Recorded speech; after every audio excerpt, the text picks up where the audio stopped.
Dragon Tamer. This video is purely for entertainment and does not infringe on copyrights or laws. The rights to the novel and image belong to the original author. We do not claim ownership.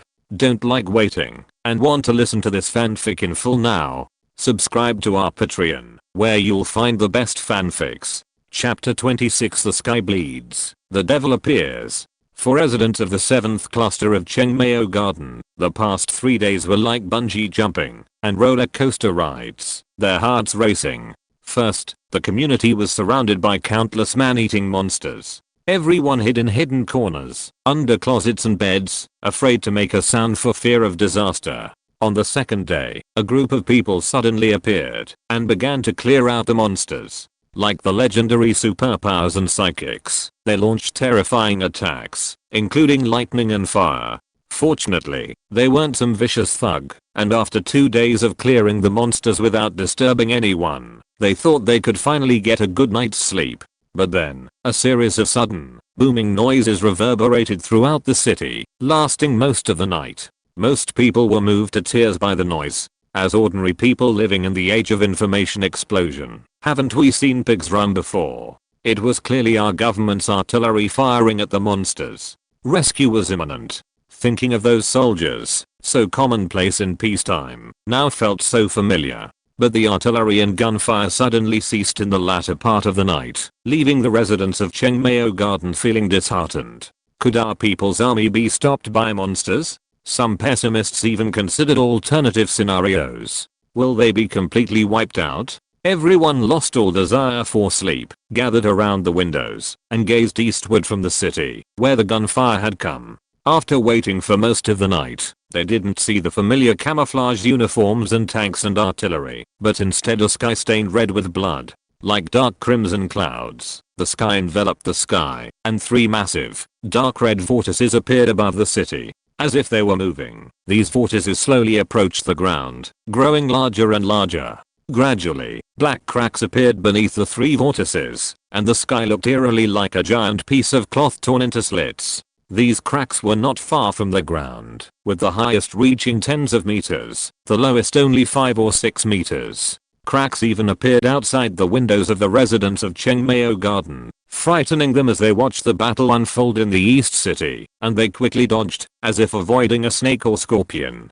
Peering through the black cracks, they could see streams of blood like liquid gushing outward. From afar, it looked as if the sky had been ripped apart by an invisible monster, leaving dark wounds and blood oozing from them. This eerie and terrifying scene filled the hearts of the millions of witnesses throughout the city with a sense of foreboding. What good omen could it be that the sky is bleeding? Yet, none of this had much to do with Liu Ming, who was sealing his 5 senses to cultivate his yuan qi. He had already consumed the last piece of yuan qi, and a layer of dust accumulated on the wooden floor of the room, the impurities left behind by the depleted yuan qi. The entire room transformed into a pale blue ocean of yuan qi, wave after wave of yuan qi rushing towards Liu Ming, rattling his bones with the impact. Each wave of yuan qi weakened, immediately retreating from his body like a receding tide, beginning a second assault. Under the repeated ebb and flow of the energy, Liu Ming's body seemed to grow lighter and lighter, as if an invisible shackle were slowly loosening.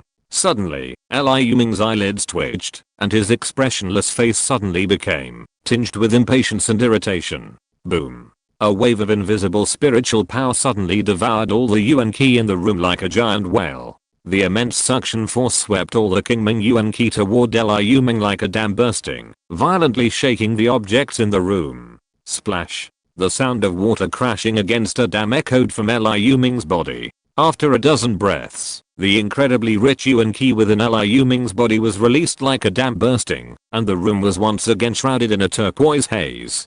He then commanded all his spiritual power to absorb the yuan qi, repeating this process several times. By the 7th time he had swallowed yuan qi, blood oozed from all 7 of Liu Ming's orifices. This was the after effect of forcibly mobilizing mental energy after it was exhausted, and in severe cases, it could even lead to brain death. Liu Ming had gambled everything.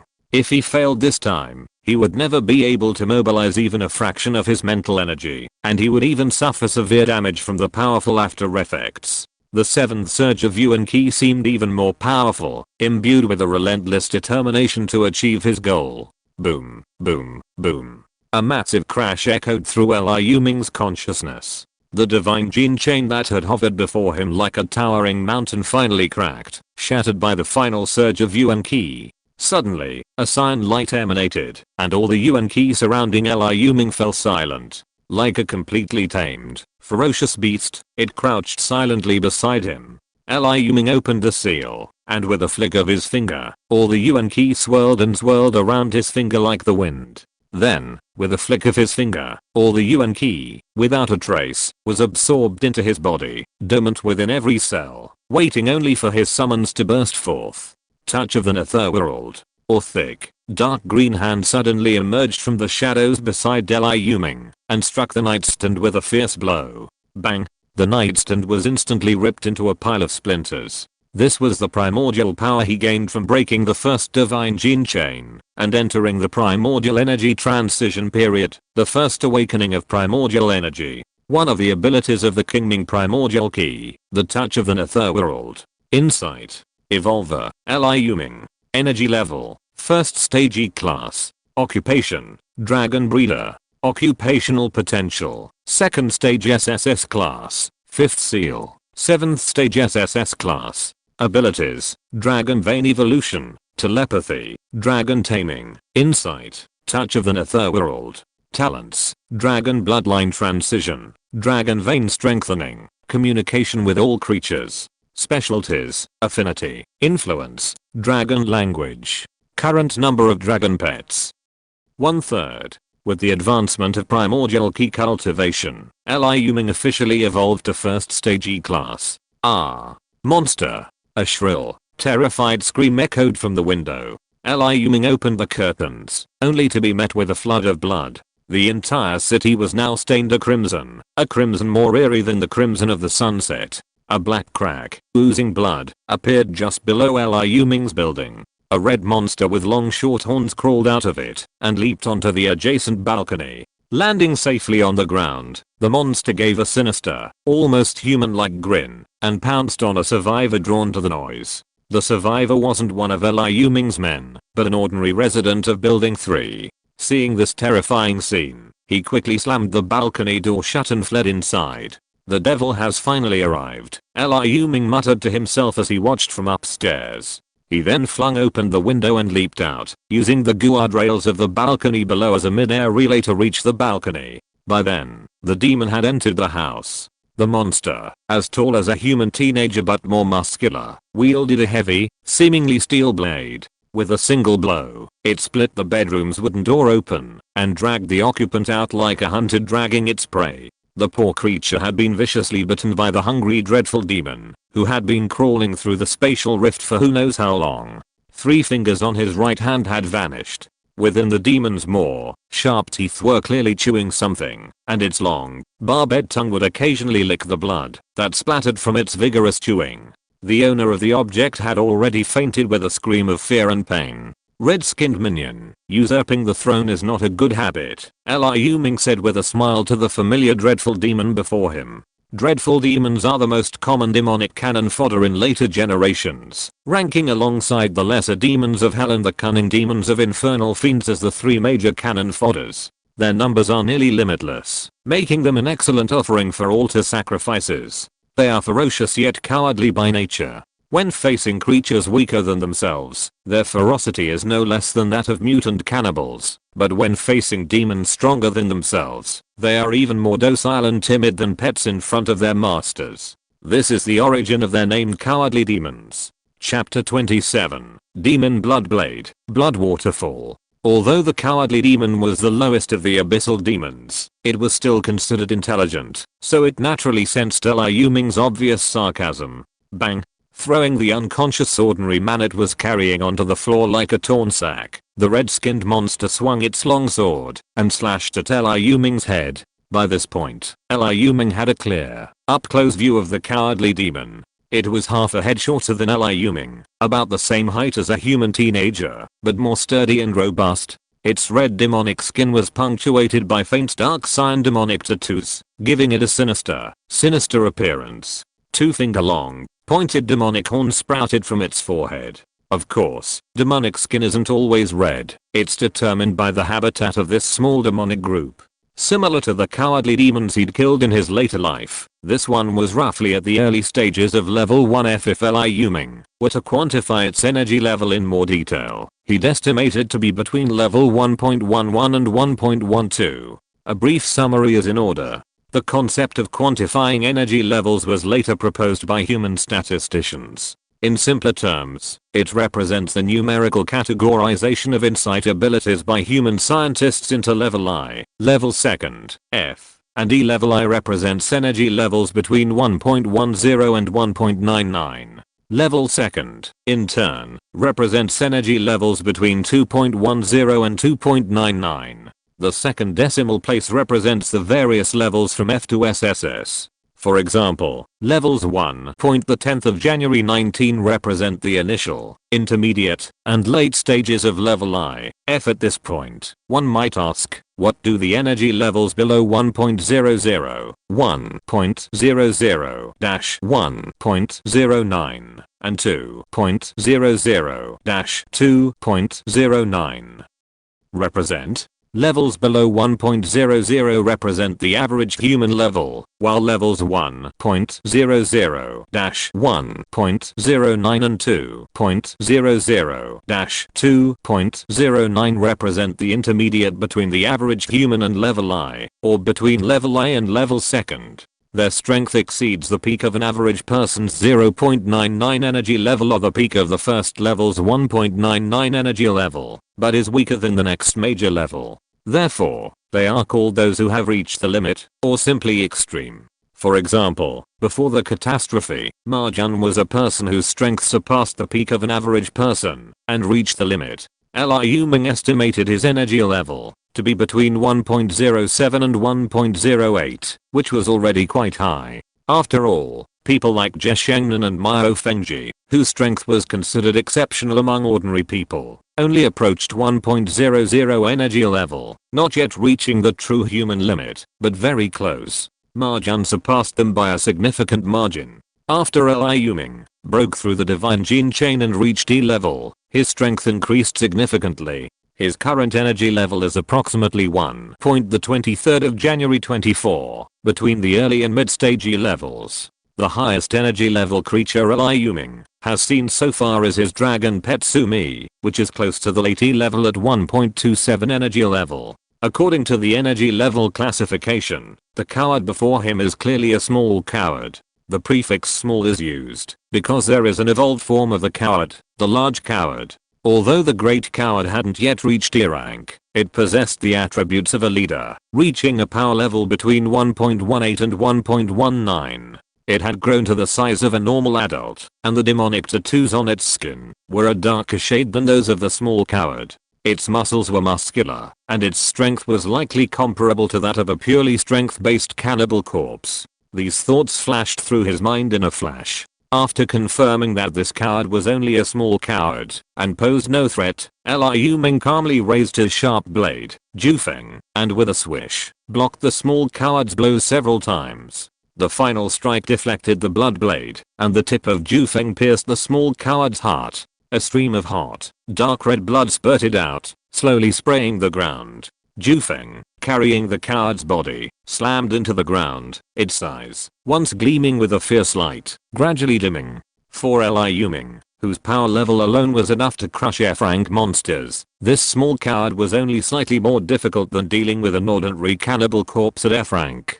They are not even as strong as secondary mutant cannibals, whose power levels range from 1.10 to 1.19 depending on individual variation. While the weakest of the lesser demon species, the Dread Demon, are terrifying monsters reaching the first order F-grade power level, their combat effectiveness is slightly weaker than that of secondary mutant cannibals. After all, mutants are fearless and will continue to attack ferociously until they are completely dead, whereas demons and devils experience pain and emotions, and pain and injury can affect their combat effectiveness and awareness. The Dread Demon had been visibly frustrated after being easily dodged or blocked by him 6 times, and its combat effectiveness subsequently decreased by more than 10%. This wouldn't happen with a mutant cannibal. As long as it could move, it would maintain its most ferocious attacks. After collecting the little dread demon's corpse with the demon hunting device, Liu Ming picked up the blood red long sword. This blood red long sword, weighing a full 10 kilograms, was the infamous demon blood blade.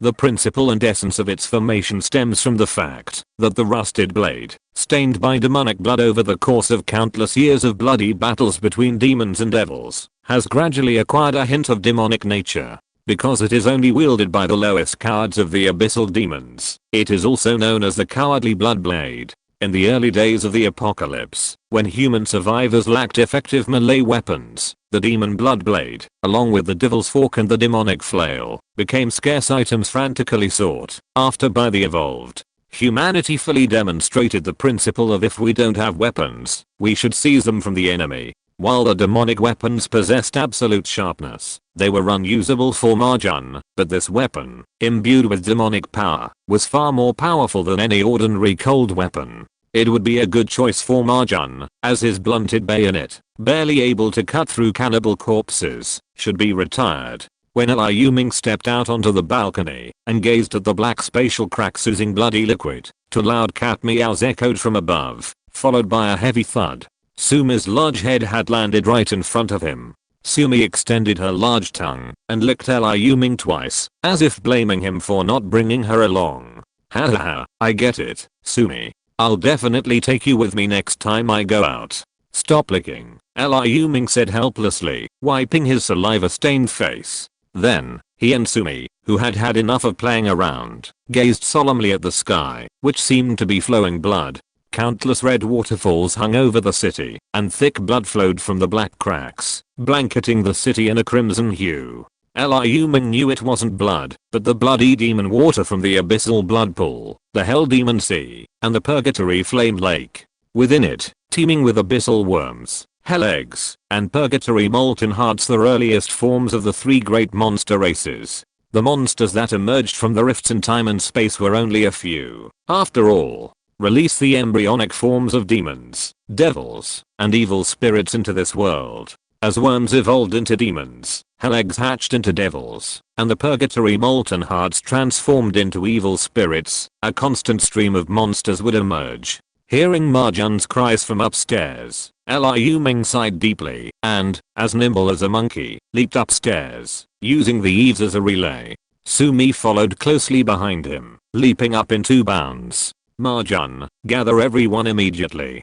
This sword is yours, Liu Ming ordered bluntly, handing the blood blade of the demonic demon to Marjan, who had come to his room. Marjan, seeing Liu Ming's solemn expression, nodded and turned away. The world has completely changed, Liu Ming said meaningfully as he watched Marjan retreat. Compared to the dramatic changes of the last 3 days of the apocalypse, as seen in the Resident Evil story, when the gates of the abyssal hell purgatory opened to the human world, this was no longer a crisis of civilization, but a catastrophe that threatened the survival of the human race. While he, possessing memories of a later life, could confirm that humanity survived this racial catastrophe, whether he could follow in his footsteps would determine whether his people could secure a place in the human safety zone in the future. P.S. This is the first update, with 2 more to come. I will make the recommendation tomorrow. As a token of my gratitude, I will occasionally make an announcement during the recommended time period. If you're listening to this novel on a channel other than Fanfic World, it means they downloaded and uploaded it without effort. We cordially invite you to visit our channel, Mundo Fanfic Novelos. There you'll find the original version of this story and you can explore many other novels of various genres. We're waiting for you to immerse yourself in a world of incredible novels. Chapter 28, Bombarding the Zombies, Hell on Earth. Rumble. A massive armored convoy advanced steadily along the main road in Lingping district, east of the city. Leading the way were 3 tanks, clad in camouflage protective paint, arrayed like a pointed bow. Military enthusiasts would instantly recognize them as China's 2nd generation Type 80 main battle tanks. The jet black muzzles of their 3 105mm rifled guns pointed menacingly at the intersection. Suddenly, a sea of blood-stained figures burst from the intersection ahead, their bodies twisting unnaturally as they roared and charged at the armored convoy. This is Lu Maodong. Order the tank squad to launch an immediate, sweeping fire strike. A steady resolute voice suddenly rang out from the intercoms inside the 3 tanks. Yes, sir. The roar of artillery fire resounded across half the city. The hordes of monsters charging ahead felt like a scythe harvesting wheat, pounded by the bombardment of tank and heavy gunfire. But amidst the billowing smoke and artillery fire, some incredibly agile figures leaped up and down, dodging the direct hits from the tank's main guns. The aftermath didn't injure them, but instead intensified their charge toward the tanks. Several enormous figures, even struck by the tank's main guns, managed to rise and continue their charge. Everyone, fire! As the monsters rushed from the intersection into the armored convoy's optimal range, a commander gave the order to fire. Automatic rifle bullets flew like flaming snakes toward the horde of monsters, and another large number of monsters fell in a pool of blood. However, those that fell, whose heads hadn't yet been completely destroyed, continued to drag their limbs, even their bodies with half their intestines exposed, toward the convoy, their faces etched with ferocious, biting gestures. This scene made the soldiers in the convoy shudder. When the leading monsters were within 50 meters of the convoy, about to burst through the tank line and engage the soldiers in close combat, nearly 100 men and women leaped from the dozen or so armored vehicles near the tanks. Most of them wore camouflage uniforms, but a few were dressed in t-shirts, shirts, and other ordinary clothing. Oh, it's our turn again. A young man in a leather jacket, wearing sunglasses and a slicked back hair, looked a bit frivolous and chuckled. "You're always the one who talks too much," a woman in white retorted with a look of contempt. "KO King, didn't I just accidentally touch you there? Do you have to pick on me all the time?" The slicked back hair looked annoyed. "I pick on you all the time. Who the hell are you?" The woman in white replied with a smile, her temper definitely not as friendly as her appearance suggested. KO King, Zhang Chufeng, be quiet," a tall man in military camouflage uniform commanded expressionlessly. This man clearly held considerable prestige among the group. The slicked back hair, who was about to retort, swallowed the words that were on the tip of his tongue when he heard the man's words. KO King, standing on the other side, turned her head and looked forward, no longer arguing with him. "Prepare for battle, follow me," the tall man commanded, leading the charge towards the zombie horde ahead. As he charged, a dark purple ball of electricity and a red fireball shot out from in front of him, blasting towards a cluster of cannibal zombies, instantly blowing away a large number of the monsters. He then wielded his alloy sword, slashing at the monsters like a wolf among a flock of sheep, easily slicing and slashing each one away. The men behind him were filled with a fierce battle, unleashing wind blades, shooting ice arrows, wielding flaming whips, and even conjuring stone pillars and ground spikes, each displaying their own unique abilities as they attacked the monsters. In less than 10 minutes, the attacking horde of over 1,000 zombies was reduced to a heap of charred remains and shredded flesh. Glove-wearing soldiers, using special containers, carried the corpses to nearby military green heavy trucks. Even officers, armed with the demon-hunting device Liu Ming was so familiar with, collected the bodies of the more powerful monsters. Clearly, the army had discovered the altar's purpose. Liu Ming likely wouldn't have been surprised to witness this scene. A 4-colored altar, later located in the woods near the Wuling military sub-district, was quickly seized by the military, a crucial factor in the Wuling government and military's ability to quickly stabilize the situation and establish a safe zone. Third Company, everyone, take charge of the clearing and rescue operations around Jinggan Road in Lingping District. The rest of the units, continue advancing. A middle-aged soldier with a square face and a resolute demeanor issued orders from an armored vehicle in the middle of the convoy. Suddenly, several black cracks appeared in the sky above the convoy, and sticky blood flowed from them, some even directly onto the armored vehicles. The convoy was in a state of commotion, but calm returned with the commander's commands. A soldier accidentally stepped on the blood, and a piercing scream erupted from beneath his feet. He seemed to have stepped on something hard, oval in shape. With his foot, the object cracked like an egg being crushed, and a living, dark creature suddenly crawled out from within. Its maw, studded with tiny, sharp teeth, bared its teeth as it bit down fiercely on the soldier's ankle. The creature, no bigger than a watermelon, had ripped off most of the foot in one gulp, leaving only a sliver of flesh and skin still holding it together. Blood gushed out like a faucet. Even a crocodile would have been awed by the force of its bite. Another soldier beside him, hearing his comrade's screams, finally reacted and, aiming his rifle at the creature's head, pulled the trigger. Bang! Two consecutive shots missed the creature. As if sensing danger, the dark, humanoid creature dodged the close-range shots like a slippery loach. As the firing soldier aimed again, the creature, barely reaching his knees, leaped with incredible ferocity and bit down on the soldier's wrist, severing his hand entirely. The hand and the rifle, still smoking, fell to the ground in a pool of blood. At this point, several other soldiers, fearing accidental injury from the cramped space and difficulty aiming, held back from firing, causing the monsters to leap back and forth and injure others. The chaos finally ended when the tall, camouflaged man who had led the charge against the zombies, heard the noise and rushed over. With a powerful hand, engulfed in blazing flames, he snatched up the darting monster and crushed it into a charred corpse. In form command, the camouflaged man said with a serious expression, "Instruct everyone to be careful not to step on the monsters in the bloody water. Also, get these two soldiers to emergency medical services," the camouflaged man said with a serious look in his eyes. "Yes, Sergeant." A soldier immediately took out his walkie-talkie and relayed the camouflaged man's request to command. Meanwhile, the monsters in the bloody water had already appeared across the eastern part of the city, and screams could be heard from every corner. Not only the surviving humans, but even wandering cannibal corpses, or evolved creatures, that had crushed eggshells were devoured by the monsters, their flesh reduced to skeletal remains. As the monsters continued to devour flesh and blood, their bodies grew taller and more massive in a fraction of a second, like balloons. A tail studded with sharp bone spurs appeared behind them. Unlike the horned demons, killed by Liu Ming, long tails are a symbol of the lesser devils. Their pointed tails are also a crucial weapon, capable of piercing foes like swords, or lashing out like whips. Those who survived the cannibalistic slaughter suffered countless casualties at the hands of demons, devils, and evil spirits. The entire city seemed like a living hell, bathed in a sea of blood.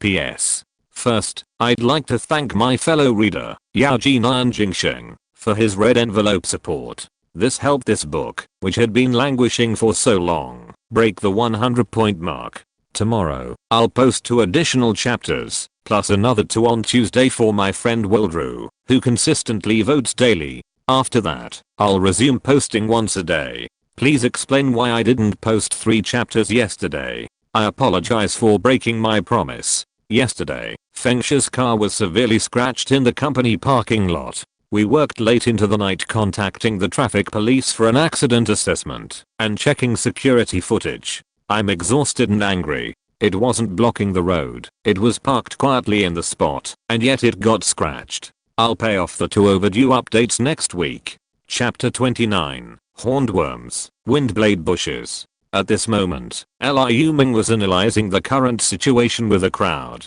Do you see that water full of blood outside? It's not just terrifying to look at, the things it carries are even more terrifying. If we don't react quickly, half of us might not survive tonight. Seeing the commotion and chatter among the crowd, Liu Ming's voice became more serious. I'm not exaggerating. Listen to the screams outside. I believe you all saw the monster I just killed. The water full of blood is carrying its juveniles. This kind of monster can grow by consuming flesh and blood at a speed unimaginable to us. Even science can't explain. After they've devoured a dozen people or cannibal corpses, they'll be nearing maturity, and their terrifying power will be no less than that of the red-skinned monster I killed.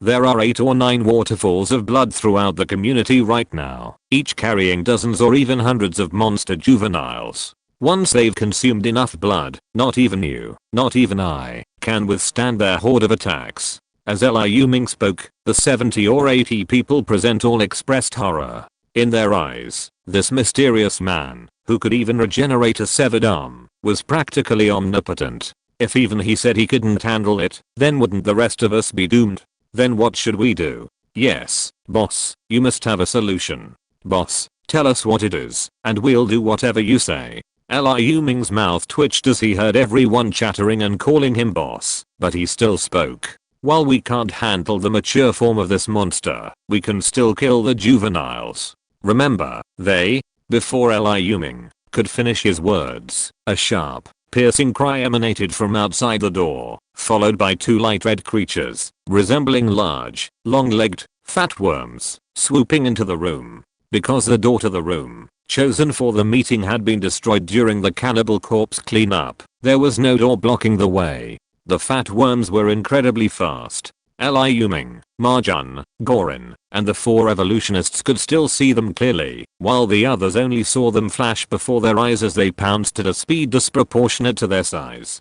Just as the two fat worms were about to bite the faces of the two people standing at the outermost edge of the crowd, Liu Ming took two quick steps, covering the 6 or 7 meters in the blink of an eye. He drew his sword and slashed twice, sending dark red, almost black, worm blood splattering all over the ground. The two massive worms, each with legs and small horns on its head, were chopped into 4 pieces.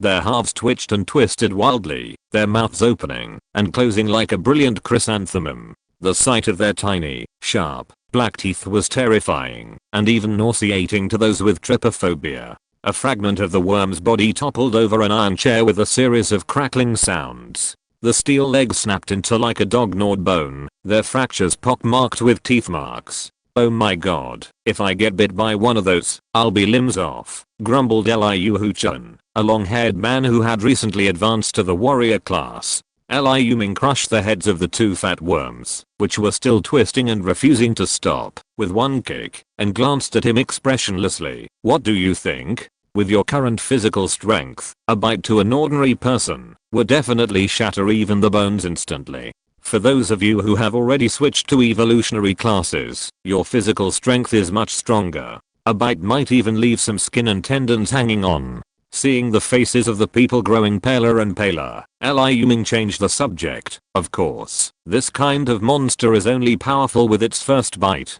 If you block it, it will need to gather strength before it can attack again. So as long as you are careful enough, they may not be as dangerous as the cannibal corpses. Start the cleanup this afternoon according to the last grouping. For now, ordinary people will stay in this house and seal the doors and windows tightly.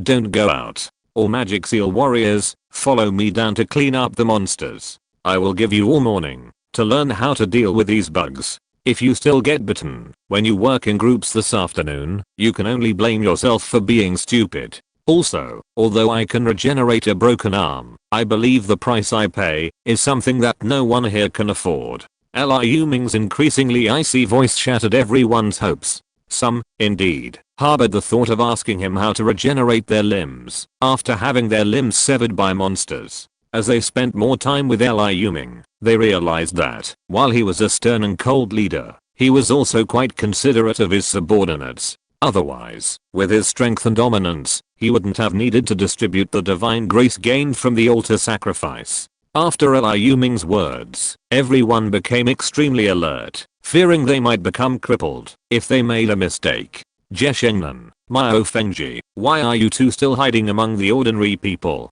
Come out. If you perform well, I'll give you the chance to become magic seal warriors," Liu Ming shouted at his two timid friends, who stood cowering with a group of ordinary survivors, watching him leave. "Why are you so fierce, uncle?" Jeshengnan, looking down at Liu Ming from her 1.9 meter height, pouted in grievance, a scene that made everyone present burst into laughter. "You said ordinary people should stay behind, but Shengnan and I are ordinary people," Miao Fengji said defensively, hiding his alloy tang sword behind his back. "Sumi, kidnap her." At Liu Ming's command, Sumi suddenly grew larger, its nearly 2-meter long tail wrapped around the arms of her two best friends, and she dragged them along, following Liu Ming downstairs.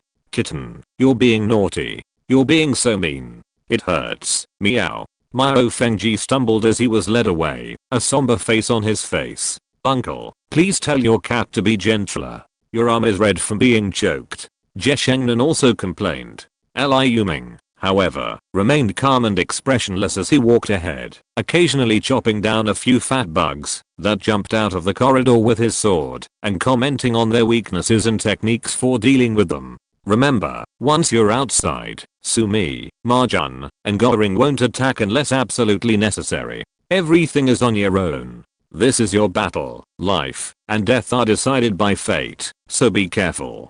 Liu Ming gave everyone his final instructions as they were about to exit the 3 security doors. As they left, the ground was covered in a thick, blood-red liquid, resembling a scene from a downpour, where the sewers were completely blocked, flooding the ground. However, this water wasn't rainwater, but rather blood. Don't step in deep bloody areas, insects can easily swarm and attack, Liu Ming warned. Everyone walked cautiously ahead, while Liu Ming led the strongest men behind. Suddenly, a fat insect emerged from the bloody water in the nearby garbage pit. It leaped 2 meters high, its maw wide open, revealing sharp black fangs, and bit the leading magic seal warrior. The magic seal warrior, staring intently ahead, was startled by the sudden attack from the garbage pit beside him, his reaction noticeably slow. In this critical moment, Marjan crouched like a predator, ready to rush out to save the victim, but Liu Ming held him back. Wait a minute. Lin Mimi, standing to the side of the warrior, unleashed her jade wood seal at this critical juncture, instantly transforming a clump of bushes in a roadside flower bed into a preternaturally aggressive plant. Its branches quickly extended, restraining the attacking fat worm. The warrior, having reacted, clenched his fingers in rage, and instantly unleashed several wind-like white energy blades from his palms. These blades slashed fiercely at the monster worm, which had already severed most of its branches. The blades chopped the worm into several pieces, and it fell into a pool of blood, twisting and tumbling, sending a splatter of blood high into the air. The warrior who unleashed the energy blades was Changqing Fang, a holder of the intermediate wind blade seal. Because of his agility, strong combat awareness, and ruthless attacks, Liu Ming assigned him to lead the charge along with several other magic seal warriors with similarly above average combat awareness. He was one of the slightly gifted magic seal warriors that Liu Ming paid more attention to. If he hadn't been caught off guard by the worm that suddenly emerged from the blood, he wouldn't have needed help to deal with a single worm. P.S. Originally, I was working overtime to update only twice today, but because the book's first apprentice and the first member of the reader group were born at the same time, Fengsha has decided to work hard for 3. There will be one more update around 9 o'clock. Reader group 705,387,791 is open to anyone interested. We can join and play games together, chat, and offer feedback. Here's the second update. If you think the book is good, please vote for Fengsha. Thank you. Chapter 30. The devil leads the dog. The demon dog licks his face. After the shock of this despicable abyssal worm, so cunning as to hide itself in a stinking garbage pit to attack, everyone became noticeably more vigilant. They first cleared the areas surrounding the 3 buildings, all areas saturated with bloody demonic water. The cleanup went smoothly, save for a single demonic warrior who flinched when an abyssal worm attacked. Liu Ming intervened promptly, saving the man's wrist from being completely severed, with only a section of his pinky finger bitten off. After applying the blood potion Liu Ming had given him, the bleeding stopped, and he was no longer seriously injured. He looked rather downcast, though. After all, missing a finger would have been considered a disability by peacetime standards. Liu Ming remained silent, even scoffing inwardly. It was only a missing pinky finger. 10 years after the apocalypse, he remembered himself missing 3 toes and 2 fingers, a scar the size of a bowl on his chest, and a jagged scar covering half his face. His toes were bitten by a burrowing worm. If his pet hadn't reacted quickly, his entire leg might have been bitten off. 2 fingers were bitten by an abyssal wolf. The scar on his chest was corroded by the acid spray of a gremlin's evolved form, the corrupted gremlin. The jagged scar was inflicted by the scythe of a ghoul. He didn't feel sorry for himself even in this state. Losing a finger was better than losing his life. He had already warned everyone about the precautions. He was still hesitant in the face of monsters, and no one was to blame. But when they had cleared all 3 buildings in all directions, and were preparing to clear the woods behind them, something unexpected happened. Several gremlins were seen feeding in the blood. When they saw someone approaching, they threw away the maggot-infested and rotting cannibal limbs, grabbed their bloody long knives, and charged at the group. However, 2 or 3 others didn't follow the main group and instead whistled sharply into the woods. The rustling of bodies rubbing against branches echoed. A group of grey-black beast-like creatures scurried out from the depths of the woods. Dogs. Even the remarkably calm Miao facing the impending battle, actually shouted at the beast-like creatures. Liu Ming glanced at her with a look of idiocy. But honestly, these beast-like creatures did resemble large domestic dogs, though they were a bit thicker and taller than the largest of the giant fierce dogs. Unlike the cowards, they didn't look ferocious. If you didn't notice the entrails and heart fragments dangling from their mouths, they look rather innocent. These are abyssal demon hounds. They're ferocious and greedy. Don't be fooled by their appearance. You'll see how powerful they are when one of us gets mauled to death. Liu Ming's words were still cold and sarcastic. Upon hearing Liu Ming's words, everyone's hands tightened on their weapons, as if holding them tightly gave them more strength and courage. Lu Zeduo, shoot a few arrows first, Liu Ming said to a sturdy young man behind him. Lu Zeduo was the low-level magic seal warrior who had obtained the archer class. Later, through sacrifice, another person gained a special archery grace. After Liu Ming compensated him with some grace, he decided to give it to Lu Zeduo first. After all, having a ranged professional in the team has many advantages, one of which is ranged damage. The range of a professional archer's bow is much greater than that of a typical magician or elementalist. Lu Zeduo nodded slightly, grabbed the feathered arrows from his backpack, and unleashed a rapid-fire burst of 4 arrows at the approaching coward. 2 of the arrows were deflected by the coward's long sword, but 2 still struck the coward, which was already quite close to the group. The 2 poor creatures, one struck in the thigh and the other in the shoulder, froze in their tracks, before being overwhelmed by the torrent of energy from 40 pseudo-power users, rendering them mortal. Then, the remaining 5 or 6 cowards and 7 or 8 abyssal hounds burst through the makeshift defensive circle, and engaged them in close combat. Ping pong continued for a while. Seeing the men, utterly overwhelmed by the pressure of 5 or 6 cowards and a pack of abyssal hounds, their numbers falling one after another, Liu Ming shook his head with a sneer as he led Marjan, Garlin, and Sumi into the fray. If he didn't join the fray, his hard-won men would suffer heavy casualties. Aside from a handful of men and 2 ordinary men, Zheshangnan and Miao Fengji, the others engaged in a chaotic, unorganized brawl, little different from a street brawl between thugs. The only difference was that the thugs used bricklaying bars, while they employed a variety of abilities. His painstaking efforts to give them the prestigious title of Demon Seal Warriors had gone to waste. 40 men, including 4 professionals, were beaten to a pulp by a few cowards and a few hounds. With the arrival of the 3 men and the cat, the situation shifted dramatically.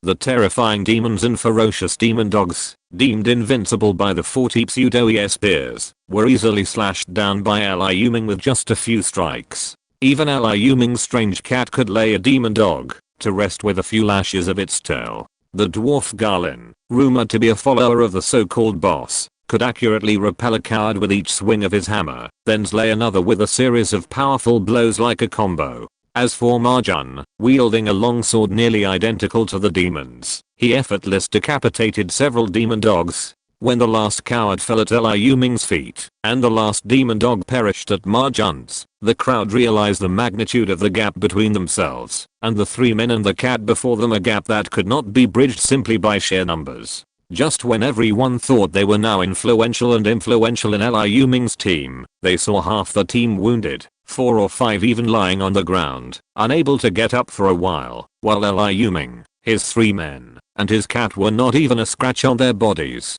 Reality slapped them in the face. Apply this to the wounds. 4 people, carry these 2 back. They can't continue fighting. Liu Ming inspected the injuries and gave instructions. One person had a deep hole in his chest from the coward's horn, excavating it to the bone. Another was pounced on by the abyss hound, who licked him fiercely with its large, barbed tongue. Most of his face was licked off, leaving only a bloody mess, like a skinned corpse. And she was a woman. Even the iron-willed Liu Ming couldn't bear to look at her. After you send her back, you won't have to go out this afternoon.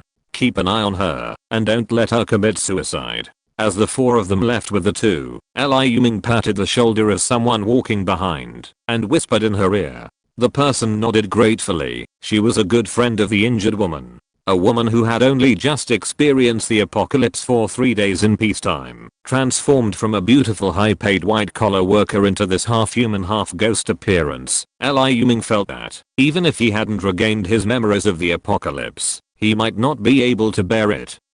P.S. Here's the third update, a bonus update for the book's first apprentice, my cousin Yish's Haiming. It's a bit late, because I spent a lot of time chatting with Yish's Haiming in the group chat.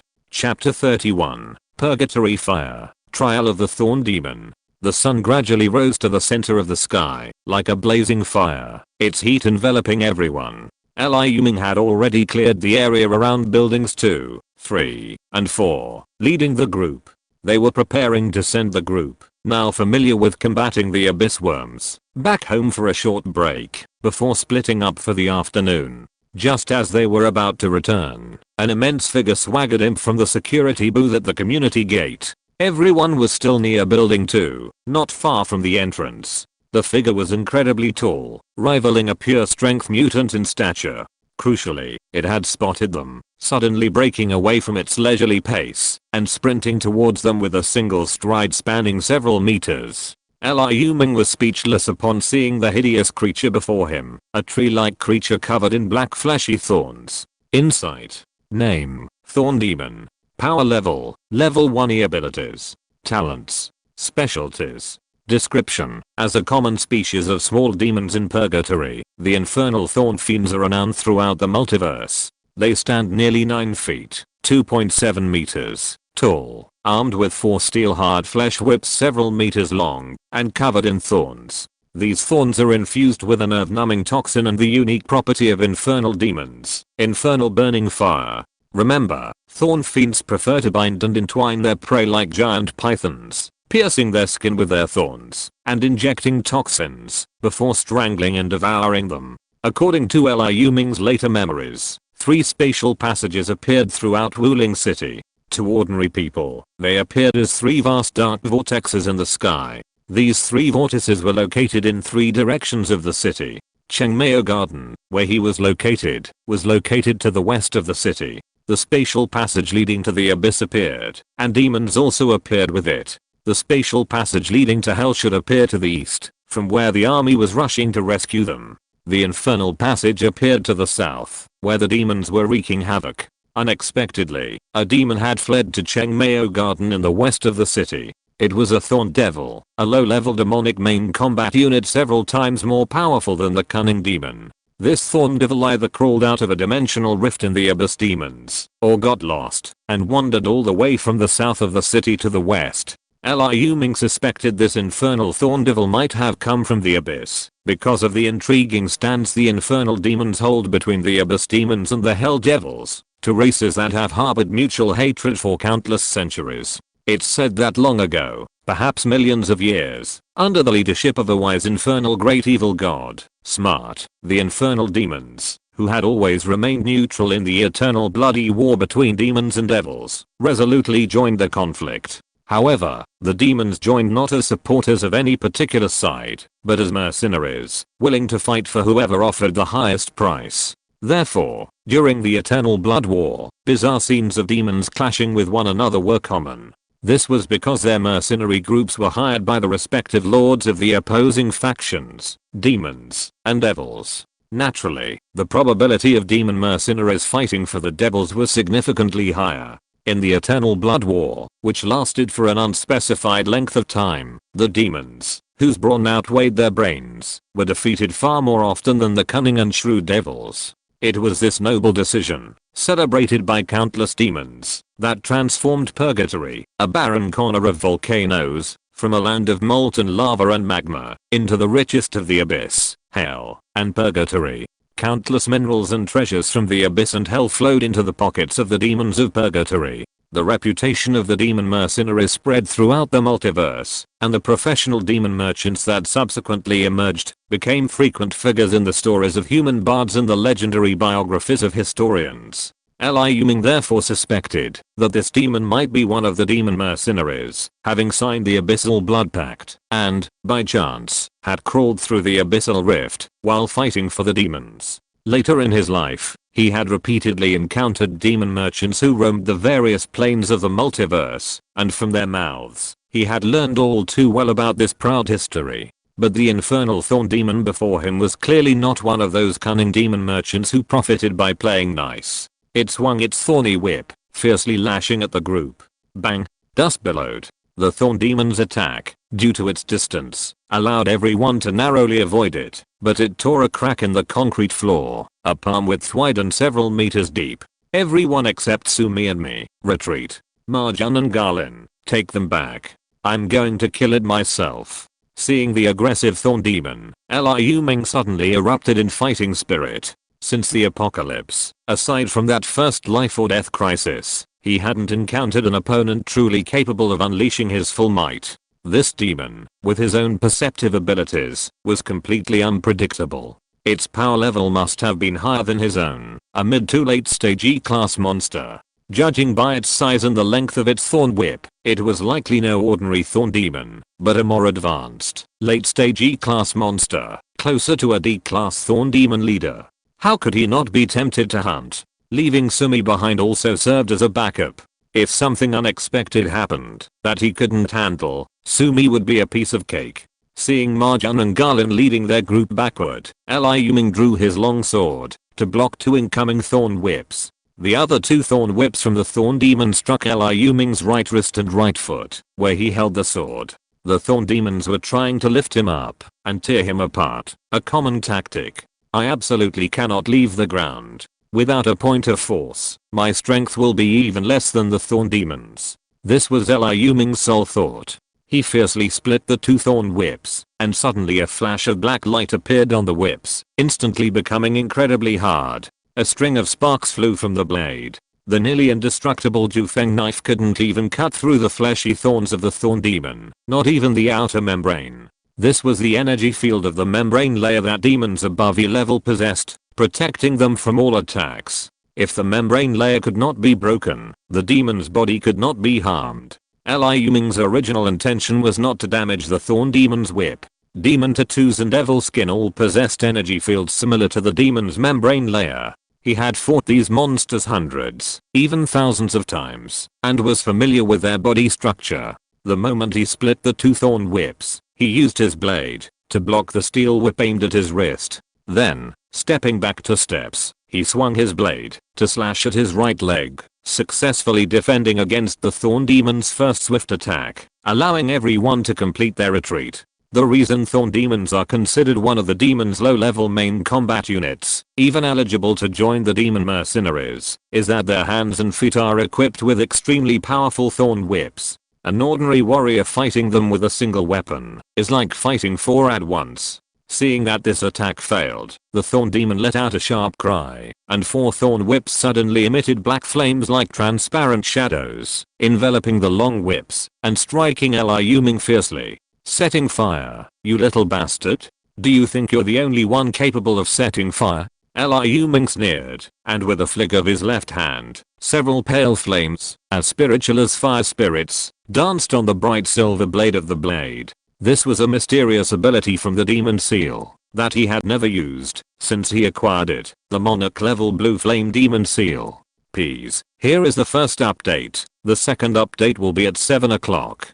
Chapter 32. Pale Monarch, Cage of Thorns. The thorn whip, enveloped in transparent black flames, and the long sword, blazing with pale flames, clashed fiercely. Waves of black and white energy instantly spread out in all directions, lifting dust and leaves from the ground several meters high. This time, Liu Ming could clearly feel the sharp edge of his blade piercing the thorn demon's membranous defensive force field, inflicting a degree of damage. The astonishing temperature and strange power contained in the pale flames could actually melt the membranous energy field and directly damage the demon's body. This overwhelming effect filled Liu Ming with a surge of emotion. In his previous life, even if he had to fight against such demons, which were like turtles in a shell, he would have had to exhaust himself and completely shatter their membranous force field to truly injure or even kill them. Otherwise, they would remain like turtles in their shells, impossible to reach, let alone kill. Threads of inky black demonic blood oozed from the fleshy thorn whips pierced by the blade.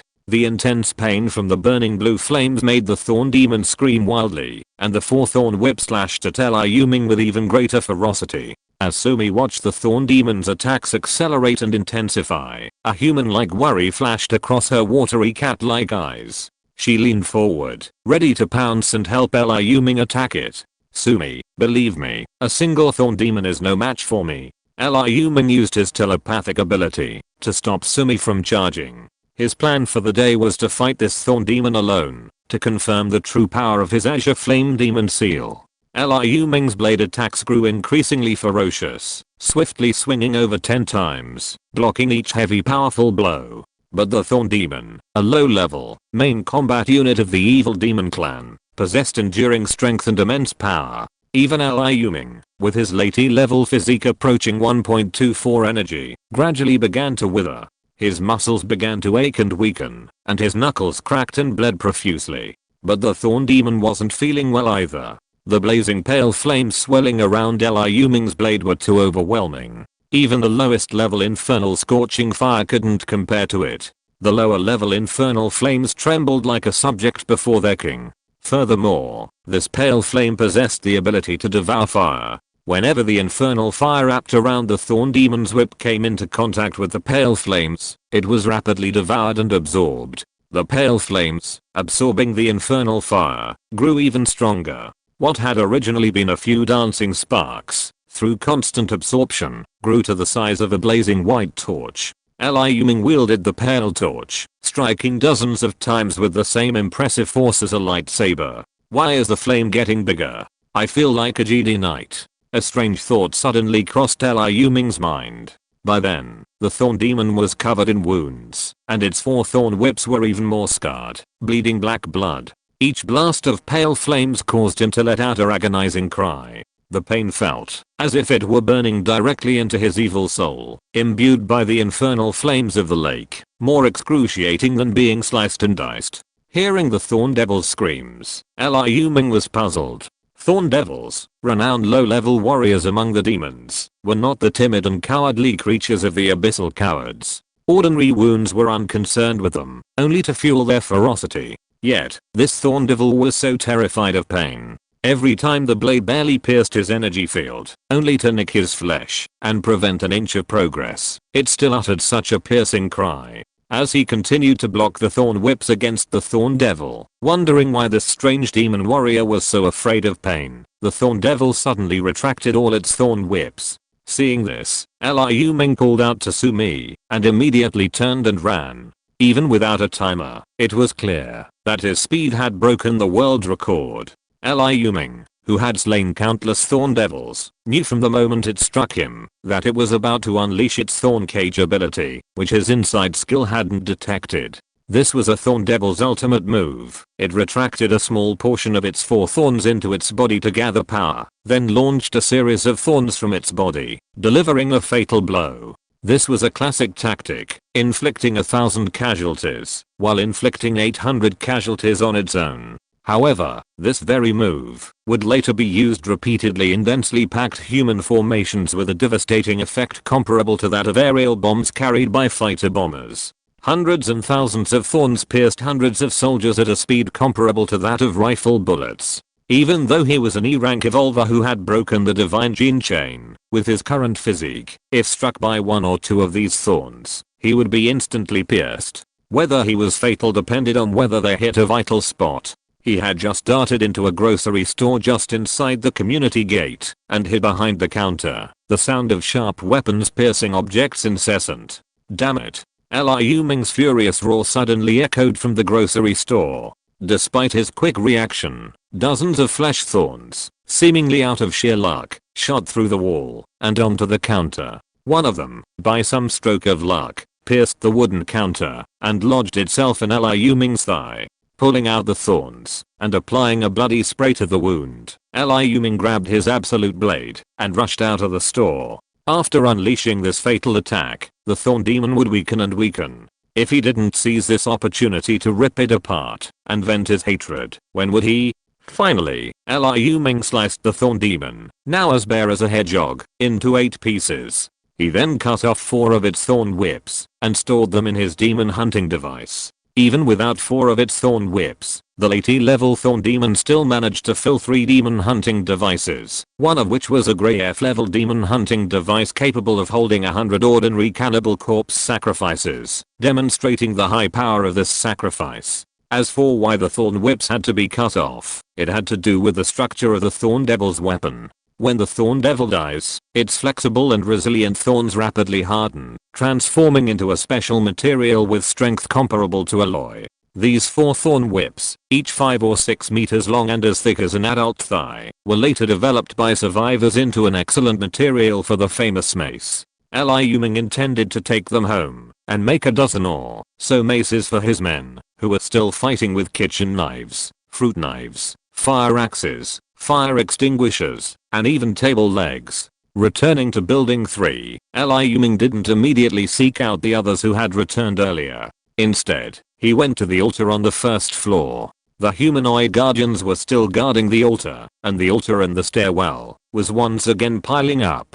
Pile offerings near the altar had become an unwritten rule, a requirement that everyone adhered to. Liu Ming piled all the demon hunting instruments and offerings near the altar together for the sacrifice. As for why he didn't leave a portion for everyone, it was because he had just encountered the thorn demon and hadn't cleaned up the battlefield yet. The remaining abyssal worm corpses in the second building were more than enough for everyone to share. Before Liu Ming could call the sacrificial spirit, it spontaneously flew out of the altar. "Why do you seem more spiritual?" Liu Ming asked. "Altar master, after your many sacrifices, the altar is on the verge of evolution, and I have evolved accordingly." The altar spirit's voice, though still cold, seemed to gradually take on a subtle emotion. What that emotion was, perhaps only it knew.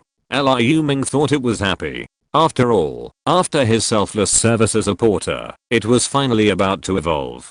Liu Ming was actually speechless and unaccustomed to the need to carry sacrifices in the early stages. After all, in later generations, demon hunting instruments were common and not rare items. Every profession had a stockpile. Why would they need to carry corpses?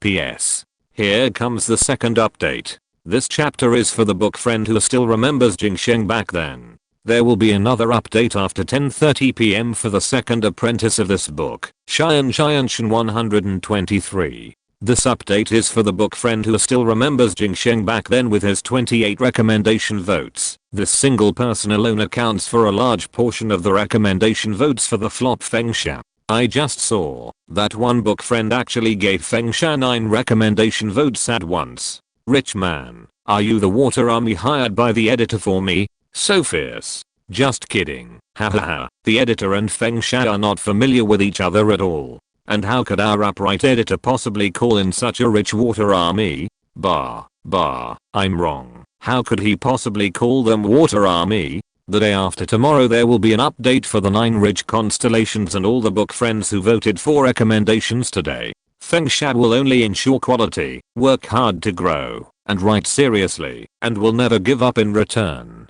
I was originally planning to resume posting once a day this week, but I have to add an extra update tomorrow for my old friend Wildrew. I'm due 2 updates on Thursday and Friday, and I'll have another burst on Saturday and Sunday, so this week's update is just 2. This book is already 80,000 words. I wonder if it will have over 300 favorites and 300 recommendations by the time it hits 100,000. Is this the legendary author's ambition? Please bear with me, the uninspired writer Fengsha, for a moment. Finally, to celebrate the arrival of the book's second apprentice, I'll be working hard to add an extra update for my cousin Xianshen 123. After get off work tonight, around 10:30, Fengsha also has to do the dishes and laundry today. Chapter 33, The Sword of Frost, The Redemption of the Wicked Dragon.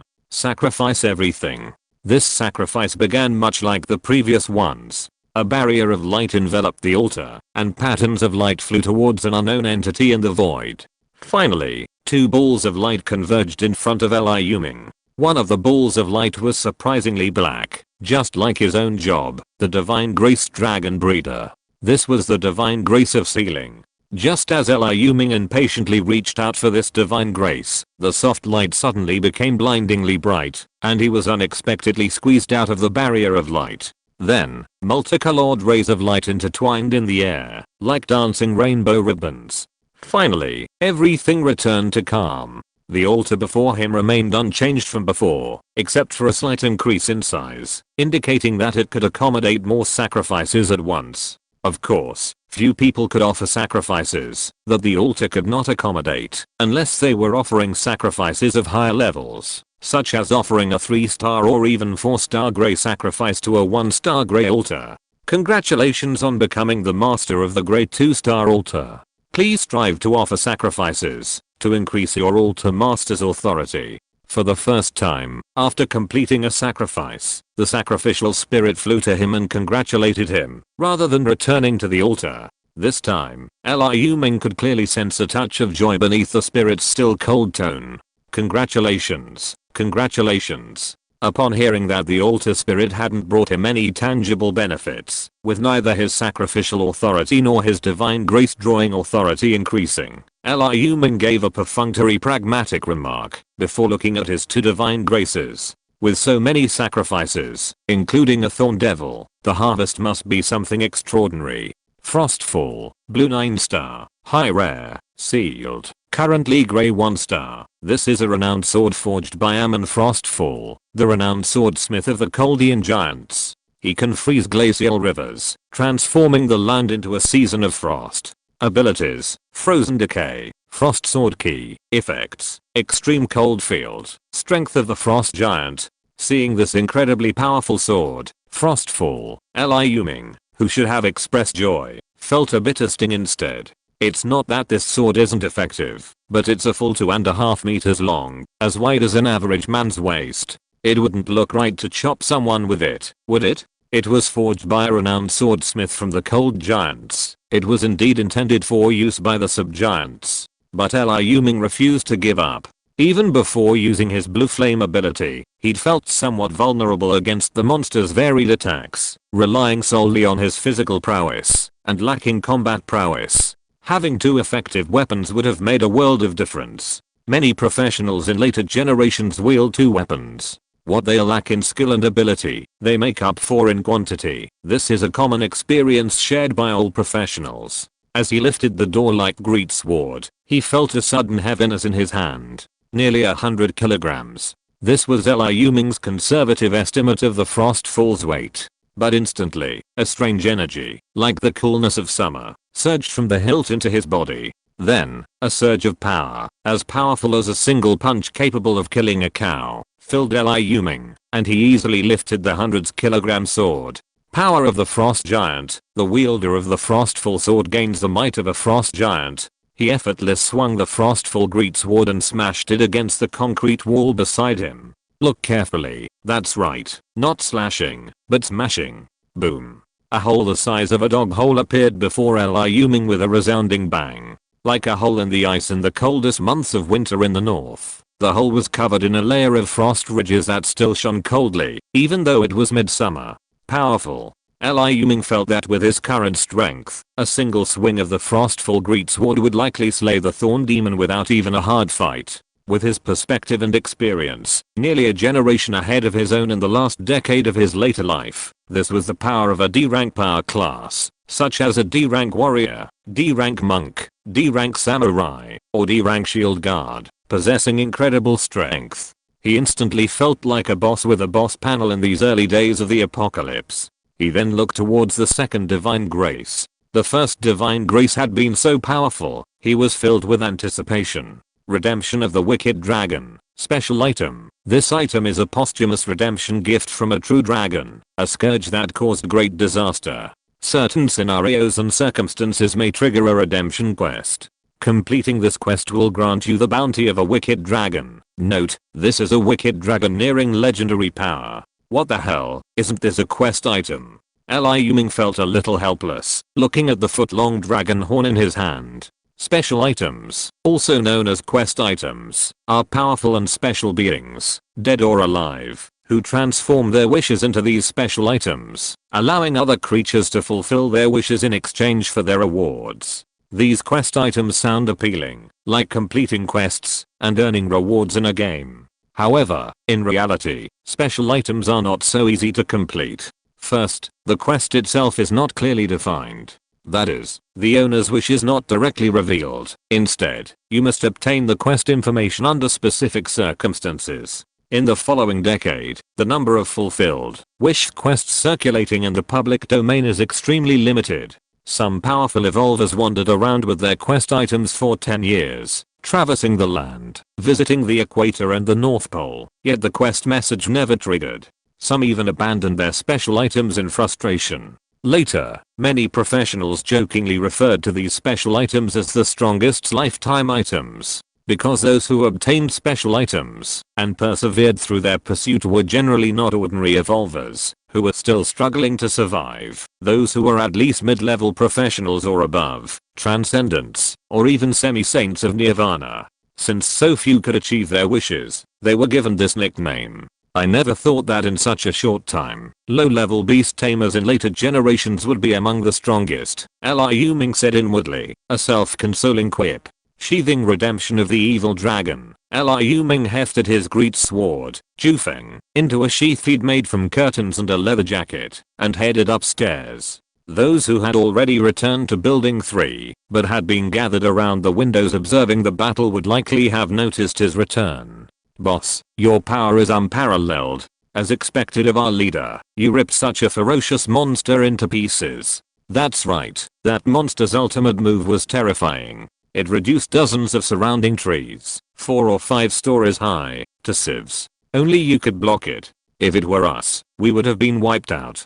Liu Ming waved his hand in response, and was about to ask them to help him clean up the battlefield, and bring back all the corpses of the abyss worms. The very thought of carrying corpses gave Liu Ming a headache and a pause. He wondered when this matter would be resolved. When did the probability of demon hunters' divine grace increase? Liu Ming wasn't sure. As far as he could remember, he didn't get his first chance to obtain the divine grace through altar sacrifice until 6 months after the apocalypse. By then, demon hunters were being sold for the same price as food, medicine, and other rare supplies. Follow me. He had barely uttered 3 words when a towering figure, standing out from the crowd, suddenly burst forth with overwhelming force. Uncle, I just saw that thorny monster explode. I was so worried about you. Liu Ming was held in Jie Shengnan's bear hug, like a sister hugging her brother, with the adorable height difference. Liu Ming was stunned for 2 seconds. 19 years after his birth, plus 10 years of memories from his later life, this was the first time someone had held him in his arms with clothes on. Just get it. No need to say it. This feeling. What are you talking about, crazy woman? If you don't get out of here, I'll tear you into pieces. Liu Ming reacted angrily, breaking free from the bear hug and flinging Jie Shengnan away. What are you all standing there for? Are you holding on to corpses? Come with me and move the bodies, or I'll sacrifice you all, he said in a sinister, low voice to the half-smiling crowd. P.S. Here's the 3rd update, dedicated to the 2nd apprentice in this book, Xian Xianshan 123, who vomited blood. After reading this, go to sleep. Those under 20 can still grow taller. Good night everyone. Chapter 34 The Disappearing Person, the Earth Abyss Demonic Salamander. After being flung away, Jie Shengnan chuckled foolishly as she plopped down on the ground. It doesn't hurt at all. Liu Ming hadn't actually used much force, merely using subtlety to break free. Otherwise, with his E-level, energy transformed strength unleashed, Jie Shengnan wouldn't have been so easily flung away. While he didn't possess the uncanny strength to kill a cow with a single punch from the power of a frost giant, he certainly had the strength to finish off a large dog. Everyone wore half smiles, wanting to laugh but unable to, feeling incredibly uncomfortable. After Liu Ming left the room first, they finally burst into laughter. Ha ha ha ha ha, big sister, you're still the best, several exclaimed in unison. Amazing, awesome. Even a man as cold and brutal as the boss was stunned by you. This was the long-haired man, Liu Huchun. Don't you think the boss's stunned expression is quite cute? This was a girl. Big sister, you're so tough. From now on, I'll have to call you big sister. A pot-bellied man joined in the fun, teasing. At noon, a group of people, braving the scorching heat of the blazing sun, carried the corpses of the abyss worm. Despite the moment of light-hearted comedy, everyone's nerves lifted as they exited the 3 residential buildings, a symbol of safety. As they carefully collected the remains of the abyss worm, Jeshengnan, at the end of the group, suddenly felt a chill and a lingering chill curl up her back. Caught up in the embrace, she had unknowingly fallen behind everyone else, with only Miao Fengji still waiting. Suddenly, a startling change occurred in the crowd. First, there was a loud bang, and a dark figure suddenly emerged from beneath the concrete. Then, as Jeshengnan screamed in surprise, the shadow, seemingly entwined with the powerful woman with a long rope, quickly dragged her back into the mud. With a swish, calm returned, and both the shadow and Jeshengnan were gone. In a flash, the shadow appeared and disappeared in less than 3 seconds. Everyone was still in shock and fear. Liu Ming, who had just been walking in the front, leaped forward with a few leaps, wielding his frostful heavy sword, and smashing it hard into the dark cave entrance. Boom. Chunks of gravel and dirt flew high, showering down on everyone's heads. Fuck your ancestors. You're sneaking around right under my nose? Liu Ming's face was furious. Fengsha isn't from Sichuan or Chongqing, but I'm currently working there, and thought this curse was witty, so I borrowed it. It was one thing after another. A thorn demon appeared, and then a burrowing monster. Miao Fengji, usually a calm person, noticed her best friend, who had been standing behind her, had disappeared. She had clearly guessed what had happened and looked at him pleadingly. Sumi, can you track the scent? Liu Ming asked, looking at the scaly cat, its fur also standing on end. Dragon-born creatures have a nose far more powerful than that of wolves or dogs. Meow. A cat meowed. Though no one understood why, Liu Ming knew it was a definitive yes. Let's go. As soon as the words reached everyone's ears, Liu Ming had already rushed out of the residential complex with Sumi. Nearly 20 minutes later. Can't you just slow down a bit? Don't you feel tired carrying such a heavy person? She's a power type awakened one. Aren't you afraid she'll suddenly burst out and beat you to death? Liu Ming was speechless. After a few complaints, he no longer had the energy to curse. He had just fought the thorn demon and chased for more than 10 miles at top speed. He was exhausted and still hadn't caught up with the cunning black figure. Sumi looked at his exhausted master and removed his disguise, which saved energy. After removing it, he instantly transformed into a powerful and mysterious beast the size of a male Siberian tiger. Its entire body was covered in black jade scales, its forehead broad and imposing. Claws on its 4 thick paws were sharp as blades, and its tail whip swayed in the wind. Anyone observing it would have thought its thick, scaly tail was merely a decoration. With a swish of Sumi's scaly tail, she easily lifted Liu Ming, who weighed over 100 pounds, onto her back, and sped off like a roaring supercar, hurtling towards the fleeing earth demon salamander. Sitting on Sumi's back, Liu Ming felt a surge of emotion. He remembered how he had traveled adventurously and hunted monsters on the backs of his pets. Even when he was critically injured, it was his 6 pets who took turns carrying him from the wilderness back to the human safety zone for emergency treatment. Sumi, can you handle this?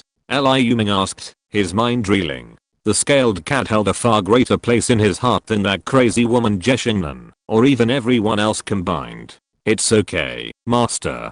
Even if you weigh twice as much, you'll have no problem. Seeing Sumi's relaxed response as she suddenly sped up, Liu Ming felt relieved and began to recall the fleeting information his insight had brought to mind. Name, Abyssal Newt, Abyssal Monster, Level, First Stage E level, D level abilities. Talents. Specialties. Description, the strength of an Abyssal Newt is determined by the nutrients it receives upon hatching. Depending on the nutrients it secures, its mature strength fluctuates between the peak of late E level and the early D level. This incredibly cunning predator from the abyss possesses an extremely calm disposition and immense patience. It's skilled in burrowing and stealthy attacks. It can easily lurk in the mud beneath your feet for 3 days and 3 nights, waiting for the moment you let your guard down, to drag you down and devour you. Like many abyssal monsters, it also possesses neurotoxins. Liu Ming looked up at the sky, deeply troubled by the survival of his men in the early days of the apocalypse. If it weren't for the need to carve out a safe zone for future development, it would be impossible for one or just a few individuals to accomplish this.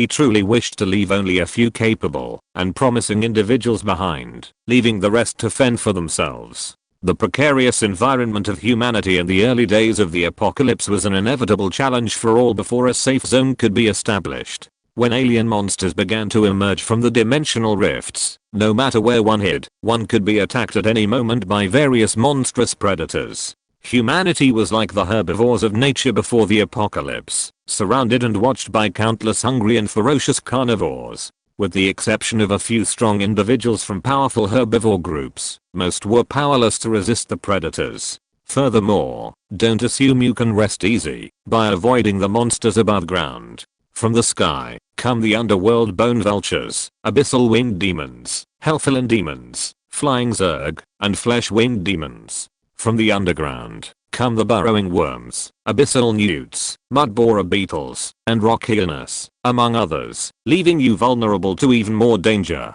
Therefore, before the establishment of a safe zone in the early days of the apocalypse and the unification of all human awakeners and evolved classes, the mortality rate among human survivors was alarmingly high. The newts raced relentlessly, eventually escaping towards the east of the city, where demons were wreaking havoc. Fortunately, despite their mastery of burrowing, these abyssal monsters couldn't remain subterranean forever, free from breathing. By the time Liu Ming saw the first of the Devil Clan's cannon fodder lesser demons, the abyssal newts had finally reached their limit and emerged from the ground. It was a massive earthy yellow monster, resembling a cross between a lizard and a toad. Its body was covered in bumps like gravel, its head tapering, its neck thick, its limbs as sturdy as an elephant's. It was about the size of a mid-sized bus.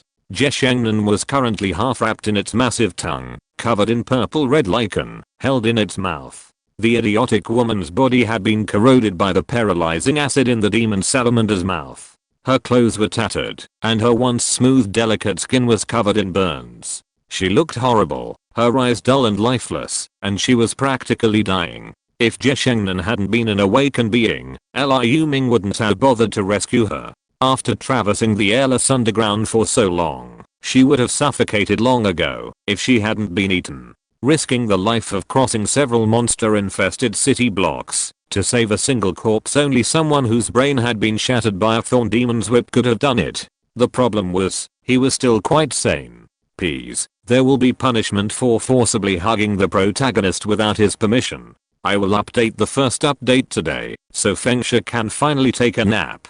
I will add the second update at 7 PM. If you're listening to this novel on a channel other than Fanfic World, it means they downloaded and uploaded it without effort. We cordially invite you to visit our channel, Mundo Fanfic Novelos. There you'll find the original version of this story and you can explore many other novels of various genres. We're waiting for you to immerse yourself in a world of incredible novels. Chapter 35, 100 meters of ice, and the pondfish suffer. The enormous abyssal newt turned its head to glance at Liu Ming, then immediately twisted its body and continued running into the distance. Its massive body knocked over cars blocking the road along the way. Still running? Sue me, chase me. Sumi burst into action again, instantly increasing her speed and rapidly closing the gap with the monster, which was hundreds of meters away. A group of wandering lesser demons spotted the massive abyssal newt, and the aura of the abyssal monster filled them with the same hatred and loathing as the abyssal demon itself. They all rushed towards the giant monster, weapons drawn. Liu Ming was overjoyed, ready to leap and chop down the monster, which was now less than 100 meters away. With wolves in front and tigers behind, the newt suddenly stopped, swung its thick, sharp front claws fiercely, and instantly dug another hole in the ground and crawled in. I add % and hash. Liu Ming drew his heavy sword, leaped, and slashed at the hole the newt had dug. His target, carrying the powerful woman, burrowed into the ground and fled. A group of imps charging forward noticed that the creature emitting the abominable abyssal aura had vanished without a trace. They immediately turned around, brandishing their devil's forks, and charged at Liu Ming and his servant, who remained standing. I can't catch that salamander, so I'll take my anger out on you first. Knowing the devil's relentless nature, Liu Ming had no choice but to stay and fight. Fortunately, he had recovered some strength after sitting on Sumi's back for a while. He swung the frost sword, unleashing its frost sword energy ability, and slashed at the imps. An icy blue current, like a cold wave, carried the heavy sword forward. The dozen or so imps charging forward suddenly froze, and a thin layer of light blue frost formed on the leading few. Then Liu Ming swung his sword a second time, shattering the frosted demons into a pile of frozen flesh. The imps' brains were clearly far more effective than the demons.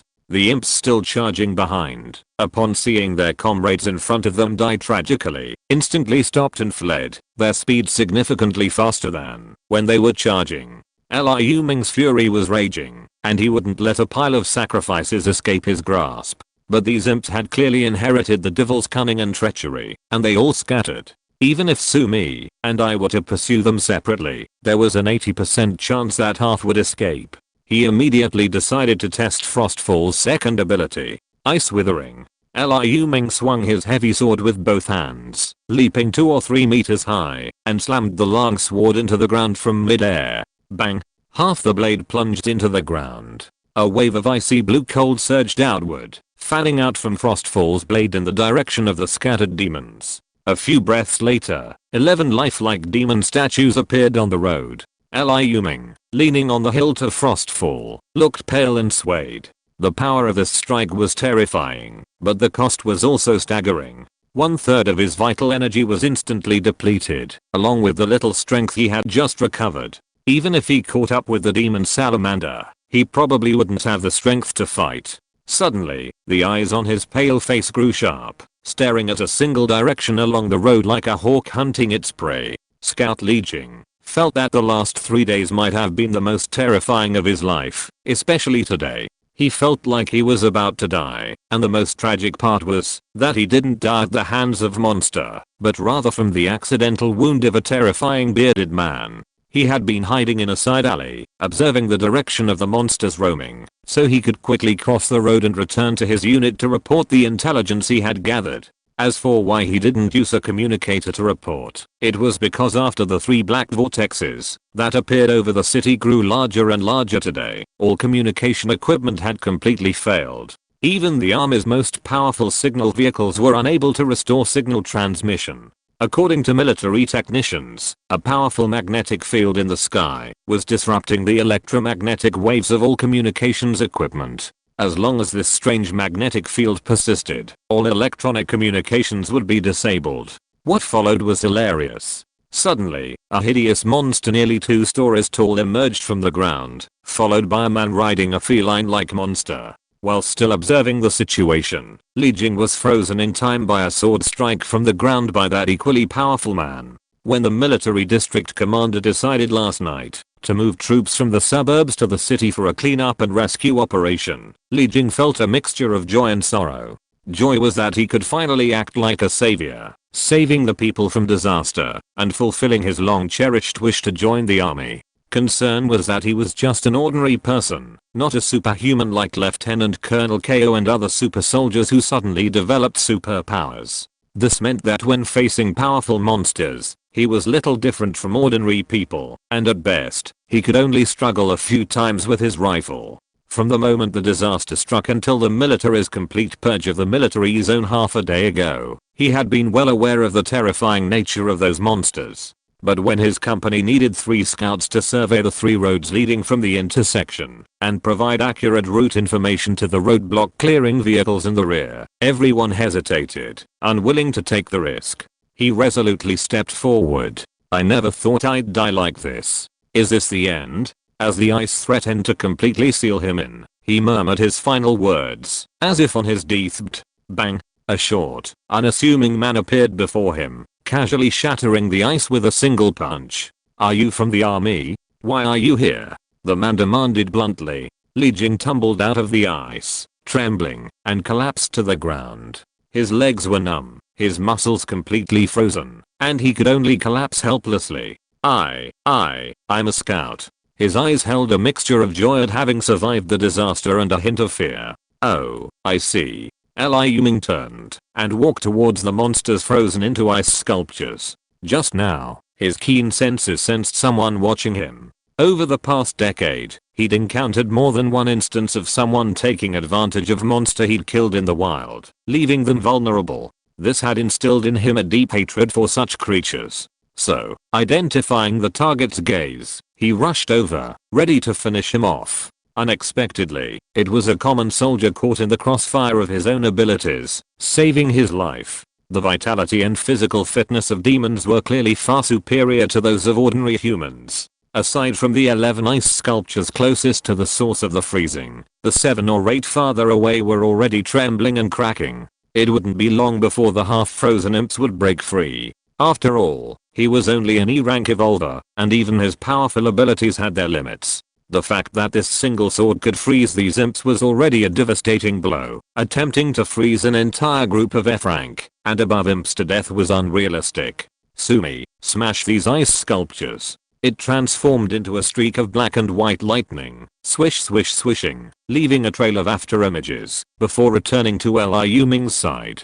11 ice sculptures, all wrapped around the demon's body parts, turned into ice. Ignoring the scouts who were frozen by his sword, Liu Ming collected all the demon bodies, and turned to chase in the direction the monsters had fled. Shortly after Liu Ming left, the scout named Li Jing finally regained some body temperature, and stood up shakily. Just as he staggered a short distance, he met his comrades. "Old Li, what's wrong with you? Are you injured by the monster? I'll carry you." A young soldier, also wearing camouflage uniform, and holding a submachine gun, suddenly rushed over, and supported Li Jing with the gun slung behind his back. Oh, it's hard to put it into words. "Wancheng, help me get to the command center quickly. I have important intelligence to report," Li Jing said anxiously with a wry smile. "What important intelligence? The road you were investigating is blocked." "It's okay, my road is still open. The convoy can go through my road." Wancheng picked up Li Jing and asked as he ran. "Bullshit. A superpowered being with powers comparable to Commander KO has appeared. You're asking how I got hurt, but I happened to be watching from a distance while that guy was killing monsters, and I got caught in the crossfire." Wancheng, after hearing Li Jing's story, slipped and nearly threw him. "You're trying to throw me to death, man. Put me down. I'll walk on my own," Li Jing yelled, startled. Brother Jing, stop. I'm just scared. Are you sure you're not seeing things? You've seen how powerful Lieutenant Colonel KO is. He's reduced monsters 5 stories tall to ash with a single fire. Wancheng looked incredulous, but out of consideration for Li Jing's feelings and fear of him misreporting military intelligence, he cautiously warned him. "I was hiding nearly 100 meters from that man, and he nearly froze me into an ice sculpture with his sword. Over a dozen of those ferocious long-tailed purple-black monsters were also frozen to ashes. Do you think I saw things?" Li Jing said, a lingering fear in his eyes. "See that frost on my hair? It's from the ice," he added, backing up his statement. "Who's so formidable? He could freeze hundreds of meters with a single sword strike. You've done a great job, Brother Jing. We need to get back quickly." With that, they quickened their pace and ran towards the block where the convoy was. Both soldiers knew the significance of a psychic as powerful as Sergeant. Under certain circumstances, they were terrifying, inhuman beings capable of unleashing destructive power unmatched by a tank company. The arrogant psychics and mortals the troops had temporarily gathered were countless levels below the mark. P.S. Here's a second update, with this one featuring Brother Wildrew. I hope he stays healthy and smiles often. Chapter 36 Elemental Dragon, Monster Lair. Less than half an hour after Liu Ming's stunning sword strike froze 100 meters in ice, an armored vehicle approached from a distant street in trance. A tall man in camouflaged combat fatigues jumped out of the passenger seat, and Wancheng, who had just left, immediately helped Li Jing out of the back seat. "Is this the place?" the tall man asked in a deep steady voice, standing on the still unmelted ice under the scorching sun. "This is it, Sergeant," Li Jing, still frail, replied with a fervent salute. He was facing the most powerful ES-peer in the entire army. He had almost single-handedly slain a terrifying monster that even rockets and tanks could not defeat head-on. In the eyes of the soldiers who admired the strong, he was the army's unshakable banner in the face of disaster. "A very rich aura of ice energy, of a very high level," the tall man said, squatting on the ground. With his right hand, he gently broke off a piece of ice from the ice, examining it for a moment.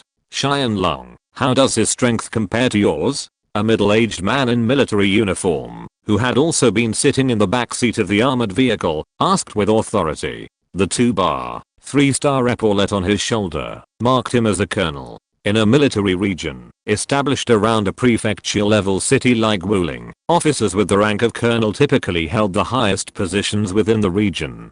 Political commissar, I'm probably not below him, the tall man replied thoughtfully. His affirmative response shocked the 5 or 6 people who had disembarked from the armored vehicle. Return to headquarters immediately to inform the commander and have him found. The country is in dire straits, and the Chinese people are suffering. No one with exceptional abilities can afford to remain uninvolved. With a command from the imposing man, everyone quickly boarded the vehicle and sped off. If Liu Ming were present, he would have immediately recognized the officer surnamed Ko, known as Xianlong, as Ko Xianlong, the most powerful military officer in the later Wuling security zone and the most powerful evolved person in the entire zone. This was a dazzling figure in the later Wuling security zone, even more dazzling than a superstar in peacetime. He was the foremost of Wuling's 16 7th rank legendary saints and the guardian of the entire zone. While not one of the 3 leading military and political figures in the zone, his status in the eyes of the military,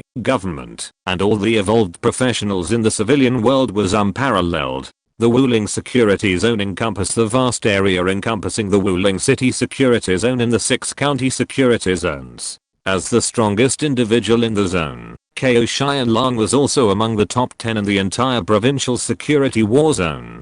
Furthermore, because he was a high-level elemental mage, the survivors of later Wuling revered him as the elemental dragon. His reputation was even greater throughout the province, surpassing that of Chu Yesheng, the female detective Yirin Huake, Liu Ming's rumored in Building 3. If Liu Ming knew that someone he could only look up to in the future held him in such high esteem, he would surely be secretly delighted. Qianling New District, East Ring Road. A dark shadow, like lightning, darted across the heavily congested road. The disaster struck near rush hour, leaving many cars stranded. This was part of the East Ring Road, built around the city's perimeter and gradually approaching the suburbs. During the chase, Liu Ming gradually developed a respect for the salamander's endurance. He'd slain monsters like the abyssal newt before, but one as elusive as this one was rare.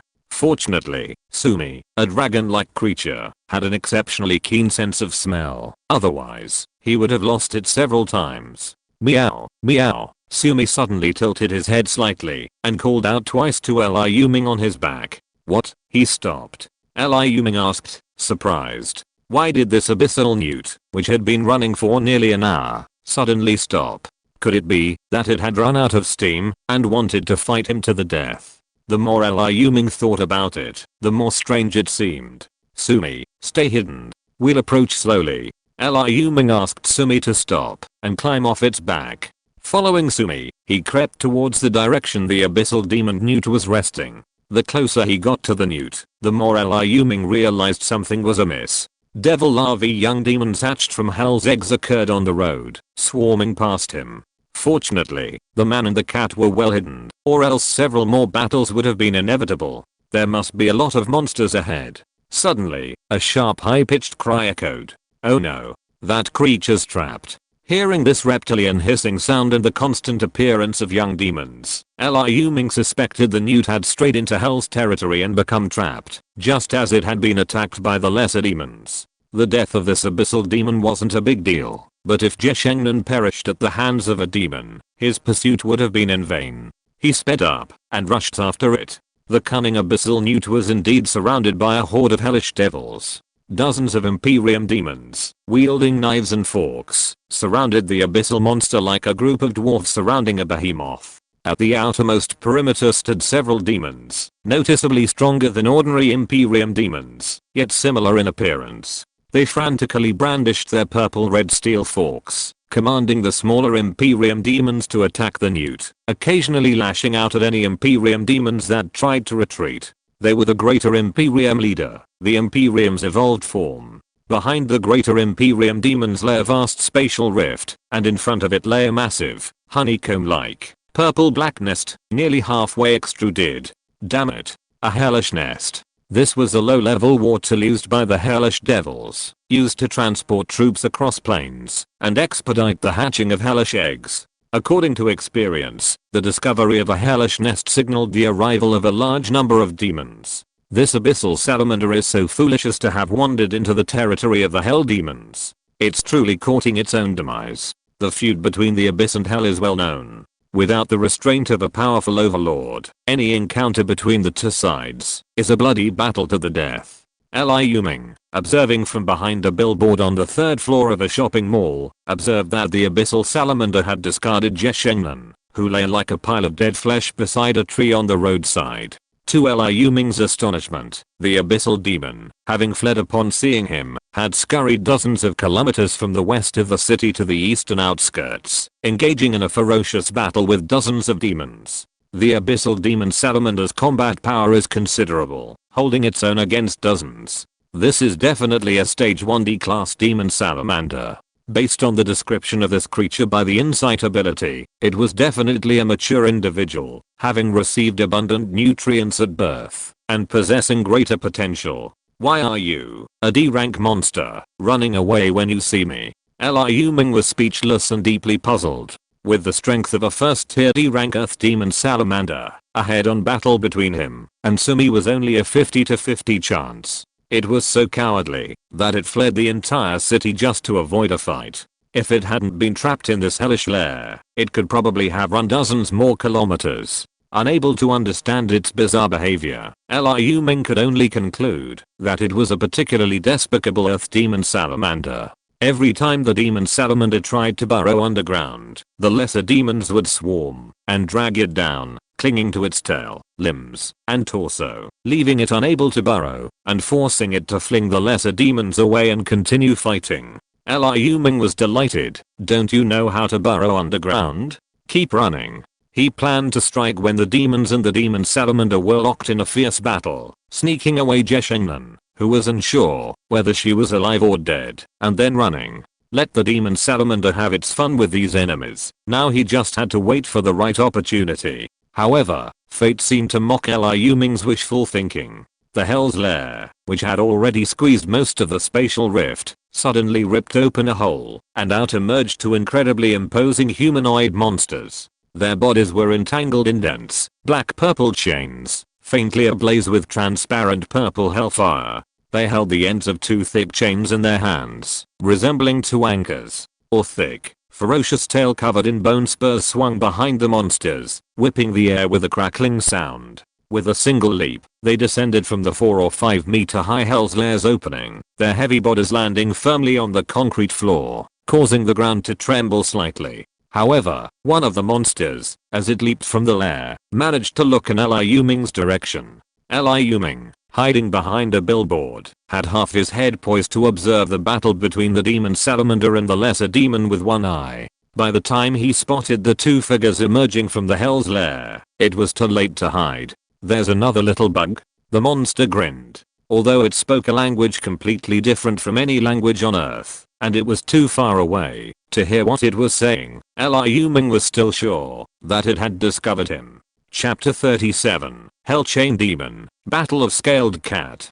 Hellchain Demon. Liu Ming grimly forced out these words as he watched one monster approach the abyssal salamander, while the other headed straight for his hiding place. He was extremely familiar with this low-level mainstay of the Devil clan. Their ferocious reputation was even greater than that of the Thorn Demon in later generations. Insight. Name, Chain Demon, Hell Devil, Energy Level. Description. The hellish bloodsteel chains that entwine their bodies are not only a weapon, but also a heavy armor shielding them from physical damage. Their skill in wielding these chains is as formidable as their reputation for brutality. They are one of the lowest level core units of the Devil clan. The dark purple hellfire coiled in their chains is a gift from hell, bestowed upon them the ability to incinerate all souls. Their immense strength and exceptional speed make them powerful warriors. This time, the Chain Demon's energy level was significantly higher than the previous Thorn Demon, and the energy field of its skin was significantly stronger.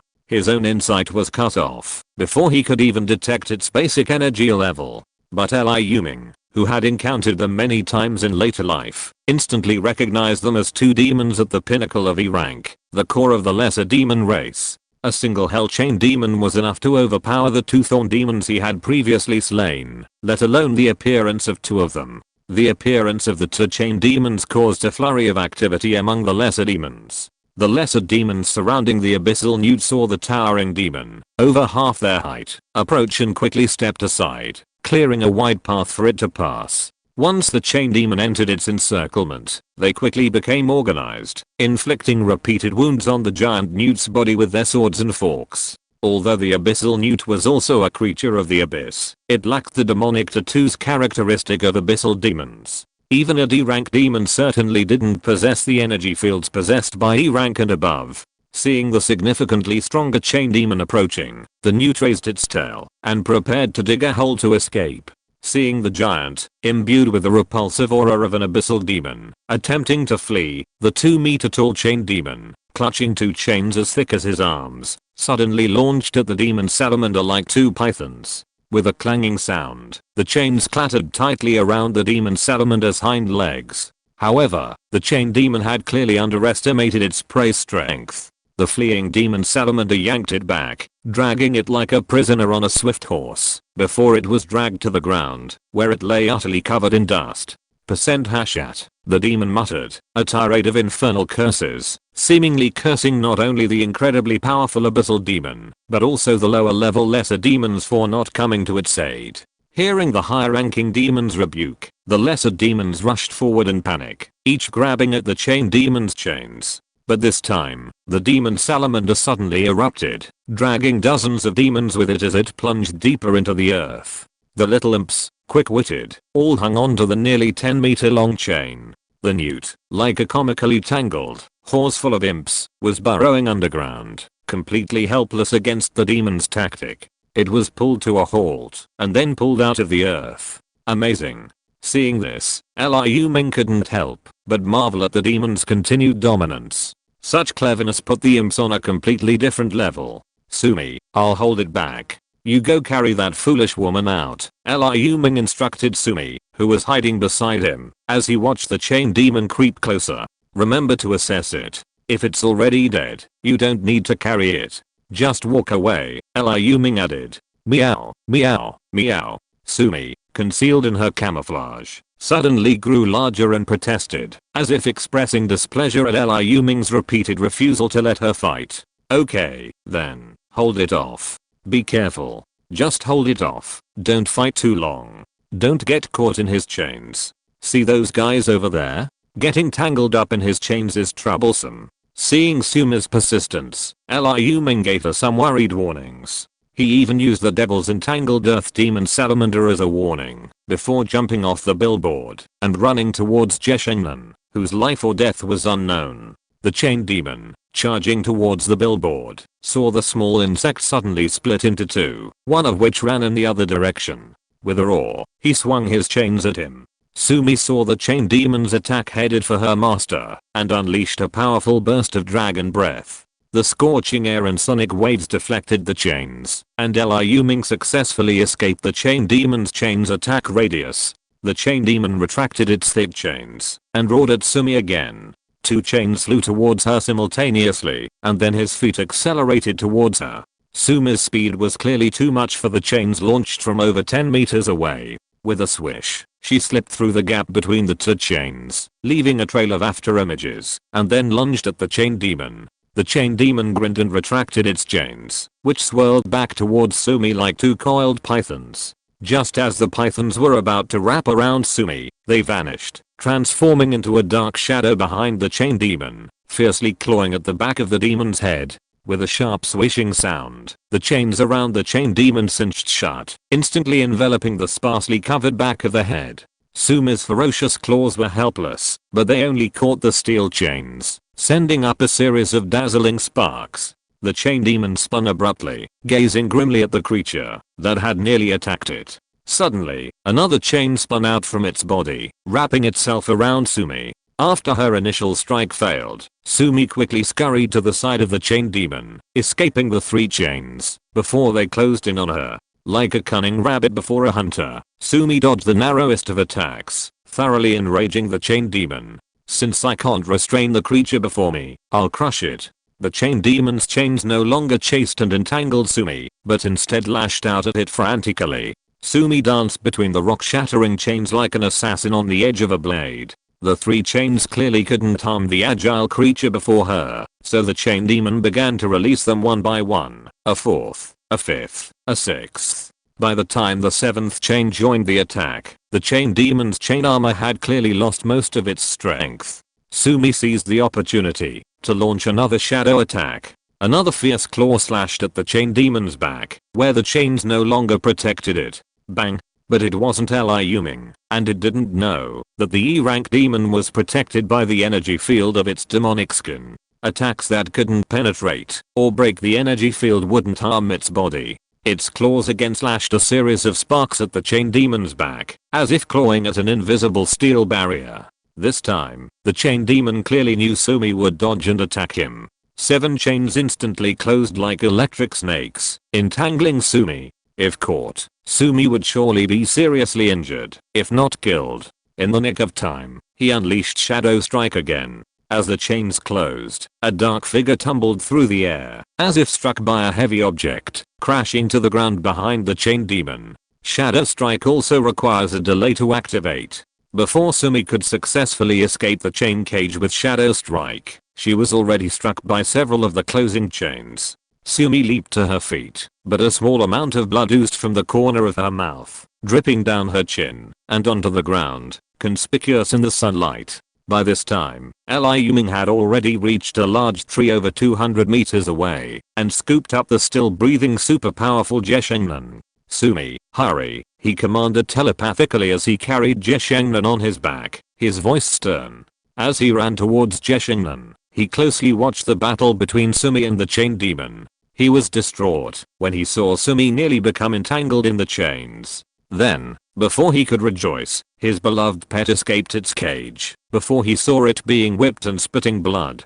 Sumi heard Liu Ming's voice echo in her heart, and leaped off into the distance. Liu Ming, carrying the super powerful woman on his back, ran in the other direction. The chain demon hesitated for a moment, then roared in anger, and chased after Liu Ming, who was carrying a person, and wielding a heavy sword, and whose speed was noticeably slower. Second update. Fengsha Monday mentioned that today's update is for the 9-vote veteran driver, Liu Zingluo, and all the readers who voted for this book this Monday. Thank you all. Unconsciously, it has been more than 20 days since I uploaded it. Tomorrow, it will officially break 100,000 words. The collection has already exceeded 300. I wonder if Fengsha's small wish of breaking 300 recommendations can be realized tomorrow? Looking forward to it. Chapter 38, Undead Hate, Wolves in Front and Tigers Behind. As expected of a devil with brains. If it were a demon, a mindless creature like that, Sumi would most likely go after Sumi, who had fought it. With Sumi's speed, escaping would be effortless, but me? Liu Ming groaned inwardly as he watched the chain demon closing in on him, its chains almost reaching the superwoman he carried on his back. Just as Liu Ming was about to be overtaken, desperately preparing to let go of the superwoman and turn to fight the chain demon, Sumi reappeared behind it. Its sharp claws repeatedly scratched at the chain demon's unchained parts, sparks flying. Though it didn't injure the chain demon, the shockwaves from the force field sent it roaring in discomfort. It then turned and attacked Sumi. The moment the chain demon turned, Sumi vanished, transforming into a dark shadow before Liu Ming, carrying Liu Ming and the superwoman on its back and running away. The chain demon roared, charging like a rampaging bull, slamming into the air and slamming the cars blocking its path into the air like toys. Even with 2 people and a heavy sword strapped to her back, Sumi was still a fraction faster than the demon. The chain demon was gradually left behind, and Sumi and Liu Ming had completely left the outskirts of Wuling City and reached the suburban highway. The chain demon, roaring and relentlessly pursuing them from 100 meters away, was a demon's tracking ability. Does this road lead to Jialing? Liu Ming muttered to himself, watching the sign beside the highway read 35 kilometers to Jialing County. Jialing County was no stranger to Liu Ming. Although he had never been there in peacetime, he had often visited it later in his life, while hunting in the wilderness, even buying a house there as a temporary base.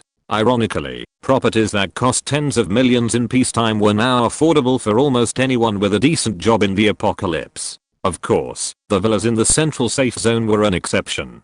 Jialing County and the other 5 counties under Wuling City were no different before the apocalypse. However, afterward, a single individual, or rather, an organization, became renowned throughout the Wuling region. That organization was called Yinghan, or Yinghan Demon Hunters. The Yinghan Demon Hunters were a preeminent demon hunting corps, second only to the Sandstorm Demon Hunters, within the Wuling safety zone's 1 city and 6 counties. Their leader was also a top figure among the 16 Supremes, commanding several individuals with the title of Ju and strong supporters. Their influence within the Jialing County safety zone rivaled that of the military and political powers. Sumi, running at a speed exceeding 160 km per hour, had already reached Jialing County after 15 minutes of running. Meanwhile, the chain demon had vanished, and even if still in pursuit, it was still 1,000 meters away. Sumi, already wounded by the chain demon's attacks, was exhausted from the continuous fighting, and the mandrace,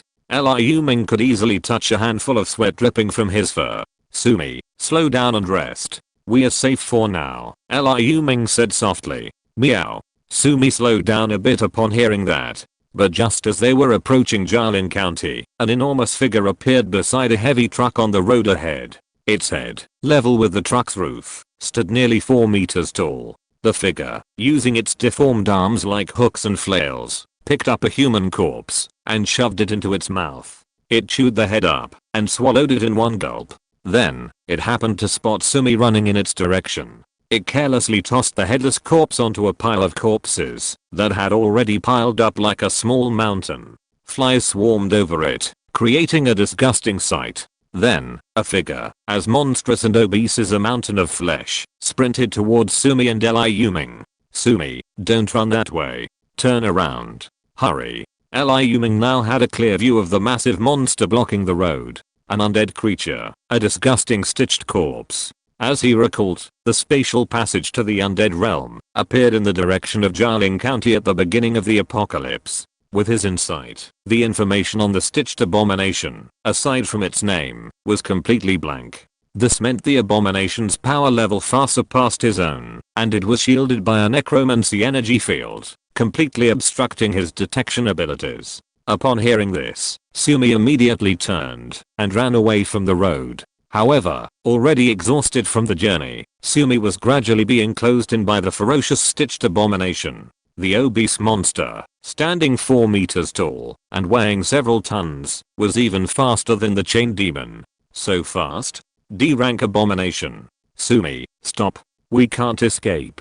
Fight. Seeing the approaching abomination's speed, which was completely disproportionate to its size, Liu Ming knew he couldn't escape. Despite Sumi's speed, he was now extremely exhausted. Undead creatures, like cannibals, share some traits. They will not stop until they have caught their prey. They have no sense of pain or fatigue. Only death can stop their ferocious attacks and frenzied appetite. In their current state, Sumi and he were powerless to escape. If they continued running, they'd be exhausted and wouldn't even have the strength to fight. There was no other option but to fight.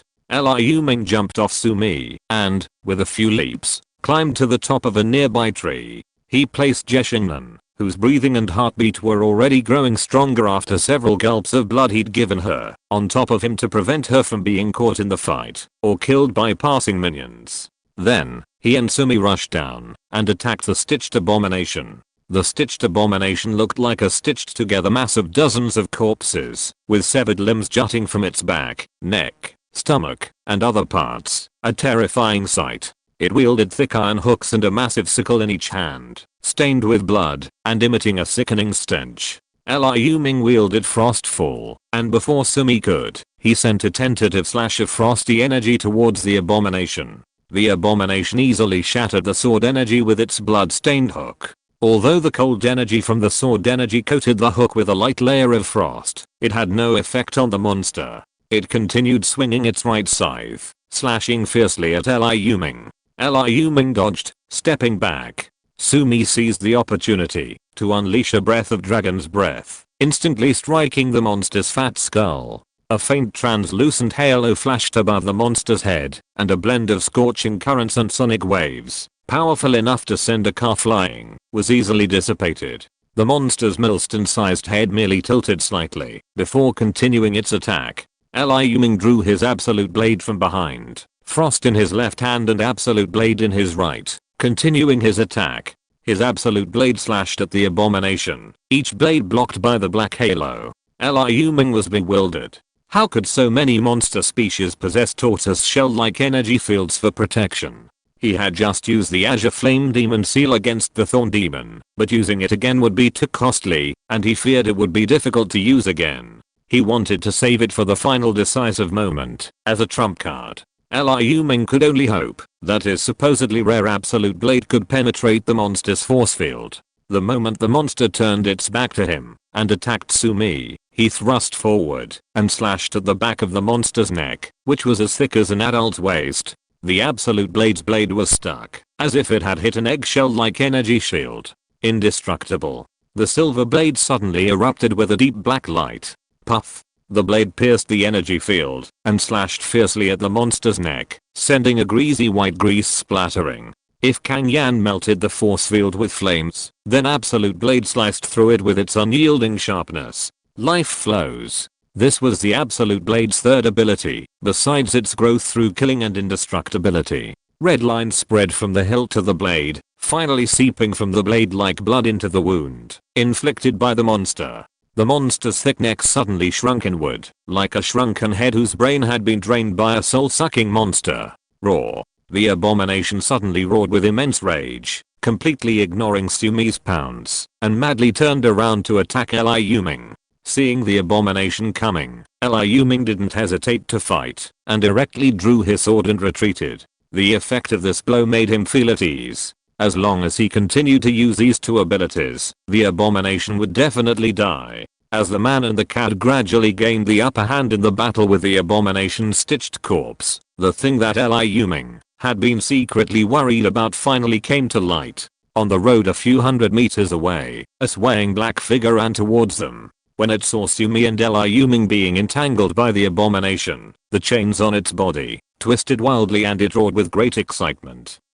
P.S. I wrote all the inspiration for this morning, so this chapter will be updated a little late. Chapter 39, Thunder Talisman Envoy, Escape for Life. The figure with an expression of excitement on its ugly face was, of course, the Hell Chain Demon that had chased Sumi and Liu Ming for dozens of kilometers.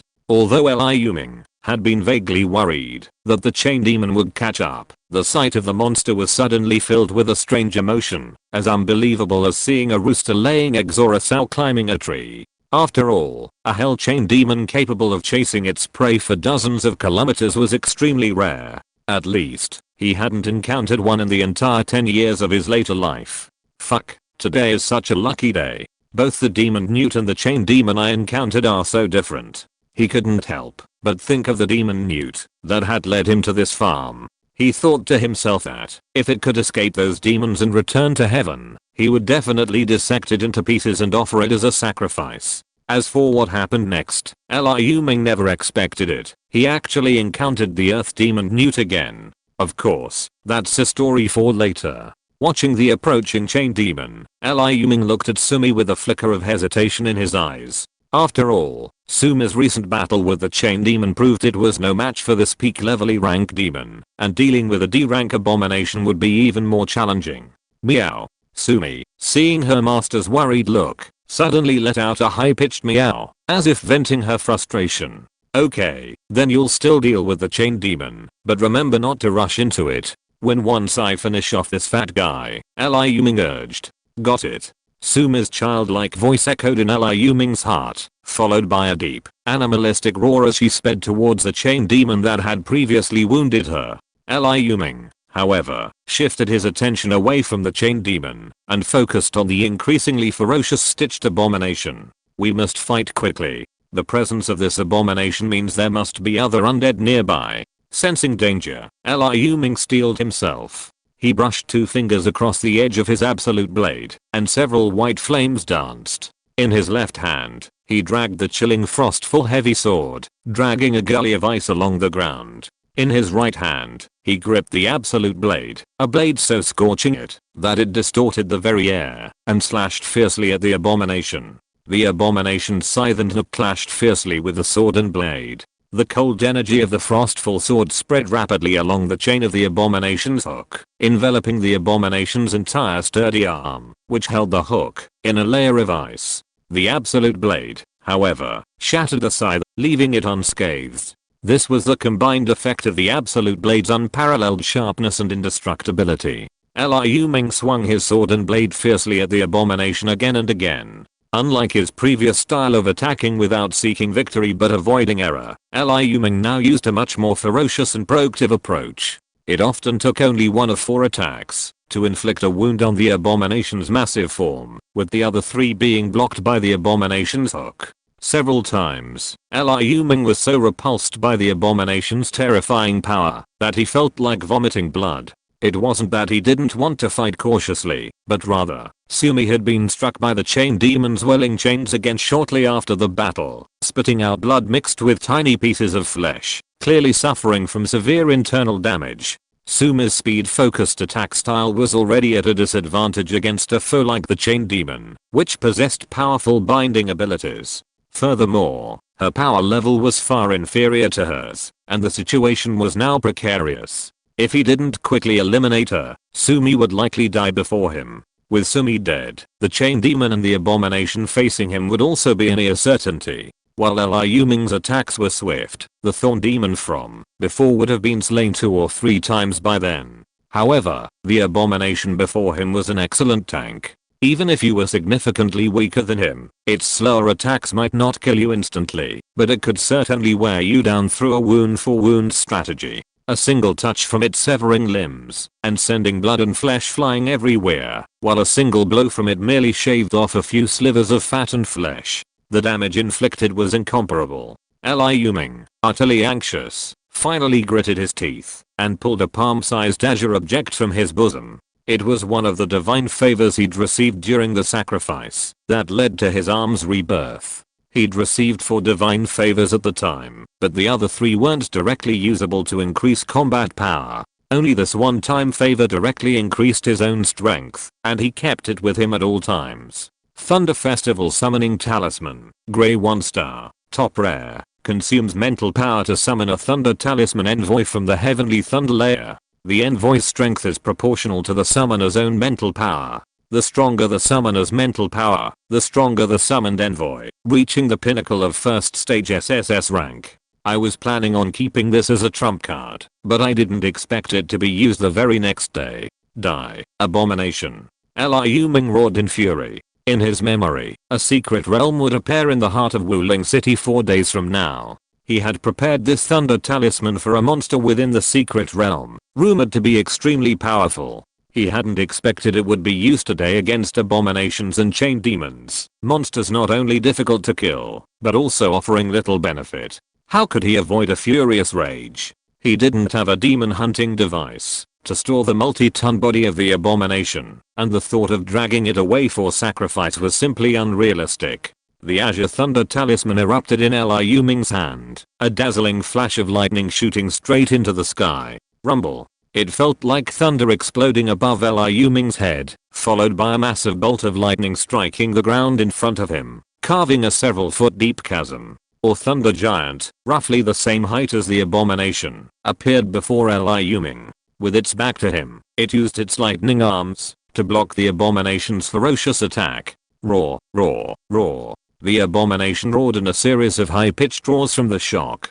Liu Ming, drawing his sword and slashing at the chain demon. The frostfall in his hand repeatedly shot out chilling sword energy, icing the chain demon's chains and enveloping him in a fiery heat. Even though the chain demon, born in hell, was an expert at playing with fire, the blue flame's domineering flame absorption engulfed the hellfire, igniting it like fuel. The flames burned fiercely, piercing through the energy field and scorching its soul, causing it to scream with the same piercing pain as the thorn demon. Under the combined attack of Sumi and Liu Ming, and especially with Liu Ming's complete control over the chain demon, the demon, which had pursued him for dozens of miles, was finally beheaded with a single sword strike. Its tall, majestic headless form collapsed to the ground with a thud. If I had known this would happen, I should have engaged him halfway.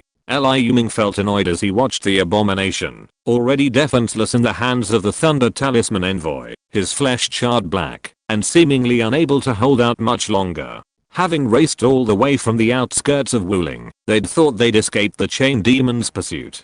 Sumi and I were in poor condition, so we didn't engage it to avoid attracting the monster. Who could have imagined the chain demon would have the fortitude to pursue us for dozens of kilometers, seeking our own death? Their plan was thwarted, and they'd wasted an extremely rare, one-time, top-tier divine favor. Just as Liu Ming swung his sword and Sumi turned to attack the abomination, a group of dark shadows in the distance swiftly moved in their direction, emitting a loud, harsh roar. Liu Ming gazed into the distance and saw all too familiar figures: ghouls, zombies, skeletons, demons, dead puppets. These undead monsters, led by two massive, abominable, stitched corpses, were charging towards him. Damn it, that damn abomination's roar has attracted its own kind. Thunder Envoy, hold them off. Liu Ming commanded the Thunder Giant, who was still swinging his lightning arms at the already dying abomination. He then lifted Zheshengnan from the tree and fled with Sumi. Sumi, severely injured and ruptured from the battle with the chain demon, was unable to carry herself and could only follow closely beside him. They didn't even have time to collect the chain demon's corpse. After running 300 or 400 meters, a flash of lightning shot straight into the sky, and the distant clouds seemed to be stained with blue. The powerful explosion caused a wash of water, sending Liu Ming, carrying Zheshengnan, tumbling several times. Sumi pulled him up and continued running. Envoy, have a safe trip. There was no other way to cause this shockwave except the Thunder Envoy's self-detonation. Liu Ming had become so adept at summoning creatures to explode to delay his escape that he felt no emotion at all, and even a hint of nostalgia stirred within him. But a monster, swelling in a cloud of dust, interrupted Liu Ming's recollections, forcing him to flee for his life. PS. Second update. I almost forgot to mention this is the first of two I missed last Saturday because Fengshe's car was scratched. The third apprentice has been born. He's the man behind the author, who has been quietly supporting Fengshe for a long time. Alas, cousin. I'll have an update for him next Tuesday. Chapter 40, The Dead Spirit Boundary, No Escape. On the deserted Doomsday Highway, another deadly chase unfolded. Liu Ming, the pursued, remained calm. After all, even though both he and Sumi had reached critical lows, the undead creatures behind them, shattered by the Thunder Talisman's explosion, were still slower than him. He figured he could gain some distance and take a different route at the fork in the road and escape. Suddenly, a familiar figure appeared on the back of the massive death puppet beast. It let out a piercing scream, and all the undead creatures sped up. Having a foreboding premonition, Liu Ming glanced back and saw a cadaveric wizard, a superior race of the undead from later times. While this creature might be unfamiliar, its evolved form, the Lich, was undoubtedly familiar. A cadaveric wizard sat on the death puppet beast's back. Why hadn't he seen it just now? Who could have imagined that a D-class abomination could attract such a terrifying corpse wizard? After all, in the eyes of the corpse wizards, a rare species of intelligent creatures among the undead D-class abominations were likely little more than experimental material and minions guarding the bone magic tower. As this thought crossed Liu Ming's mind, the corpse wizard swung his staff at the undead still chasing him. Several emerald green rays shot from the staff towards his men, and the life force of a group of skeletons and zombies was instantly drained by the green light, like withered plants, leaving them in a pile of withered bones. The green light, draining the life force of the undead, instantly expanded, transforming into a green fluorescent curtain that surged towards Liu Ming like a rising tide. Liu Ming and Sumi were running when they suddenly stopped. It wasn't that he wanted to stay and die, but he could no longer run. A light curtain had already blocked his way. He tapped the green light that now blocked his view, and the light curtain made a thud like knocking on solid wood. He then smashed his sword into the thin green light curtain. The light curtain rippled slightly before returning to calm. From a distance, it looked like a thin, oval, eggshell-shaped green light barrier completely enveloping Liu Ming. Liu Ming turned with a grim expression, to look at the corpse wizard and the remaining undead creatures that were attacking him. Necromancy. His voice, hoarse after not having drunk anything for a long time, came out. Necromancy is a weakened version of the Lich's specialty, the Necromancer's Sky. Based on his experience with the undead, this disgusting spell required at least a C-level corpse wizard to cast, and was definitely not something that even the lowest level D-level corpse wizard could wield. A C-rank corpse wizard, a terrifying monster capable of casually unleashing disintegration beams, ripping flesh and blood, summoning undead spirits, poisonous soul fire, and the death raven spell. Had nothing unexpected happened, he would have been doomed today. The corpse wizard drew closer, and the familiar, piercing cry of a night owl echoed in his ears again. In later times, he would have crushed such a low-ranking corpse wizard with a single blow. Back then, while he might have been considered only a mid to low-level professional, his strength was far beyond the reach of a corpse wizard. Even if he encountered the highest-ranking corpse wizard, he would not flee but fight them. Unless it was one of those terrifying liches, each of which was a creature of the 4th rank or higher, while he himself was only a C rank 3 at his peak. These thoughts flashed through his mind. The corpse wizard had already raised its bone staff and fired a corrosive crimson beam at Liu Ming. Liu Ming quickly released a burst of sword energy to slow the crimson beam and quickly rolled to avoid the blow. The crimson ray struck the ground, creating a black hole over a foot deep, accompanied by a hissing, corrosive sound. That staff was a necromancer's staff, standard equipment for low-level necromancers, from 1st level D rank to 1st level SSS rank. The quickest way to identify a low-level necromancer's rank is by their staff. A D rank necromancer's staff has a single thumb-sized skull embedded in the top. With each level up, a new skull is added. The 2 skulls embedded in the staff before him indicated the necromancer's identity. As expected, a C-rank necromancer. These skulls are considered a precious magical material by spellcasters in later generations. They are no ordinary skull ornaments, but rather a specialty of the necromancy and underworld, the bone gem of the dead. They possess a variety of powerful effects, including amplifying a spellcaster's spellcasting ability, spell power, and mental meditation speed. Consequently, they are highly valued and increasingly rare in safe zones. In later generations, cadaver sorcerers were hunted to such an extent that they traveled in large groups to avoid the greedy gazes of human evolutionary professionals. But now, when these 2 rare undead bone gems, worth 2 properties in a later safe zone, appeared before him, he felt only bitterness, not a trace of excitement or joy. The cadaver sorcerer before him had clearly been affected by the Thunder Talisman Envoy's explosion. 2 fingers were missing from his right hand, which held his staff, and a dark red liquid still flowed out. It was the cadaver's blood.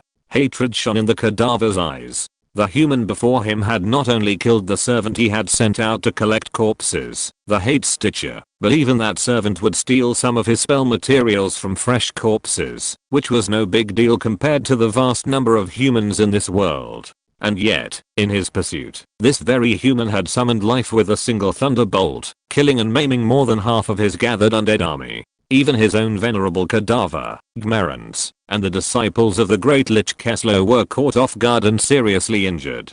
He wasn't a skeleton like the bone witches, whose broken bodies could be replaced with any bone they found. Even growing 2 fingers would cost him dearly.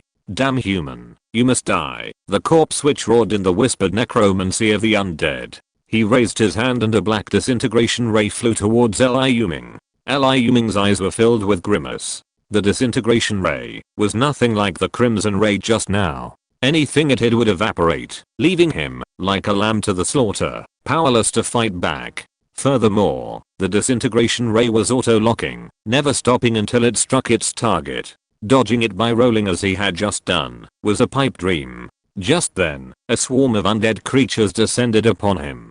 Several skeleton soldiers swung their rusty iron swords at Liu Ming, while the skeleton archers behind them raised their long bows and unleashed a barrage of bone arrows. Arrow defense field. Bone arrows and rusted swords thudded like invisible round shields, unable to penetrate. Dark light blade.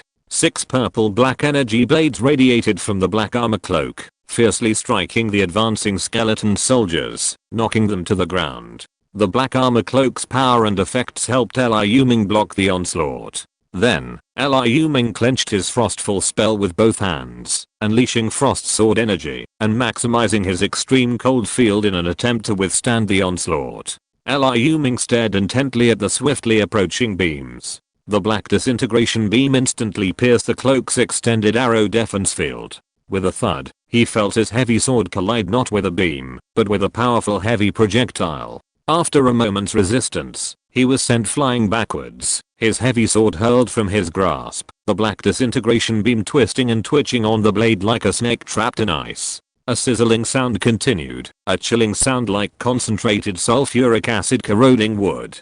Fortunately, while the frostfall was only a 1-star grey item, its material was blue, so it wasn't broken down by the disintegration ray. Seeing the heavy sword that could slow his spells being knocked away from his enemy, the corpse warlock laughed arrogantly and ordered another of his abominations to snatch the sword from him. Sumi fiercely guarded Liu Ming, fending off the relentless onslaught of undead creatures, wounds piling up on his body. Liu Ming fell to the ground, spitting out a mouthful of blood, his face utterly pale. Although the disintegrating force of the disintegration ray had been blocked by frostfall, the incredible force contained within had left him severely injured. The situation was precarious. P.S. Thanks to my cousins Anuis Falling, Cheyenne 123, and Nanzishan for their awards, as well as my cousins Each Engine Zio for the recommendation red envelope and everyone's support. Thank you. We also celebrate the birth of the book's first disciple, Cheyenne 123 cousin, and the fourth apprentice, Anuis Fall cousin. Additional updates will be given next week. Chapter 41 Life Sacrifice, Zua Neo and Dragon Salamander. One abomination, with its deformed arm, hooked the frostful sword and swung forward, handing it to the corpse wizard. The other swung its iron hook and sickle, slamming down on the already wounded Liu Ming. Meanwhile, Sumi was trapped by several ghouls and skeletons, unable to escape. Even its Shadow Strike ability, exacerbated by its injuries, had barely been activated when it was pelted by a barrage of arrows from a group of skeleton archers, sending it careening through a crack in space. Liu Ming struggled to raise his absolute blade to block the massive blood-stained sickle. He desperately rolled several times, dodging the deadly hook, and spat out 2 mouthfuls of blood in the intense battle. As he watched the gradually fading emerald green light curtain, his eyes icy. A C-rank corpse wizard's necromancy barrier couldn't last long. It would likely lose its energy in another half minute. As long as the barrier vanished, he and Sumi had a fighting chance. Staring intently at the approaching abomination, swinging its scythe and hook, and the 2 stinking zombies, Liu Ming's brain cells raced, pondering a countermeasure. In his current state, he might not even last 10 seconds. How could he escape? Using his knife to paw the ground, he struggled to his feet.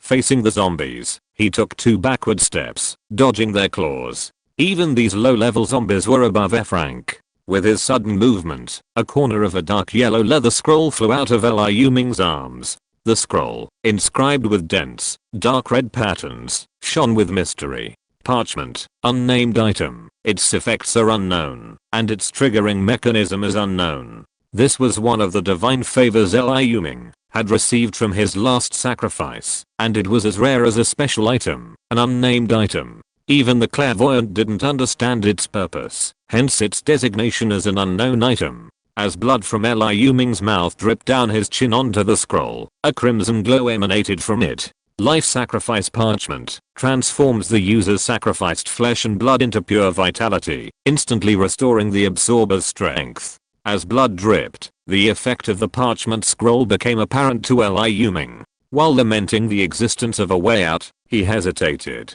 Should I transfer my life force to Sumi, or transfer Sumi's life force to myself? As Liu Ming pondered, a corpse wizard, perched on the back of a dead puppet beast in the distance, saw his men failing to capture the already seriously injured Liu Ming, and flew into a rage. With a series of deadly whispers, he cursed his men's incompetence, and then launched a flesh-stripping spell straight at Liu Ming. Having just narrowly dodged the abominable scythe, Liu Ming was now helpless against this spell, and was instantly struck in the right arm. With a crackling sound like oil in a frying pan, Liu Ming's arm was instantly ripped apart by the energy spiral, leaving him with a bloody mess. Even his sharp blade was unable to hold onto it, and it fell to the ground. Seeing his entire right arm, struck by the spell, about to be stripped to a mere bone, Liu Ming finally made up his mind. Life sacrifice, right arm. The parchment suddenly erupted with a dazzling red light, shooting towards Liu Ming's right arm. The red light, with incredible force, instantly dissipated the energy of the flesh-stripping spell. Then, like a monster's maw, the red light ripped off Liu Ming's entire right arm. As if not satisfied, it began to ruthlessly drain Liu Ming's life force. As his life force was continuously drained from his body, his form began to tremble. Finally, when Liu Ming's face became inhumanly pale, his black hair turned white, as if he had aged decades in an instant, and he was on the verge of complete shock. The red light finally ceased. As the red hair clinging to Liu Ming's right arm gradually dissipated, a bright red ball of light, like a giant ruby, emerged before him. "Take it, give it to me. Quickly." Upon seeing this ball of light, brimming with life force, greed flashed in the corpse wizard's eyes, and he barked orders to his men. "Sumi, eat him." Liu Ming shouted anxiously to Sumi through telepathy. Meanwhile, most of the undead creatures, obeying the command of their master, the corpse warlock, rushed towards Liu Ming, seizing the ruby-like ball of light that seemed as solid as a substance. The number of monsters surrounding Sumi suddenly dwindled. Relieved of the pressure, Sumi unleashed a shadow strike, appearing before the bright red ball of light, and devouring it whole. Red light crisscrossed Sumi's body, and Sumi's hideous wounds healed instantly. Even her shattered black jade scales rapidly regenerated. Within moments, she had recovered from her near-death state, returning to full combat power. With a flick of her tail, Sumi hoisted Liu Ming onto her back. Grabbing the absolute blade in her mouth, she used a shadow strike to reach Jeshengnan, who had been thrown from the previous battle, and carried her on her back. By this time, the veil of the necromancy barrier had thinned immensely. Seeing the duck he had secured was about to fly, the corpse warlock panicked and waved his staff, attempting to use the vitality of his minions to prolong the necromancy barrier's duration. But Sumi slammed hard into the light curtain, causing it to flicker. Then, taking advantage of the moment the light faded, another shadowy force pierced the necromancy barrier. Jaya. The moment Liu Ming completely lost consciousness, he heard the corpse wizard's furious roar. In the suburbs of Wuling City, a slender mysterious feline creature, carrying two people on its back, sped through a desolate street. The street was silent except for the occasional rustling of newspapers and cans blown by the wind, as any monsters capable of making sounds had been crushed to the cold concrete, their heads shattered. Meow. Sumi's desolate cry suddenly echoed from the empty street. He could feel his master's vitality rapidly draining after he had been forced to swallow the bright red ball of light. Even trying to force him to drink the liquid from all the red test tubes on his person was futile. Having already lost his master once, he knew all too well what was about to happen. It didn't know how to save its master. The journey back to the altar, where the master always received magical items, was dozens of minutes, and the master might not last long. Before they knew it, Sumi, carrying her master, had reached the site of their first battle with the chained demon, near where the abyssal newt was trapped. Salamander. A faint voice echoed in Sumi's heart. Meow. Sumi cried excitedly. It was her master.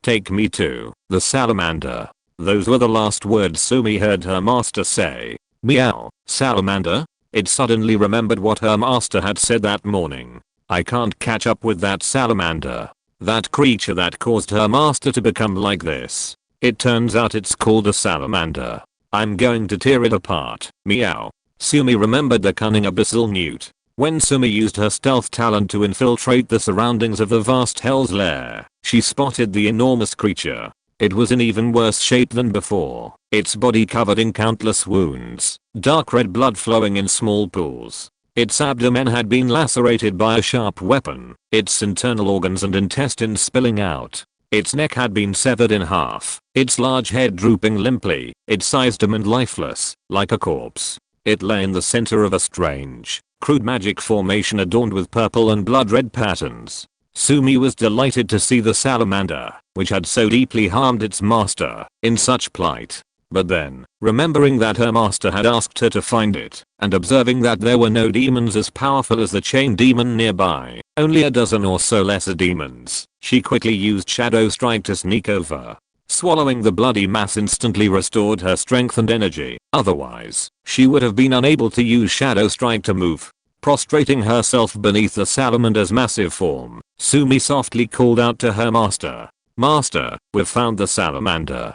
Sumi, leave it to me from now on." Liu Ming forced himself to wake up from his utterly drowsy state of shock. When Sumi first gave him the blood potion, he knew that even 3 or 5 blood potions wouldn't be enough to restore his dwindling vitality. If this continued, he'd likely die of shock. His only remaining option, aside from hoping to reach the altar in time and receive divine healing before his own life force completely faded, was to contract a dragon pet. He remembered the moment he contracted Sumi, an astonishing and majestic force channeled a dragon-like vitality from his heart to every part of his body, and the only creature he could think of that could be contracted was the salamander. He could only hope that a successful contract with this immensely large subterranean demon salamander would replenish his dwindling vitality. "Salamander, you're not dead yet, are you? But you're just as close to death as I am. Now, only I can save you, and that's also saving me. If you don't want to die, don't refuse.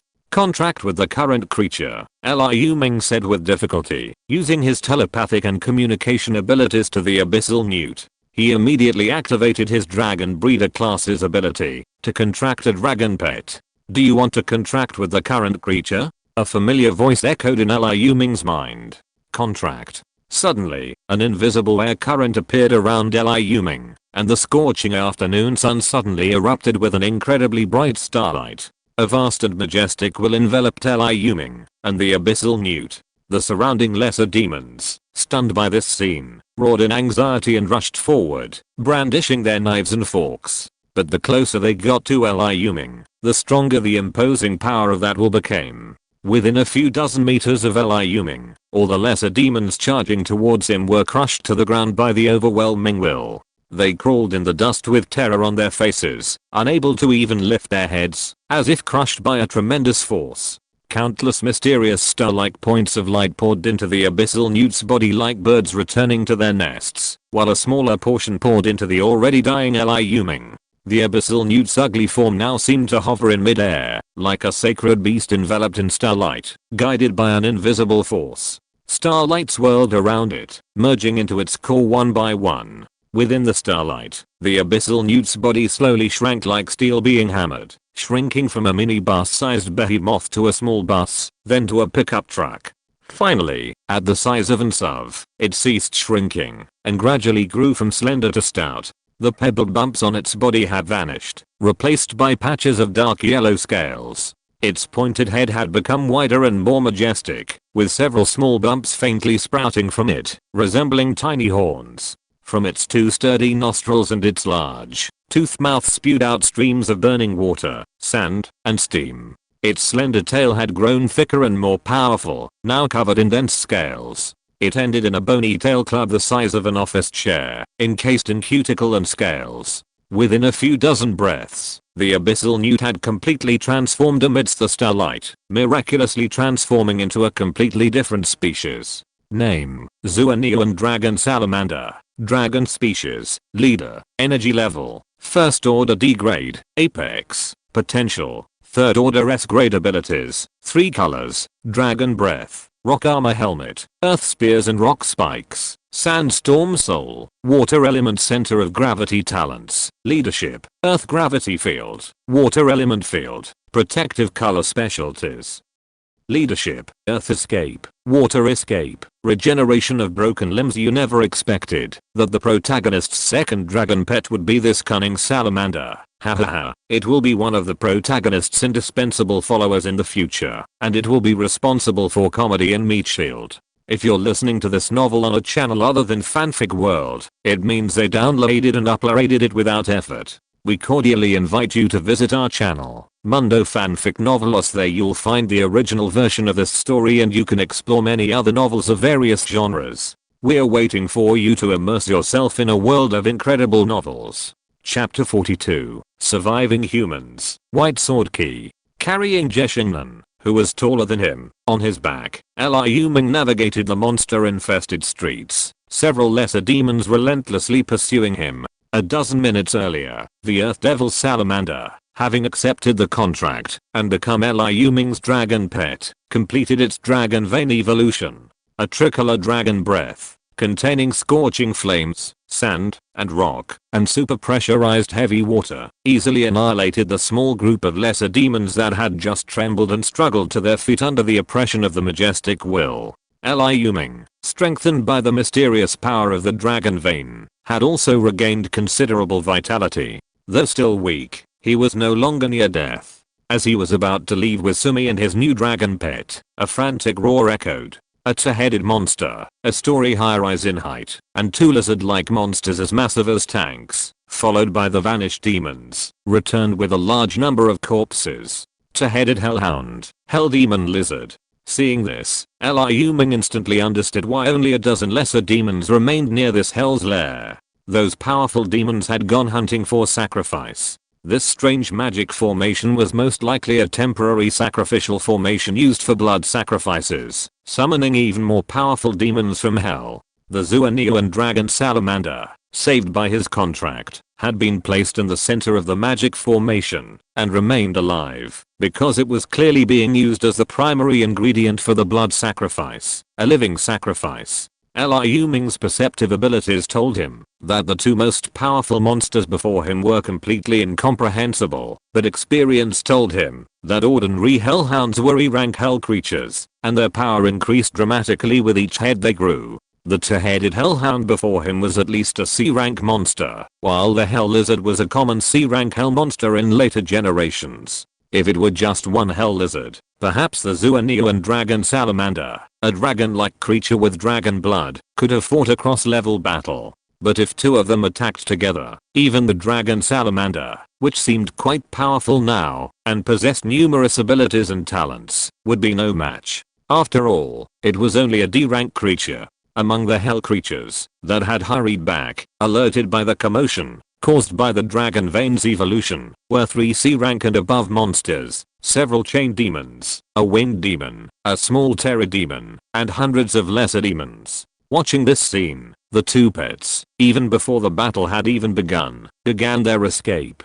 Sumi carried Liu Ming on her back, while the Zuanian dragon salamander carried Jeshengnan, who had nearly become its own food, as they raced forward. However, the winged demons, capable of flight, were too swift, and the two-headed hellhound's sense of smell and tracking abilities were too formidable. Sumi and the dragon salamander were nearly overtaken by the swarms of demons several times.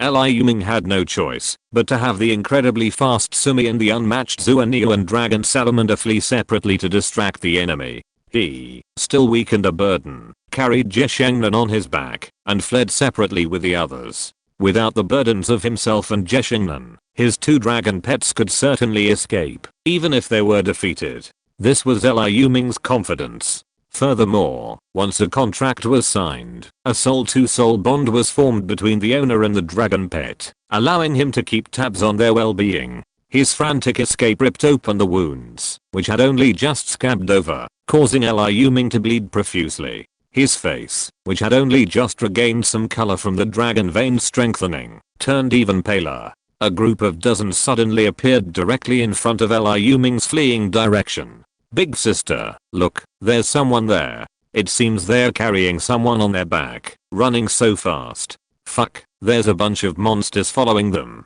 Really? They're all the kind that are almost as tall as adults, not the smaller ones. Big sister, are you going to leave? I think there's quite a few of them. A group of people, skulking in the shops lining the street, chattered as Liu Ming approached. The person they called Big Sister was a woman wearing a white tracksuit and a simple ponytail, but that couldn't hide her stunning beauty.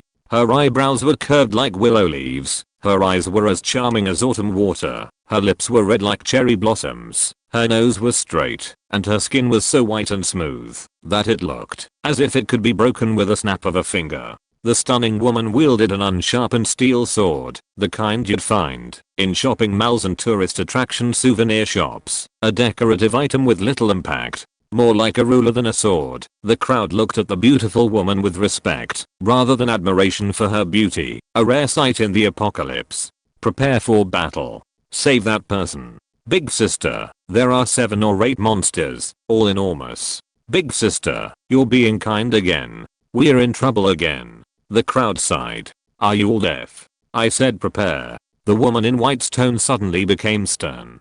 Yes.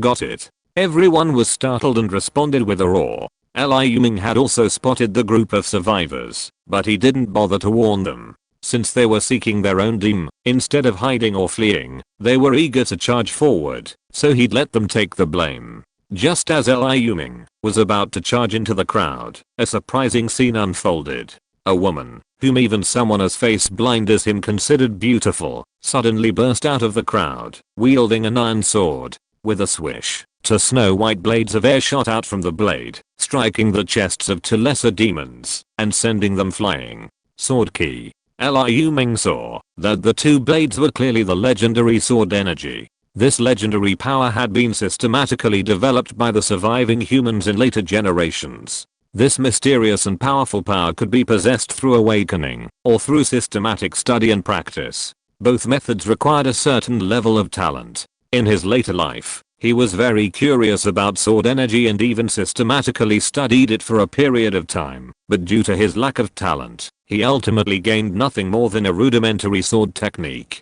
Those who awakened sword energy in the early days of the apocalypse had all practiced swordsmanship in depth during peacetime, and had a unique understanding of the sword art. In later generations, these individuals were called sword masters, a type of person who had awakened natural energy. Those who have awakened their sword energy are truly powerful. Liu Ming couldn't help but sigh as he watched the woman almost single-handedly take on the majority of the lesser demons, while dozens of others, armed with various weapons, clattered against the remaining 2 or 3 lesser demons. Originally, dozens of ordinary people were no match for 2 or 3 first-tier F-grade or higher lesser demons, but the fighting spirit of 2 individuals caught Liu Ming's attention. A tall, gray-haired man, clearly not young, and a sturdy yellow-haired man wielding 2 machetes blocked the main attack of the 2 lesser demons, leaving them unable to attack the remaining civilians. Otherwise, Liu Ming predicted, at least half of them would have perished.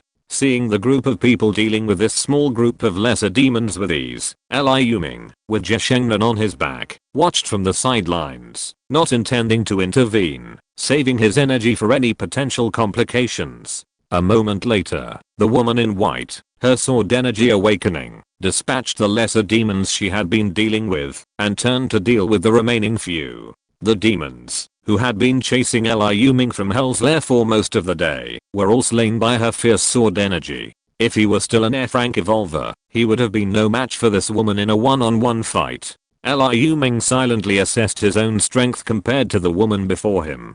But now, he was an E-rank evolver, and his Yuan Qi cultivation had advanced to the Yuan energy transition stage. His chances of winning against her were 70:30 into her. Of course, that was assuming he had recovered from his injuries and was fully energized. In his current state, if this woman were to attack him, his chances of winning would be less than 50:30. He wouldn't even be able to block many of her sword energies. Who are you? The woman asked Liu Ming, who was still hiding behind the crowd, after wiping the dark purple blood from the sword with a delicate handkerchief. Didn't you see people running for their lives? Liu Ming replied calmly, not considering them his saviors. Ever since he'd formed a pact with the dragon salamander, his dragon veins had tripled in strength. A dragon-like vitality surged from his heart to his entire body at every moment. His injuries and strength were rapidly recovering. In a dozen minutes, he could have dealt with these reckless demons on his own, so why bother with anyone else's interference? Cripple, how dare you talk to our leader?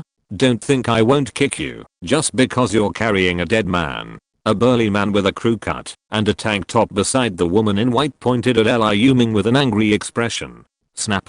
A crisp sound echoed, and everyone saw the man who had been standing at the back, ghost-like, approach the burly man with the crew cut. He continued to strike the leader's head, but his blow was blocked by their leader's fair arm, leaving the arm red and purple from the blow. Friend, at least we saved you. Even though my men scolded you, I took the slap on their behalf. Does that offset it? The woman spoke calmly, as if the slap hadn't been directed at her. Fuck you, you dare hit the big sister. Flathead roared and lunged forward. Bang. Flathead flew backward like a toy again. It offsets it, Liu Ming said expressionlessly, retracting his right foot. Where are you going? He looked at the woman in white, as if nothing had happened, under dozens of blazing gazes. If this woman, who not only had awakened sword energy, but also possessed astonishing combat awareness, really wanted to deal with him, he wouldn't be able to stop her now. There was no point in tolerating the provocations of other scumbags.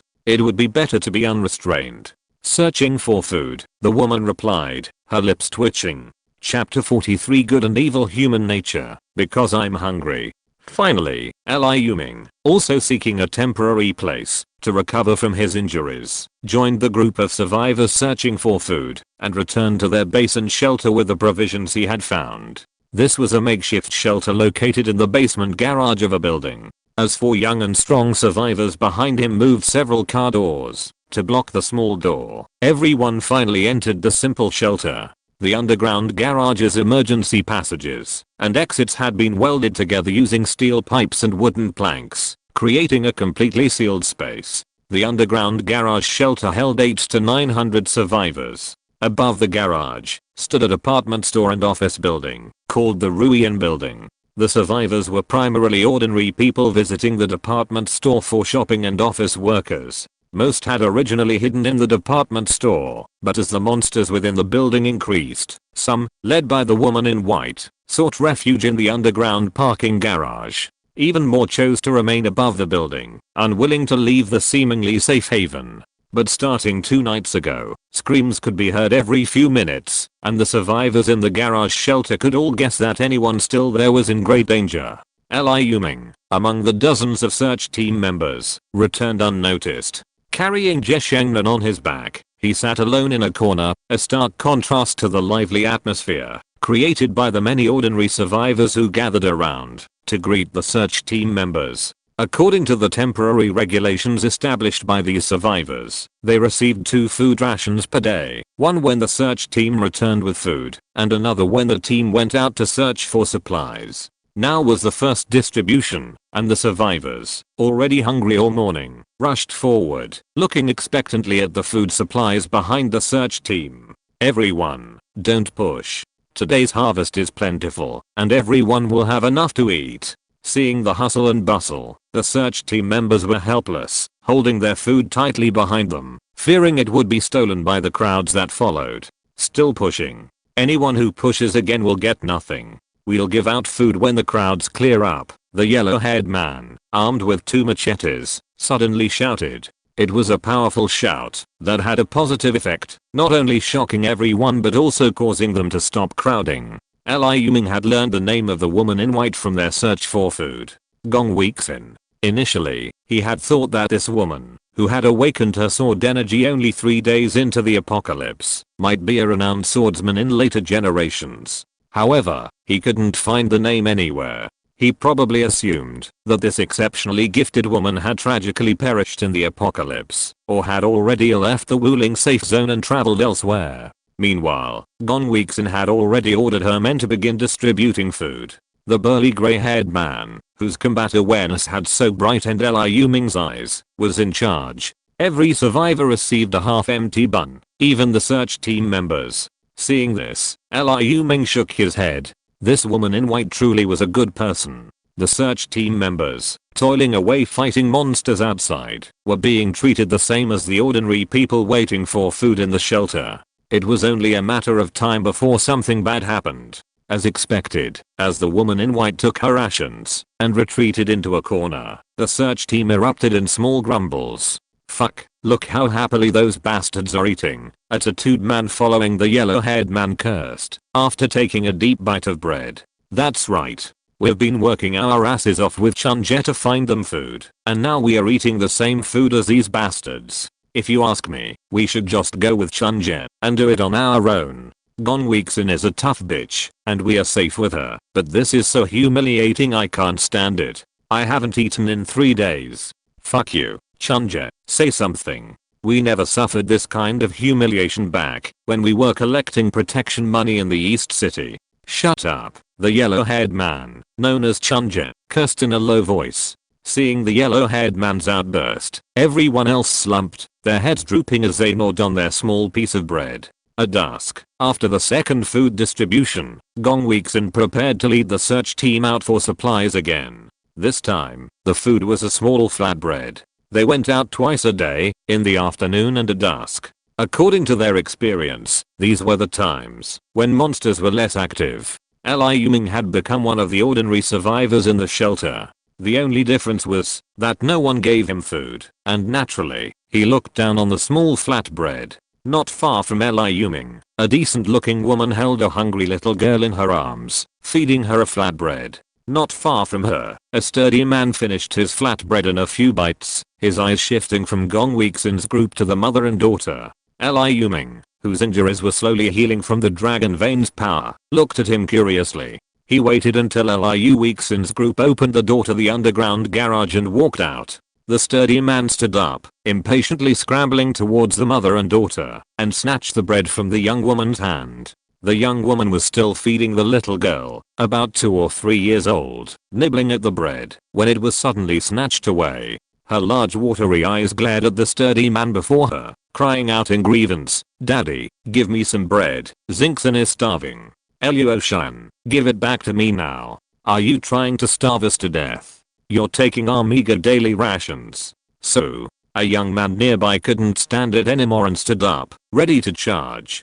An elderly man beside him grabbed his arm. "Sit down. Haven't you had enough of his lesson? He said he was a fighting coach before the disaster. You're so small, how could you not get a beating every time you stepped forward to do something righteous? Besides, he robbed his wife and daughter. What business is their family business any of ours?" "Oh, I get it, Grandpa." The young man sighed and sat down helplessly. This man acted like this almost every day after the big sister and the others left. Everyone was used to it. He had rushed forward a few times, but each time he got nothing but a beating. Once, his grandfather even got slapped when he tried to mediate. Just as the strong man picked up his pancake and walked back to his seat to grab a snack, the man with a broken arm, who had just returned from the big sister and had been ignored by everyone, quietly came from the corner and landed behind Eluoshan. With a single kick, Eluoshan's sturdy, 5 feet 89-inch frame was toppled to the ground. The armless man's dusty sneaker, stained with dirt and mud, slammed down hard on Eluoshan's twisted head.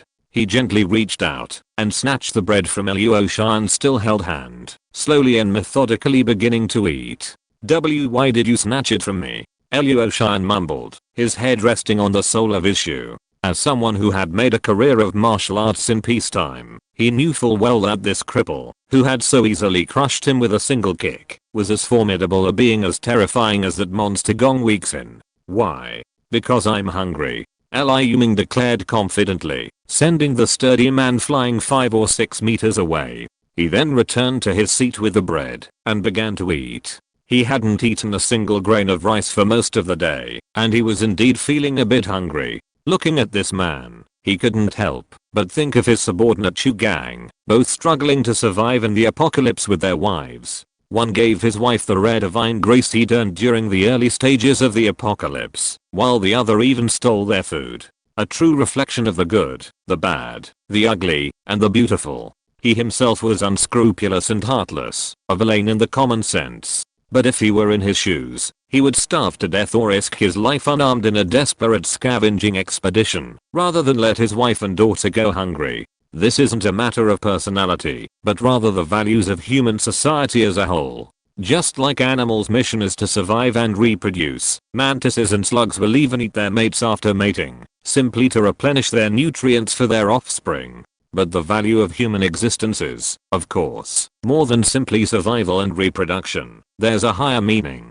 This meaning varies from person to person. For Liu Ming, it's about becoming stronger, strong enough to roam freely and unrestrained, strong enough to feel the loneliness of the highest echelons, and ultimately, to live unrestrained in this vast world. It was like if he were still the abandoned otaku, before he gained his memories of the afterlife. With his power, would he have the guts to steal that strong man's food. Supreme power, that was what he pursued. Without this value and meaning, life would be nothing more than a walking corpse. His past life's experiences were so frustrating that he sought pleasure over security in this one. Otherwise, with his intimate knowledge of the 10-year future, why would he have twice suffered a near-death experience with broken arms? He only needed to seize the opportunity, to lean on two powerful partners, and his future would be a meteoric rise. Why fight his way through it all? Human nature is truly interesting, he sighed, concluding his thoughts.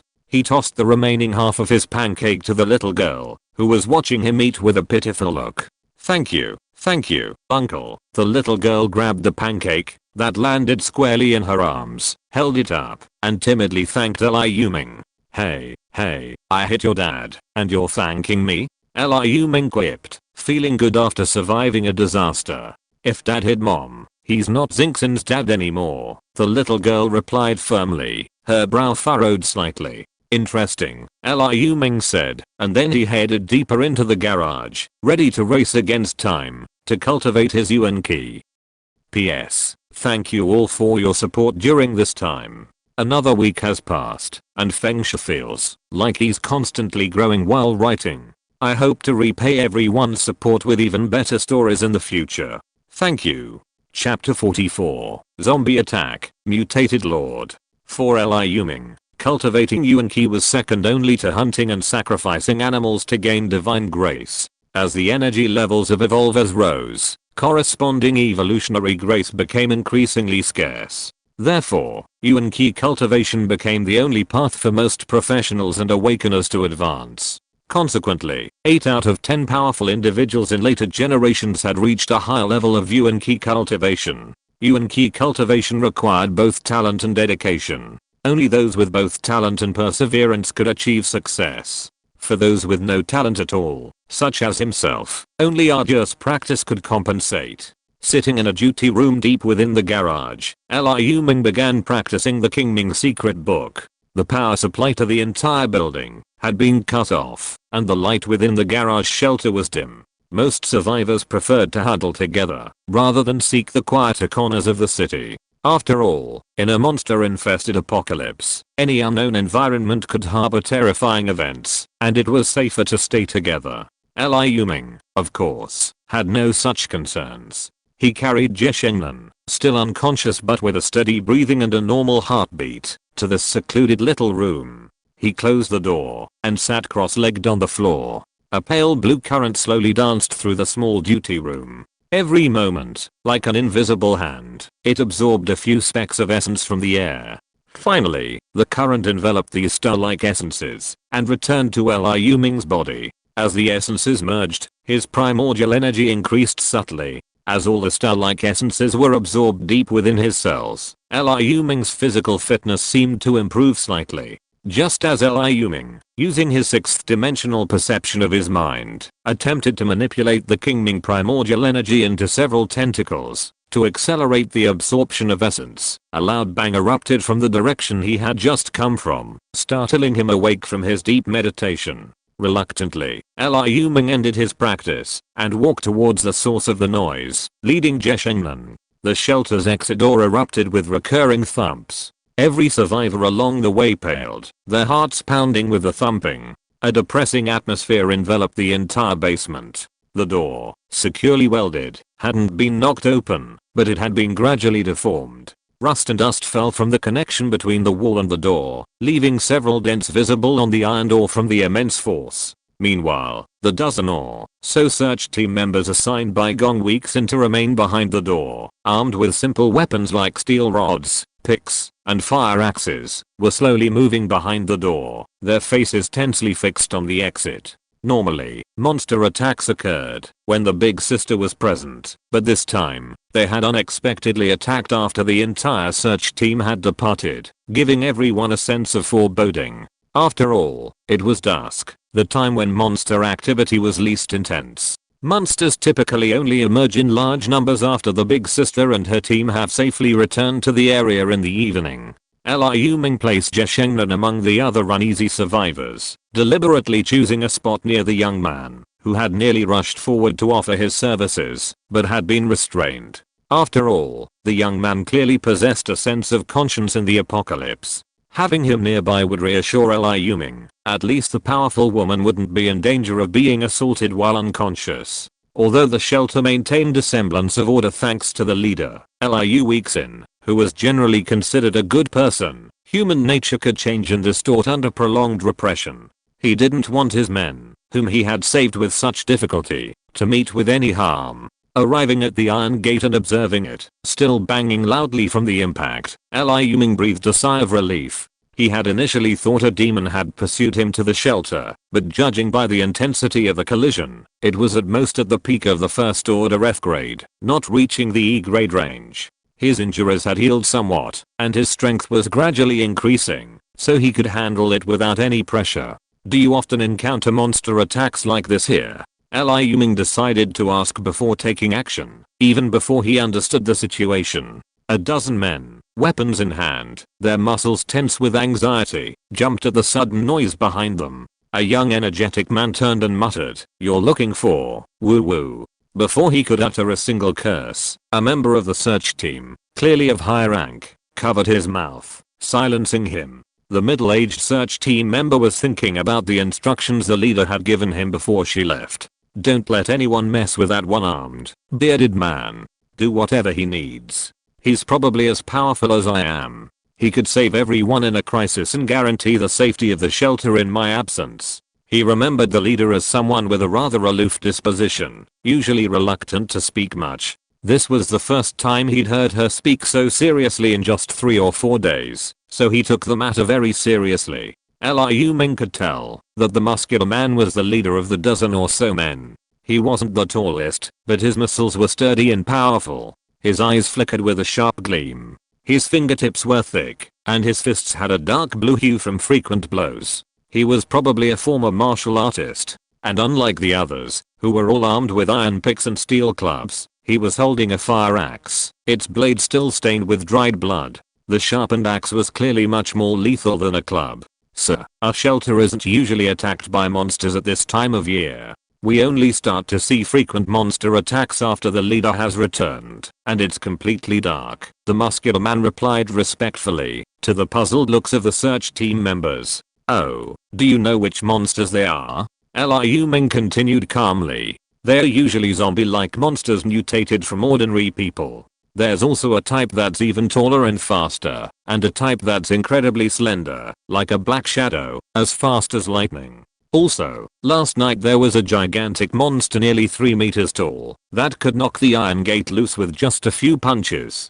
Those fist-like dents are from its repeated punches," the sturdy man said, pointing to a corner of the iron gate. "Why didn't it get in?" Liu Ming asked casually. "The big sister rushed out and killed it," the sturdy man replied with a look of admiration. Liu Ming smiled. "Open the little door. I want to get out," Liu Ming said. "What?" the sturdy man exclaimed in disbelief. "Who are you, kid? Our big sister has superpowers. She can charge out and kill monsters and escape unscathed. You're probably just feeding them. You want to kill yourself? I'll lend you my iron rod.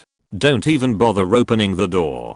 That's right. If the monsters rush in, everyone will be killed." Liu Ming's words ignited the crowd. Just as they were muttering curses, a series of loud bangs erupted from outside, and several massive fist marks appeared on the iron gate.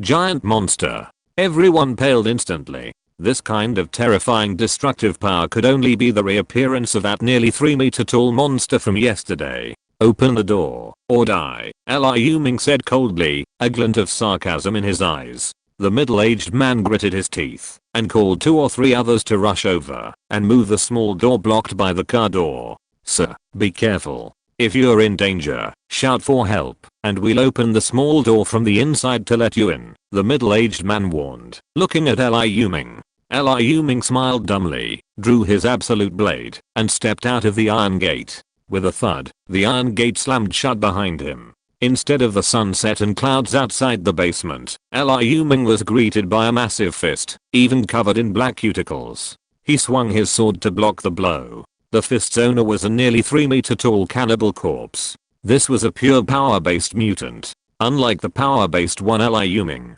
had encountered 2 days prior. This one had clearly grown stronger and taller through extensive devouring and evolution. Its energy level was estimated to be mid to late F class, while the one he had encountered was only early F class. After blocking the brutal blow, Liu Ming thrust his sword forward, dodging several swift punches, before striking the mutant in the waist. The absolute blade's blade easily sliced through the mutant's skin and flesh, halfway piercing the blade. Liu Ming gripped the hilt tightly, and continued to slice. With a crashing sound, a riot of viscera flowed out, accompanied by black blood. The monster roared, and attacked Liu Ming with even greater frenzy. Liu Ming dodged the attack with a single swift step, dashing behind the monster. A flash of white blade flashed, and a massive headless corpse collapsed to the ground, twitching limply, thick black blood spurting from its neck. The strongest mutant among the zombies charging the iron gate was already dead, and the remaining cannibals were no match for Liu Ming's sharp blade. But when nearly half the zombies had been killed, the remaining 100 or so turned and fled as if for their lives, leaving Liu Ming, who was enjoying his killing spree, stunned. But his surprise quickly turned to joy. Low-level cannibals in the early days of the apocalypse were completely devoid of individual emotions. When a swarm hunted, even down to the last remaining cannibal, they would attack ferociously and never flee. The only exception was that these cannibals were controlled by a force behind their actions. This creature, capable of controlling the cannibals, was also a member of their species, but an extremely rare mutant. They were called Lord-type mutants, monsters that had achieved rudimentary intelligence, knew how to exploit opportunities and avoid danger, and could control hordes of corpses. Unlike ordinary cannibals, these mutants were useless beyond sacrificial offerings. Due to a special mutation, they had developed a small crystal in their brains. This crystal was the key to their ability to control hordes through mental power, and it was a rare treasure in later generations. After all, every Lord-type mutant in later generations was a terrifying monster commanding tens of thousands of corpses. Forget about encountering one, and even if you could, you'd have to consider whether you could handle the hordes of monsters under its command. Just as Liu Ming was about to catch up with the fleeing cannibals and find the Lord, a group of figures carrying large and small bags suddenly appeared in the distance, rushing towards them at a rapid speed. Anxiety was visible on each of their faces. The figure running in the lead was Gong Weixin, dressed in white. P.S. Today, Wind and Sand, a flop with less than 600 recommendations, has been featured on the website's science fiction channel. To express my gratitude, I will post 3 updates, and there will be 2 more later. Chapter 45, The Sword's Final Sound, a legendary figure. The group, fleeing after discovering the disaster at the shelter, were startled by the sudden flight of cannibal corpses. Leave it to me. Get out of the way and retreat to the shops on either side, Gong Weixin commanded, sword drawn. The search team members quickly ran to the shops on either side, dodging the oncoming zombies. Gong Weixin swung her sword, unleashing several sharp blasts that sent several charging cannibal corpses flying. The fleeing cannibal corpses, upon seeing the woman blocking their path, stopped and turned, attacking her. With Gong Weixin's intervention, Liu Ming also rushed over. With their combined strength, the zombies fell like wheat. Only a dozen or so remained. Liu Ming suddenly noticed that one of the fleeing cannibal corpses, its head a size larger than its peers, was moving at breakneck speed. He cut down several cannibals beside him, and was about to evade and pursue them when Gong Weixin, surprisingly, outstripped him, leaping in front of the large-headed cannibal. The cannibal, staring at Gong Weixin, who was clearly blocking his path and carrying a malicious intent, suddenly let out a piercing scream. The cannibals around him, fleeing with him, suddenly gathered together and charged at Gong Weixin, while the large-headed cannibal continued its flight. These attacking cannibals made Gong Weixin's face grim. They were not ordinary cannibals, but several more powerful mutants. According to Liu Ming, there were 3 swift and 2 agile ones. Even with Liu Ming's strength, dealing with these mutants would be a struggle. Gong Weixin twirled the iron sword in her hand, and the hilt began to spin rapidly, accompanied by the sharp sword energy clinging to the blade. As the iron sword spun relentlessly, spirals of sword energy suddenly flew out, hurling themselves at the mutant cannibal corpses before her. A closer look revealed that the sword energy wasn't a single complete spiral, but rather dozens of tiny individual spirals, each spinning independently and then combining to swirl towards the enemy, delivering incredible cutting power. The mutants were instantly bruised and bloodied by these spirals, sending them flying backwards. Gong Weixin, unconcerned with the mutant's fate, immediately unleashed another small spiral of sword energy, striking the large-headed cannibal corpse in the back, sending it stumbling and spewing blood, slowing it significantly. She then leaped in pursuit.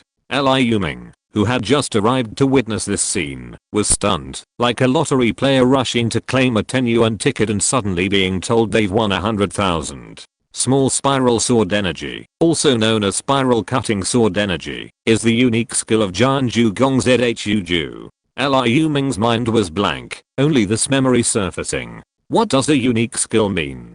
In the entire Wuling security zone, only Jianju possesses this distinctive and special sword energy technique. He twists and condenses sword energy into small spirals, controlling their rapid rotation, to unleash a formidable cutting force. This technique sounds simple, but its execution is incredibly difficult. Later masters who have mastered sword energy have attempted to replicate it, but their results have always been large spirals. They only twist sword energy into a few, or a dozen spirals, never achieving the level of Jianju Liu Zhu's ability to twist and control hundreds or even thousands of spirals spinning simultaneously. This unique technique tests more than just control over sword energy, it must also involve hidden techniques and methods. Only one person knows the secrets, Jianju Gong Zhu, recognized as the leader of the 54 individuals with the title of Zhu. Gong Zhu. Gong Weizing. Yes, both have the surname Gong. Legend has it that Jianju Gong Zhu wasn't known by this name before the apocalypse. It was only after all her loved ones were tragically killed by monsters that she changed her name and vowed to slay monsters from that point on, hence the name Gong Zhu. Liu Ming was now 90% certain that the woman in white before him was the legendary Jianju. Unexpectedly, Gong Zhu had already mastered this small spiral sword energy technique at the beginning of the apocalypse. Judging by her mastery and proficiency, it was likely more than just a preliminary grasp. Perhaps she had mastered it as soon as her sword energy awakened. True to her reputation as the foremost swordsman in Wuling, Jianju was truly renowned. Liu Ming's cold eyes suddenly shone as he gazed at the woman in white, their previous indifference and emotionlessness gone. Instead, a blazing gaze filled Gong Weixin, who was currently pursuing the large-headed cannibal corpse, with a wave of discomfort. Of the 54 Zhu and 63 Gansheng of later generations, the 3 Zhu and 1 Gansheng were the most powerful and renowned. Generally speaking, Ganshengs of the same rank are slightly weaker than those with the title Zhu. However, this is not the case for 1 Gansheng, Thunder God Gansheng Fengzheng Mayo. This number 1 Gansheng is said to be a Gansheng master whose power rivals that of the first Zhu. The first Zhu is Gong Zhu, the second Zhu is Li Kangxi, and the third Zhu is Feng Tang. The 3 Zhu of sword, spear, and knife in Wuling are among the most powerful masters in the Wuling safe zone, each with their own unique characteristics. Much is known about the first, second, and third Zhu, and their stories are household names 10 years after the apocalypse. Among them, Thunder God Gansheng awakened his thunder powers at the onset of the apocalypse, easily scorching several cannibal corpses attacking him, while also saving an entire building. His meteoric rise to prominence was smooth sailing, his thunder powers growing stronger and stronger. He rose to become one of the top masters without any setbacks, later joining the military and political forces, and ruling Tingshan County, under the jurisdiction of Wuling City, where he held a high position of power. Li Kangxi, the Gunju, was a devoted follower of Kao Xianlong, the elemental dragon, the foremost master in Wuling. Wielding a heavy alloy spear, he was nearly invincible, conquering his enemies in every fraught battle. Known as the invincible Li Kangxi, he grew stronger with each battle. Needless to say, Feng Tang, the sword master, along with his younger brother, Feng Ji, the spider shedding steady, were known as the twin prides of the Feng family. They were upright and powerful, possessing few adventures, yet they forged a formidable reputation solely through their longsword and their natural talent for bladder play. as the strongest of the 54 sword masters and 63 steady. The sword master, little is known about her. She was known only as a woman, officially registered as Gong Xiuju, though she changed her name several times, leaving her true name unknown. It was known that she came from a distinguished family before the apocalypse. Even more mysterious was Feng Tang, the sword master who had never joined any faction and roamed the world alone with a group of men. He was a loner, a dragon whose tail could never be seen. Beyond her unparalleled strength, Liu Xiuju, the sword master, was also widely recognized as the most legendary woman in Wuling. Among the 16 peaks, there are several women, but Gong Xiuju, who hasn't yet achieved legendary status, is universally considered the most legendary woman, ranking alongside the most legendary man, Lu Zuan, captain of the Sandstorm Demon Hunters. Her power and mystery are undeniable. Rumor has it that Jianju's true strength rivals that of the legendary 16 peaks. The sudden and tragic death of her loved ones drastically altered her character. The already razor-sharp sword intent within her sword energy became even sharper, while the soft and resilient power of her sword energy became even more rigid. Rigidity is easily broken is a description of her. Later generations of powerful figures claim that, if Jianju's sword energy weren't so rigid and inflexible, she would have long since broken through to the 7th rank, becoming Wuling's 17th peak and the 3rd legendary sword saint. During the 10 years of the apocalypse, Jianju never collaborated with anyone, let alone joined any faction. Legend has it that this woman spent her days scouting the land, hunting powerful monsters. Yet, whenever the Wuling safe zone was in dire straits, she would always appear, sword in hand, earning her the title of Wuling's most beautiful guardian goddess, a source of resentment among the 16 peaks. Her power is self-evident. The number of 7th tier legendary creatures who have perished at the hands of Jianju is well documented. She is the undisputed leader of the 54 Supremes, a position unchallenged for 10 years. Her unwavering pursuit of status and power, a solitary swordsman, perfectly embodies her. This is the only figure in later generations that Liu Ming holds a certain admiration for. It's not because of her strength or style, but rather because Liu Ming, a lone ranger with 6 pet beasts, shares a common rapport with them. Their shared vocation as solitary rangers creates a sense of empathy, even though they barely recognize him as a lowly 3rd tier beast tamer. Judging from her condition, her family hasn't suffered a catastrophic change yet. If I can recruit her, it would be an explanation for the loss of both my wife and my men in saving the monster girl. It would also compensate for the loss of my arm, 2 disposable divine graces, and the frost sword. Liu Ming's thoughts shifted, and his gaze towards Gong Weixin grew even more intense. He no longer cared so much about the Lord type mutant, who was already staggering under Gong Xin's sword energy and clearly on the verge of death. P.S. I suddenly realized that Liu Ming actually has the same surname as the protagonist, which is awkward. Feng Shi deliberately changed her surname today. For now, it'll be Gong. If you're not satisfied, please leave a comment with your suggestions for a better surname. Chapter 46, The Return of the Dragon Pet, a sneak attack and a name. The Overlord, like being executed, was slashed by the spiraling sword energy, its flesh and blood splattering. It seemed poised to die under Gong Weixin's blade. Suddenly, a sharp cry, familiar to Liu Ming, accompanied by the distant thud of heavy footsteps, echoed. Several massive chain demons appeared around the corner at the end of the road. Liu Ming was the first to spot these ferocious demons and quickly stopped Gong Weixin, who was still trying to pursue the nearly dying, but still frantically fleeing overlord-shaped mutant. It was heading in the same direction as the chain demons. Leave them first. Each of those monsters might be even more formidable than the last one, Liu Ming said to Gong Weixin with a serious expression. No. That escaped monster has attacked the shelter before with a horde of zombies, and each time it becomes more formidable. I must kill it this time, and then I'll retreat. Gong Weixin looked at Liu Ming with a determined look, and shook her head in defiance. Leave them first. Leave the one that escaped to me, or you'll all die. Liu Ming's voice was icy. Although he wanted to recruit this woman, who looked like Jianju, if she was reckless and determined to seek death, he could only ignore her. He suspected that the chain demons were probably tracking him. While this woman was powerful, she was only comparable to himself at his peak. Even against one chain demon, she couldn't guarantee victory, let alone several. Okay, if you can't handle it, return immediately. Gong Weeksin was decisive, making a split-second decision.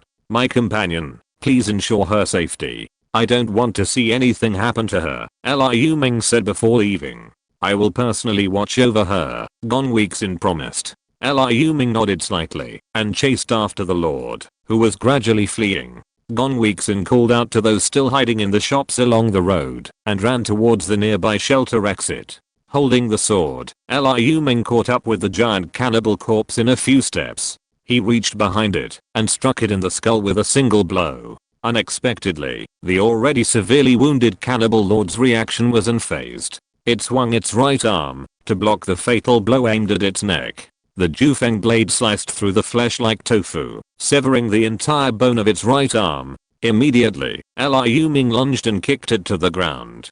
Just as Liu Ming was about to strike the final blow with his second blow, the monster roared and fled, using its limbs to cling to the building's walls, as if equipped with suction cups. Seeing the monster's ability to escape so quickly, Liu Ming leaped onto the roof of a nearby minibus, using the momentum to catch up to the cannibal lord, whose speed had slowed significantly after the loss of its arm. With a clang, the Jufeng blade severed the lord's head. Then, the blade's tip pierced the skull, and a diamond-shaped crystal, a similar color to the milky white brain matter, appeared in Liu Ming's palm. By then, several chain demons had spotted Liu Ming and were charging towards him. Although Liu Ming had recovered some of his injuries and strength, he wasn't fully recovered. Even facing one chain demon at this point would have been dangerous, let alone several. He quickly scaled the third floor and fled, leaping from floor to floor. While the chain demons were incredibly fast on flat ground, their massive bodies couldn't leap as fast as Liu Ming's more agile body, and they couldn't catch him for a while.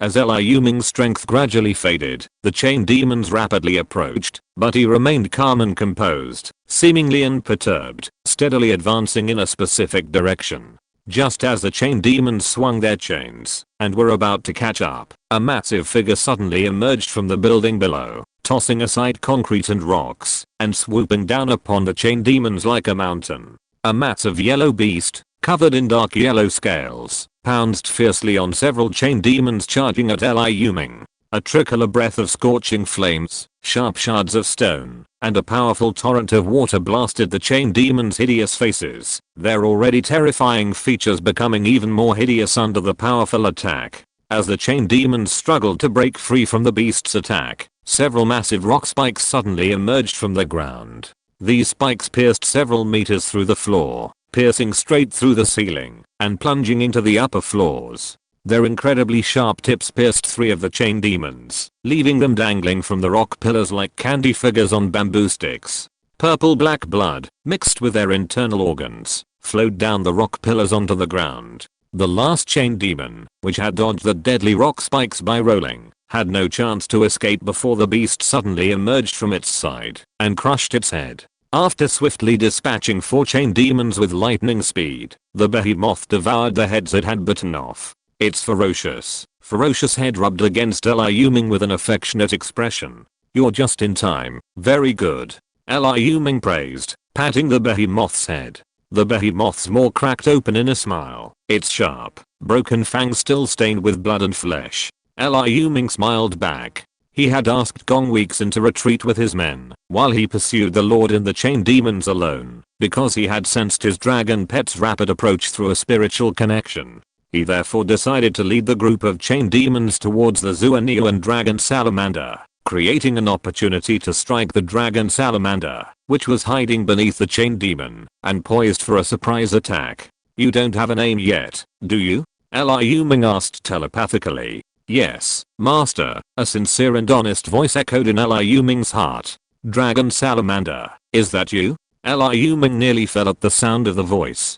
This cunning creature, so treacherous, could not believe his voice was so innocent. "It's me, master," the voice echoed a second time, convincing Liu Ming that it was the voice of his second dragon pet. "Shall I give you a name?" Liu Ming asked, speechless. "Yes, master," the dragon salamander said, wagging its tail cheerfully, slapping the floor. It seemed unaware that every sway of its tail caused the building to tremble like a minor earthquake. You're such a coward. You snatched someone away and ran off. You're clearly stronger than them, yet you still run and give in. How about calling you coward from now on? Liu Ming blurted out the name without even thinking. Raw. A breath of dragon's breath, mingled with scorching steam and mud, sprayed Liu Ming's face. His face was covered in dark yellow mud, making him look ridiculous. Are you looking for death, earthworm? Liu Ming wiped the dried mud from his face, roared, and leaped forward, landing a powerful kick on the dragon salamander's head. The dragon salamander's head wobbled slightly from the kick, but then turned around, apparently unharmed. Master, I'm not an earthworm. I don't like the name GZ. I'm a clever salamander. Its simple voice even held a hint of grievance. Then I'll give you a new name. Since you're a salamander, I'll name you Ran. That single word doesn't sound nice, so I'll add the surname GZ. From now on, I'll call you GZ Wrong. How's that? GZ isn't a derogatory term. On the contrary, it describes your intelligence, Liu Ming said seriously. Hahaha, wrong. GZ wrong. Raw. Master, I have a name too. Okay, from now on, I'll be GZ Wrong, the dragon salamander said with a visibly pleased and nervous expression. Liu Ming was secretly delighted. This name represented the pinnacle of his naming skills. It encompassed his pet dragon's personality and connected it to its species. More importantly, it had no idea he was cursing it. P.S. Here's the third update.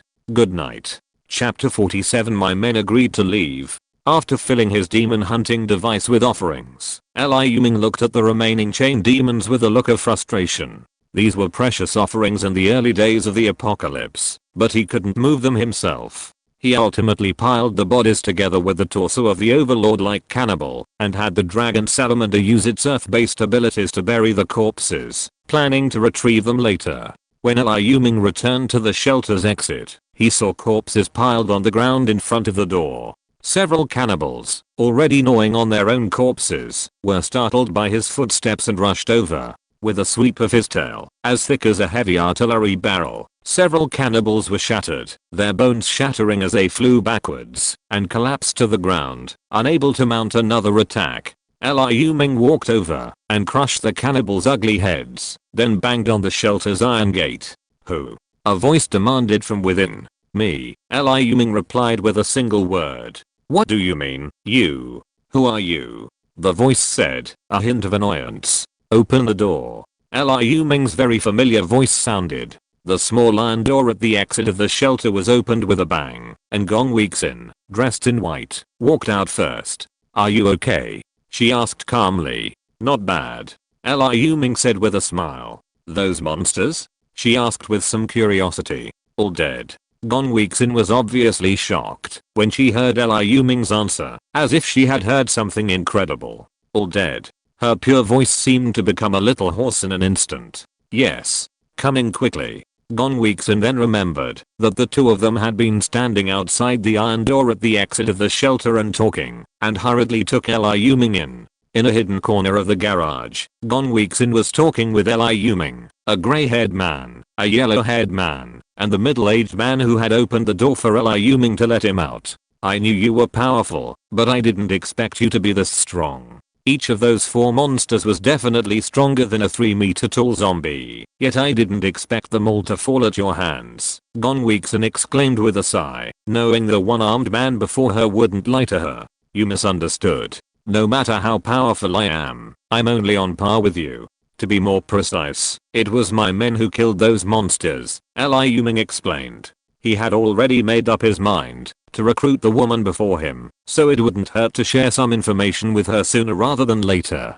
Gong Weeksin, despite her personality remaining unchanged from the peaceful pre-apocalyptic era, was not only the formidable giant Jew with incredible potential, but also, as far as she could tell, possessed considerable leadership skills. The impeccable management she maintained of this temporary shelter for nearly 1,000 people was evident in the respect everyone held for her. In his previous life, Liu Ming had considered forming an organization to expand his power. With his strength as a 3rd-level beast tamer, 4 3rd-level pets, and 2 2nd-level peak pets, while he couldn't support a large organization, He could easily recruit a group of frustrated low-level professionals to form a small or medium-sized demon hunting team. But why had he spent the past 10 years alone, leading a handful of pets through thick and thin? It was because he lacked leadership skills. To establish and sustain an organization, either the leader was powerful enough to suppress everything at least significantly more powerful than all his subordinates, or possessed charisma and management skills. He possessed neither, so he could only be a lone ranger. Therefore, since the apocalypse, he had been searching for someone suitable to help manage his subordinates. Gone weeks in, with her aloof personality, lack of desire for power and status, and strong leadership skills, was undoubtedly a perfect candidate. He could hand over his family business, which included dozens of people, to her without worrying about potential conflicts. Your subordinates? Gone weeks in asked with a hint of curiosity. You'll see it sooner or later. Who are these three? Liu Ming changed the subject, and looked at the other three. I haven't introduced them yet. These three are the main members of our temporary shelter search team. Gone weeks in introduced them.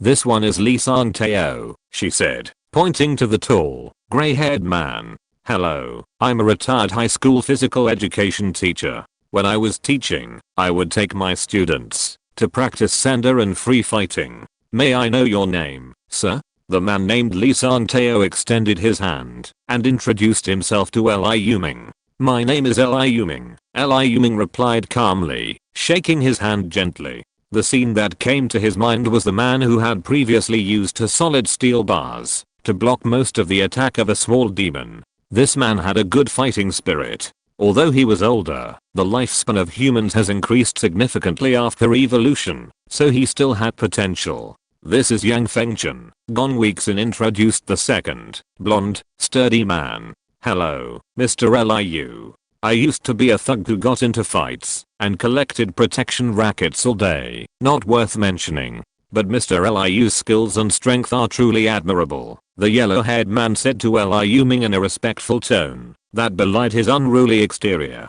My name is Zhao Chen, a martial arts instructor and amateur boxer. I used to teach at the Feng Clan martial arts school. The last one introduced himself before Gong Weeksin could even begin, knowing their leader wasn't talkative. Liu Ming asked, somewhat surprised, Feng Tang's Feng Clan martial arts school? The man named Zhao Chen looked delighted and excited. Mr. Liu, have you met or known the owner? How is he? I met him a couple of days ago. I saved his life and Feng Ji's. As for doing good deeds anonymously, Liu Ming believed it was sometimes acceptable and sometimes unnecessary. For example, if an ordinary person saved a beggar, his reward wouldn't matter. But if they saved a billionaire, his reward could potentially change your life. Would you still consider it irrelevant? His top priority now was to win over Gong Weeksin, a woman with a cold personality. He certainly couldn't miss any opportunity to show her favor.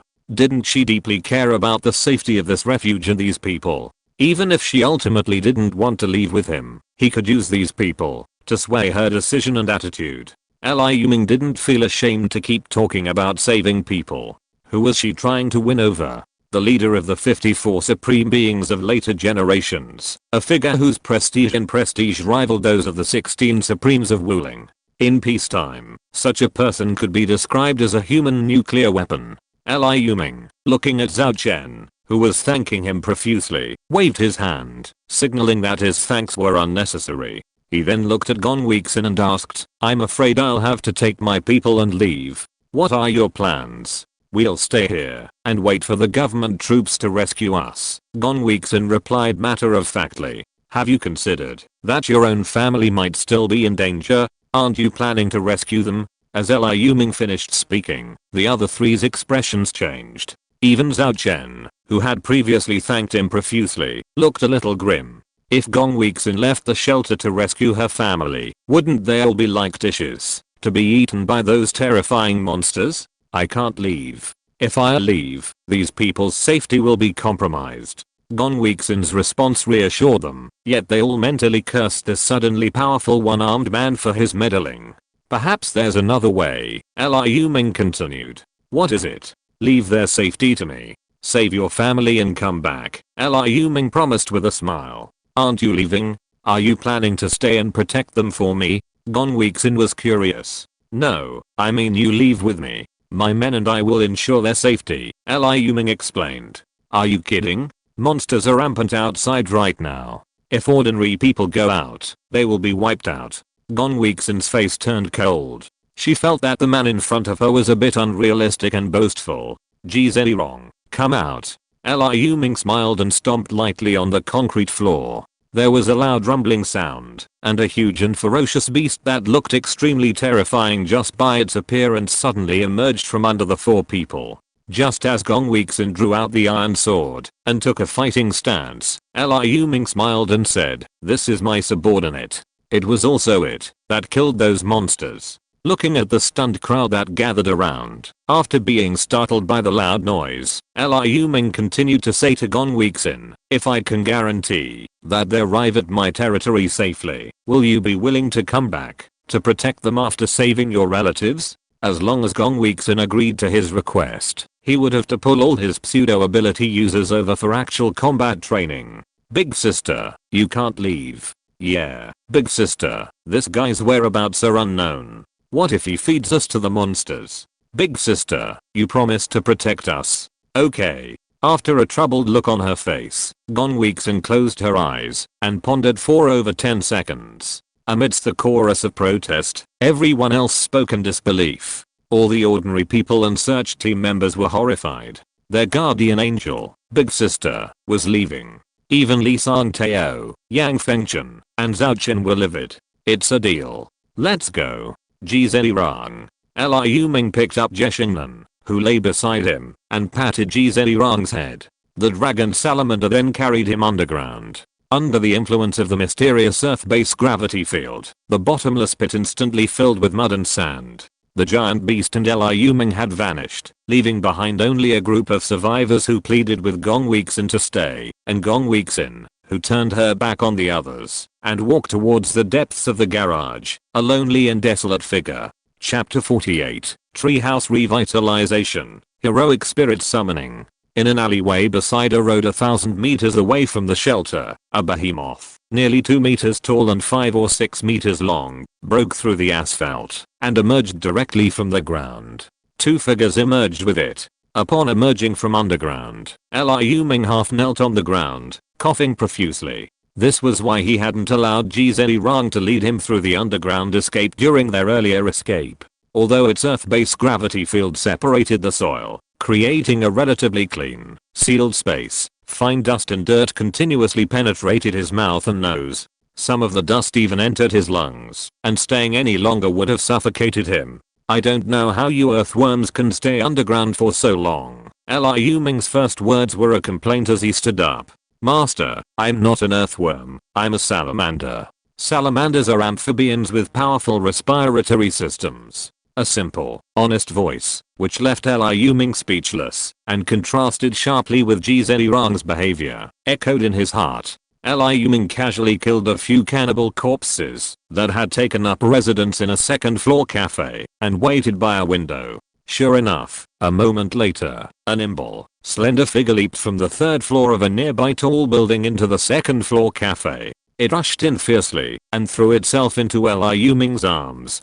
Fortunately, the figure managed to restrain its force in time, or Liu Ming would have been knocked out. "Sumi, you're finally here. I'm glad you're okay. I'm glad you're okay," Liu Ming said affectionately, hugging the scaly cat's head. Sumi stretched comfortably, then yawned, a wave of heat hitting her face. "Sumi, your dragon breath has intensified again." Liu Ming quickly dodged the yawn, which carried a scorching current. Why were his two dragon pets so fond of blasting their dragon breath at their master for no reason? Didn't they know that, while these currents weren't particularly lethal, they could still cause a burn on an ordinary person's face like boiling water? He was completely unaware that he was no longer an ordinary person. With his physical strength, even a spit on his face would only cause a slight burning sensation, not a burn. He then handed Zheshengnan to Sumi's shoulder and, with his two dragon pets, headed out onto the road. Liu Ming scurried into a car with its door ajar, the driver's body still slumped against the side of the truck. While waiting for Sumi, he pondered over the matter and ultimately decided to sacrifice the 4 hard-earned chain demons and the corpse of the Lord Cannibal before leaving. to avoid unnecessary complications. If his predictions were correct, there was a colored altar a few kilometers away. After loading the 4 massive corpses and the cannibal corpses into the truck's cargo bed, they filled up nearly half the entire bed.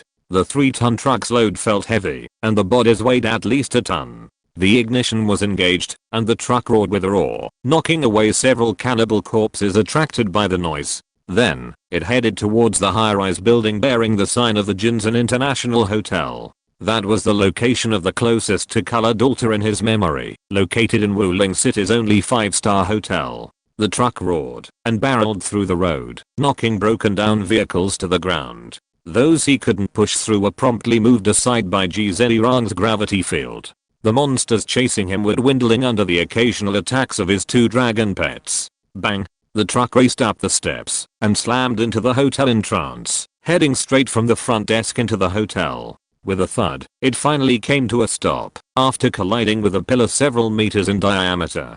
"Carry your stuff. Follow me," Liu Ming instructed Zherirang as he dragged the hundreds kilogram corpse of a chain demon from the truck. Arriving at the freight elevator at the rear of the hotel, Liu Ming, looking at the still-lit elevator, exclaimed with admiration that it was indeed a 5-star hotel. Its internal power supply was remarkably robust. He remembered that the freight elevator had always been functional when he had offered sacrifices there in his later life, so he was quite familiar with the route. After carrying all the offerings to the altar floor, Liu Ming stood at the ancient grey and white altar and began the sacrifice. The sacrificial spirit that flew out this time was different from the equally grey offerings from Chengmao Garden and the altar. It took the form of a white spirit, a high-level sacrificial spirit according to the altar's rank. Sacrificer, 1% of your divine favor will be allocated to the altar master. Do you want to sacrifice it all? The offering's first words made Liu Ming shudder. He hadn't expected someone to get there first. He had offered only high-level offerings, so even 1% of the divine favor was a significant sum. He quickly pushed all the offerings off the altar and out of the barrier, then pulled out a demon hunting device and said, "No, only this one." He didn't know who had completed the first sacrifice at this altar and become the altar master, but he didn't believe their offerings would be as high as his. However, he wasn't so foolish as to risk all his divine favor all at once and have some of it taken away from him just to gain the title of altar master. His plan was to offer sacrifices bit by bit until his divine favor surpassed that person's and became the new altar master. Just as Liu Ming had sacrificed his 4th ordinary demon hunting device, the voice he had been waiting for finally rang out. "Congratulations, sacrificer. The divine favor you have gained through your sacrifices has surpassed that of the current altar master. You will become the new altar master. As the new altar master, you have gained a 1% increase in divine favor and the right to draw 1% more divine favor. Sacrifice all," Liu Ming said, gesturing at the remaining offerings. Finally, as the massive body of the chain demon and the headless body of the overlord completely vanished, 3 balls of light appeared before Liu Ming, a druid treehouse activation blueprint, a war ancient seed, and a heroic spirit summoning scroll. 5 currently precious offerings only yielded 3 divine favors, and 2 of those didn't directly increase his strength. Yet, Liu Ming was deeply satisfied, as all 3 were exactly what he needed.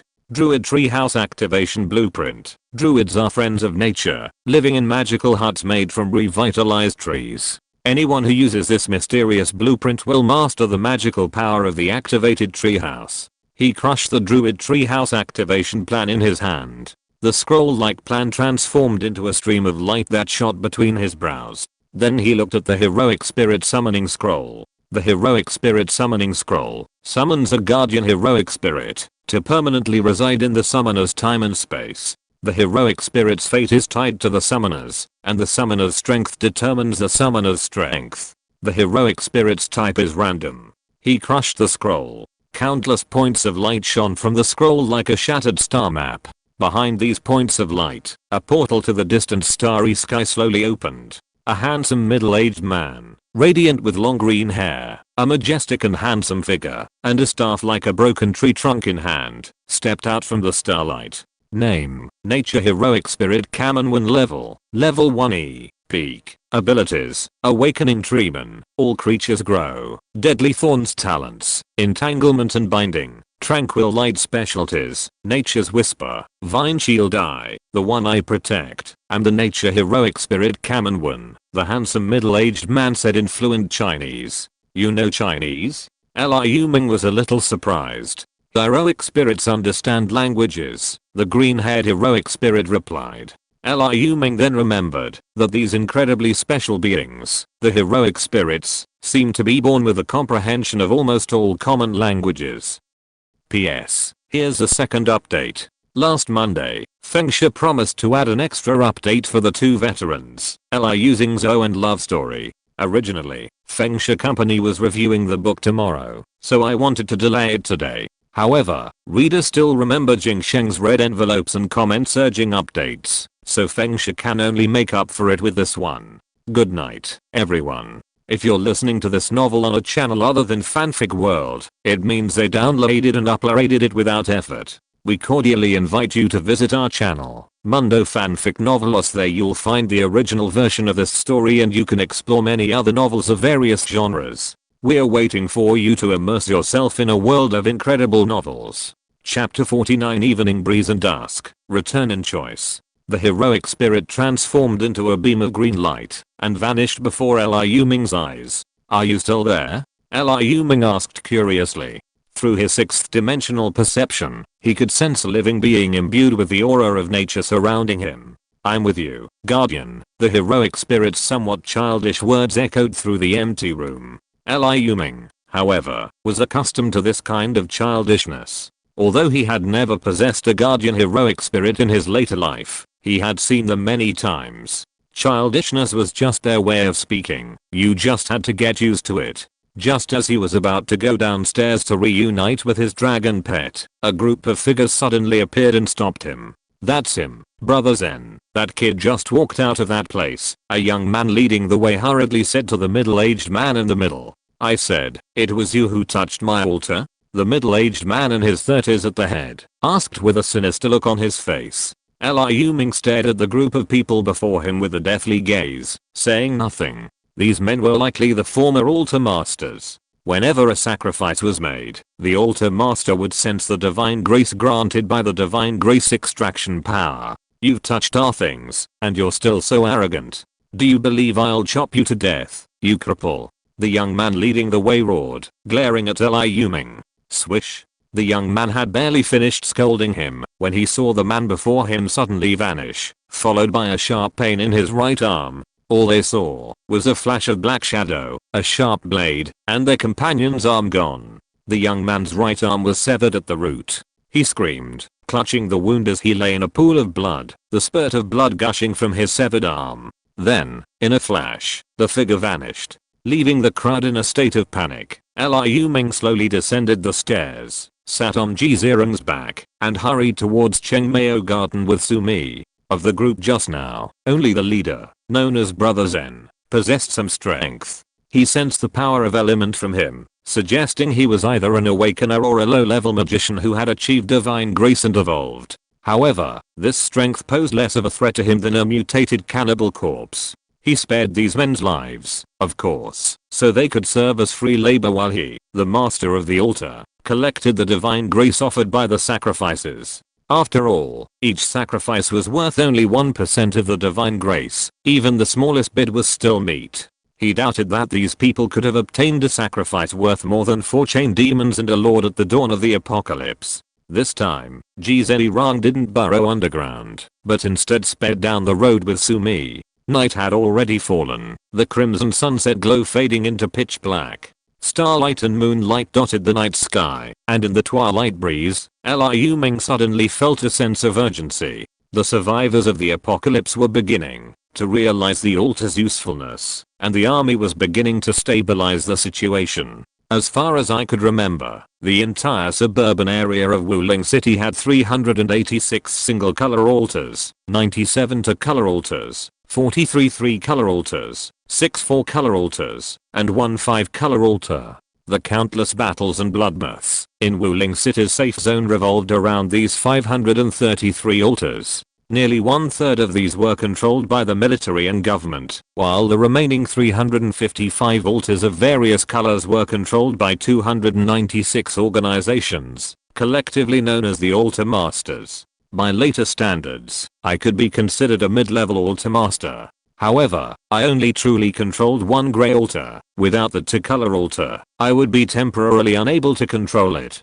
Therefore, it was imperative to identify a single altar as the core area for future power development. A single color altar wouldn't be enough. Otherwise, once the military stabilized the situation, controlling the ownerless altars would be even more difficult. The most urgent priority wasn't to take his men to the shelter, to escort the survivors and recruit Gong Weeksin, who was suspected to be Jianju, but to truly secure a place where he could steadily develop. The survivors were gradually understanding the altar's purpose, and if he didn't seize the opportunity, he would lose it. At least I need a 4-color altar to steadily develop, he muttered. There was something else he left unspoken. At least a 4-color altar was needed to support his ambitions. His greatest regret was that he never reached the 4th transcendent level until his death. Mastering the 4-color altar would allow him to progress all the way to the 4th level, even at the worst of times. The closest 4-color altar to Chengmao Garden was the one at the train station, now controlled by the Sandstorm Demon Hunter Corps. 6 or 7 kilometers from the 7th group community was Wuling Railway Station. As night fell completely over the land, and the city's street lights lost power and ceased to illuminate, 2 figures, one large and one small, arrived at the entrance of the 7th group community in pitch darkness. In a spacious room 3 buildings up, dozens of figures gathered in the moonlight. Brother Jun, the boss has been out all day. Is he in trouble? Liu Huchuan asked anxiously. Yes, Brother Jun, how about we all go out and look for him? Chu Gang agreed. I'll go with you. He's gone to save Shengnan and never came back.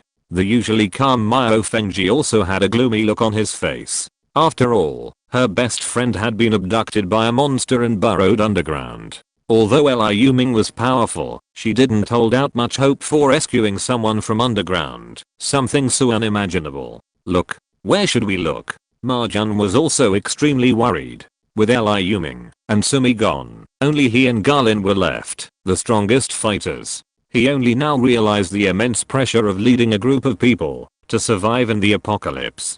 Several terrifying monsters that had appeared in the afternoon had wandered into the community. If he hadn't discovered them in time and worked together with Garlin to stop them, the survivors would have suffered heavy casualties. Are we just going to watch Liu Ming disappear, never to return? What if he's injured and needs our help? Han Piaoxu's face was also filled with anxiety. Be careful, prepare for battle, Ma Jun suddenly shouted. A huge black shadow swooped down from the night sky onto the balcony, causing the already nervous crowd to immediately draw their weapons and stare intently at the shadow on the balcony. A solemn atmosphere enveloped the room.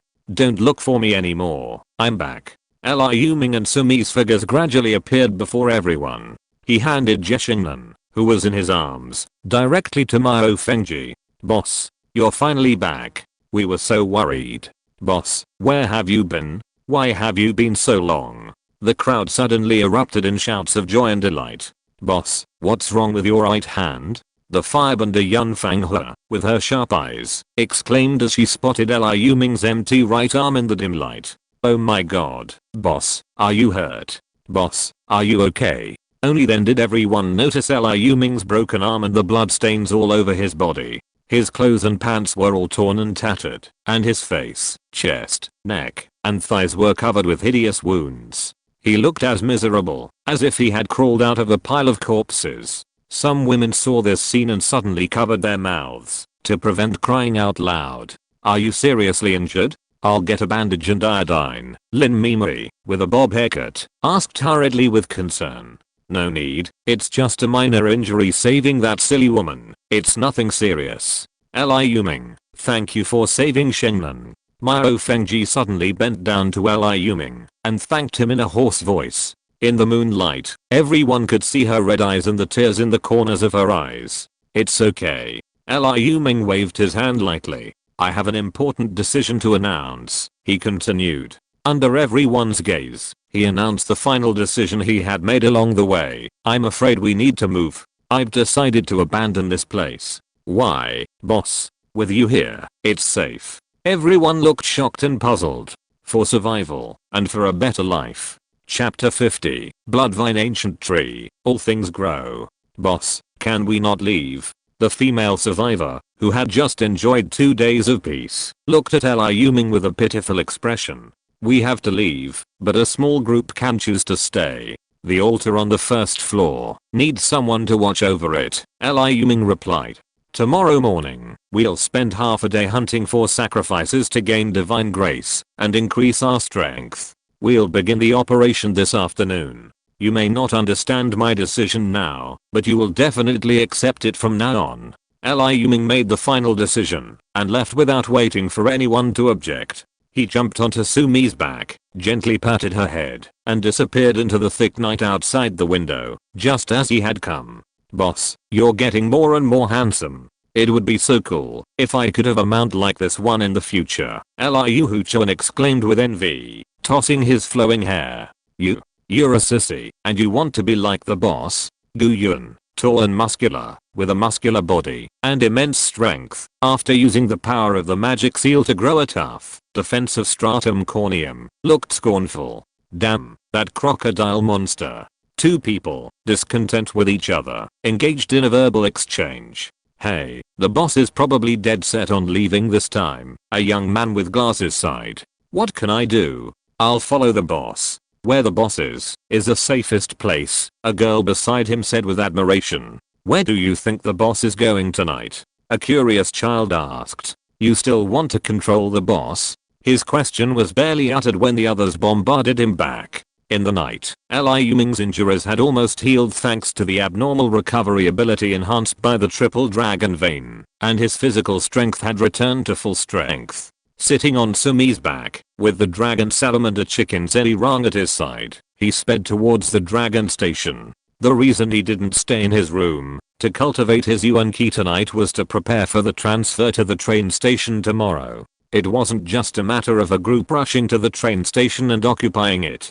Every higher level altar was usually surrounded by powerful monsters. In memory, the four-colored altar at the train station was used as the lair of a lava-scorched hound. It was a Tibetan mastiff mutated into a terrifying demon hound, commanding a large group of evolved dogs. Later generations, the sandstorm demon hunters suffered heavy casualties in their quest to capture the train station and the altar. If he had rushed in without understanding the enemy's situation, he might have been completely wiped out. While his current strength might seem impressive to ordinary people, in the perilous apocalypse, it was actually not that strong.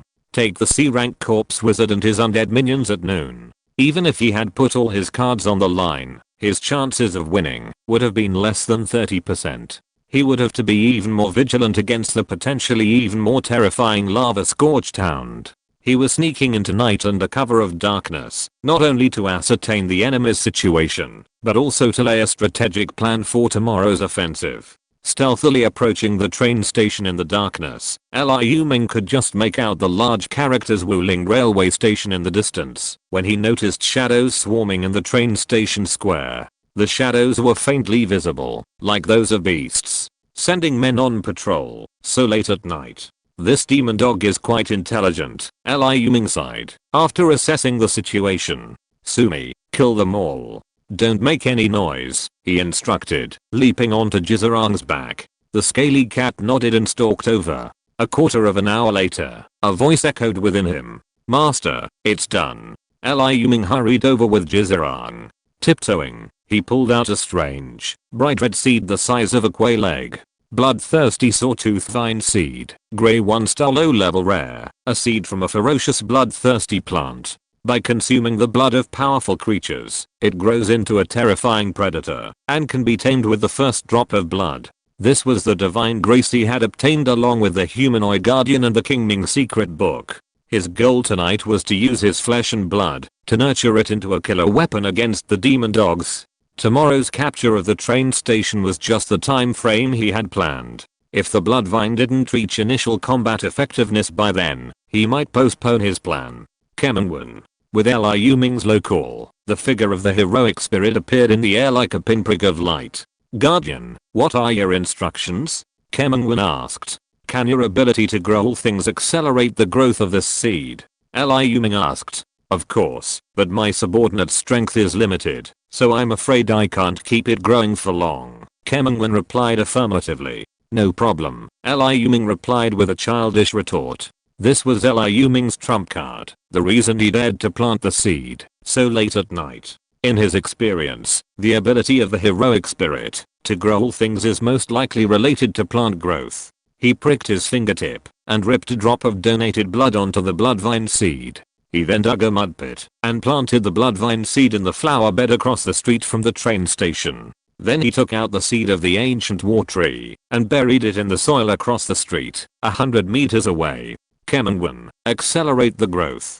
As Liu Ming finished speaking, the green-haired old man's hands, like balls of light shone by green starlight, reached out to the mud pit where the ancient war tree seed was buried. Dots of green starlight melted into the soil like liquid flowing into it, disappearing. Suddenly, the sound of a seed cracking echoed from beneath the earth, and a tiny green sprout emerged. It rapidly grew, reaching the height of Liu Ming's knees within minutes. Alright, Kemengwen, go over there and stimulate another seed. Seeing that the ancient war tree had successfully sprouted and grown, Liu Ming quickly stopped the heroic spirit who was still using the all-growth induction technique. After all, compared to plants like the ancient war tree, which had a long growth cycle, the blood vine was his ultimate weapon for tomorrow. As soon as the green starlight landed on the soil, a thin, bright red vine emerged. Its sides were serrated with extremely sharp teeth, swaying gently in the night sky like a small hacksaw. A faint consciousness emanated from the vine, a blend of dependence and attachment. It seemed that his first drop of blood had taken its toll. He brought over the corpses of the monsters killed by Sumi and piled them around the bloodvine. The bloodvine spun like a chainsaw, instantly slicing through the corpses of dozens of evolved dogs into a bloody mess. Then, its sharp teeth acted like straws, sucking up the flesh and blood one mouthful at a time. The vine squirmed like a throat, rapidly transferring the flesh and blood to its roots for absorption. Tens of minutes later, the vine had grown to the height of Liu Ming's chest. Liu Ming was overjoyed, but still felt it was a little slow. He looked at the handsome old man beside him and asked, "Can you still force it to grow?" "Guardian, I will do my utmost," the handsome man said with a determined and serious expression. Green dots of light slowly fell from Kemengwen's hand onto the bloodthirsty vine, and the blood vine grew at a rate exceeding 3 times its original speed. Over an hour later, after devouring the corpses of over a dozen evolved dogs, the blood vine had grown to over 6 meters long, as thick as a bucket. The densely packed teeth on its sides whirled like the gears of a high-speed machine, sawing through the hardest skulls of the evolved dogs in an instant. After the last bit of flesh and blood was sawed and sucked, the blood vine reached a full 7 meters tall and ceased growing. From its peak, a tiny finger-long blood-red vine fell onto the soil beside it, and surprisingly took root. It looked like a sprouting young blood vine. Liu Ming's insight now revealed information about the bloodthirsty sawtooth vine. Name: bloodthirsty sawtooth vine, carnivorous plant. Energy level: level 1E. Peak: abilities, high speed saw, bloodthirsty rebirth talents, bloodthirsty growth, juvenile splitting specialties, tenacity, great strength, entanglement and binding. PS. Here's a second update, in recognition of last week's donation from my cousin, Book Famine RAI. Thanks to my fellow reader Hesp and my older brother Will Drew for their donations. I'll add an update on Friday to honor my new brother Hesp and older brother Will Drew for their continued support. End of this chapter. Thank you very much for reaching the end. Don't forget to like. Looking for more exclusive content and immediate access? Subscribe to our Patreon. Remember, every like, subscription, or donation encourages us to continue. Thanks to everyone. See you in the next video.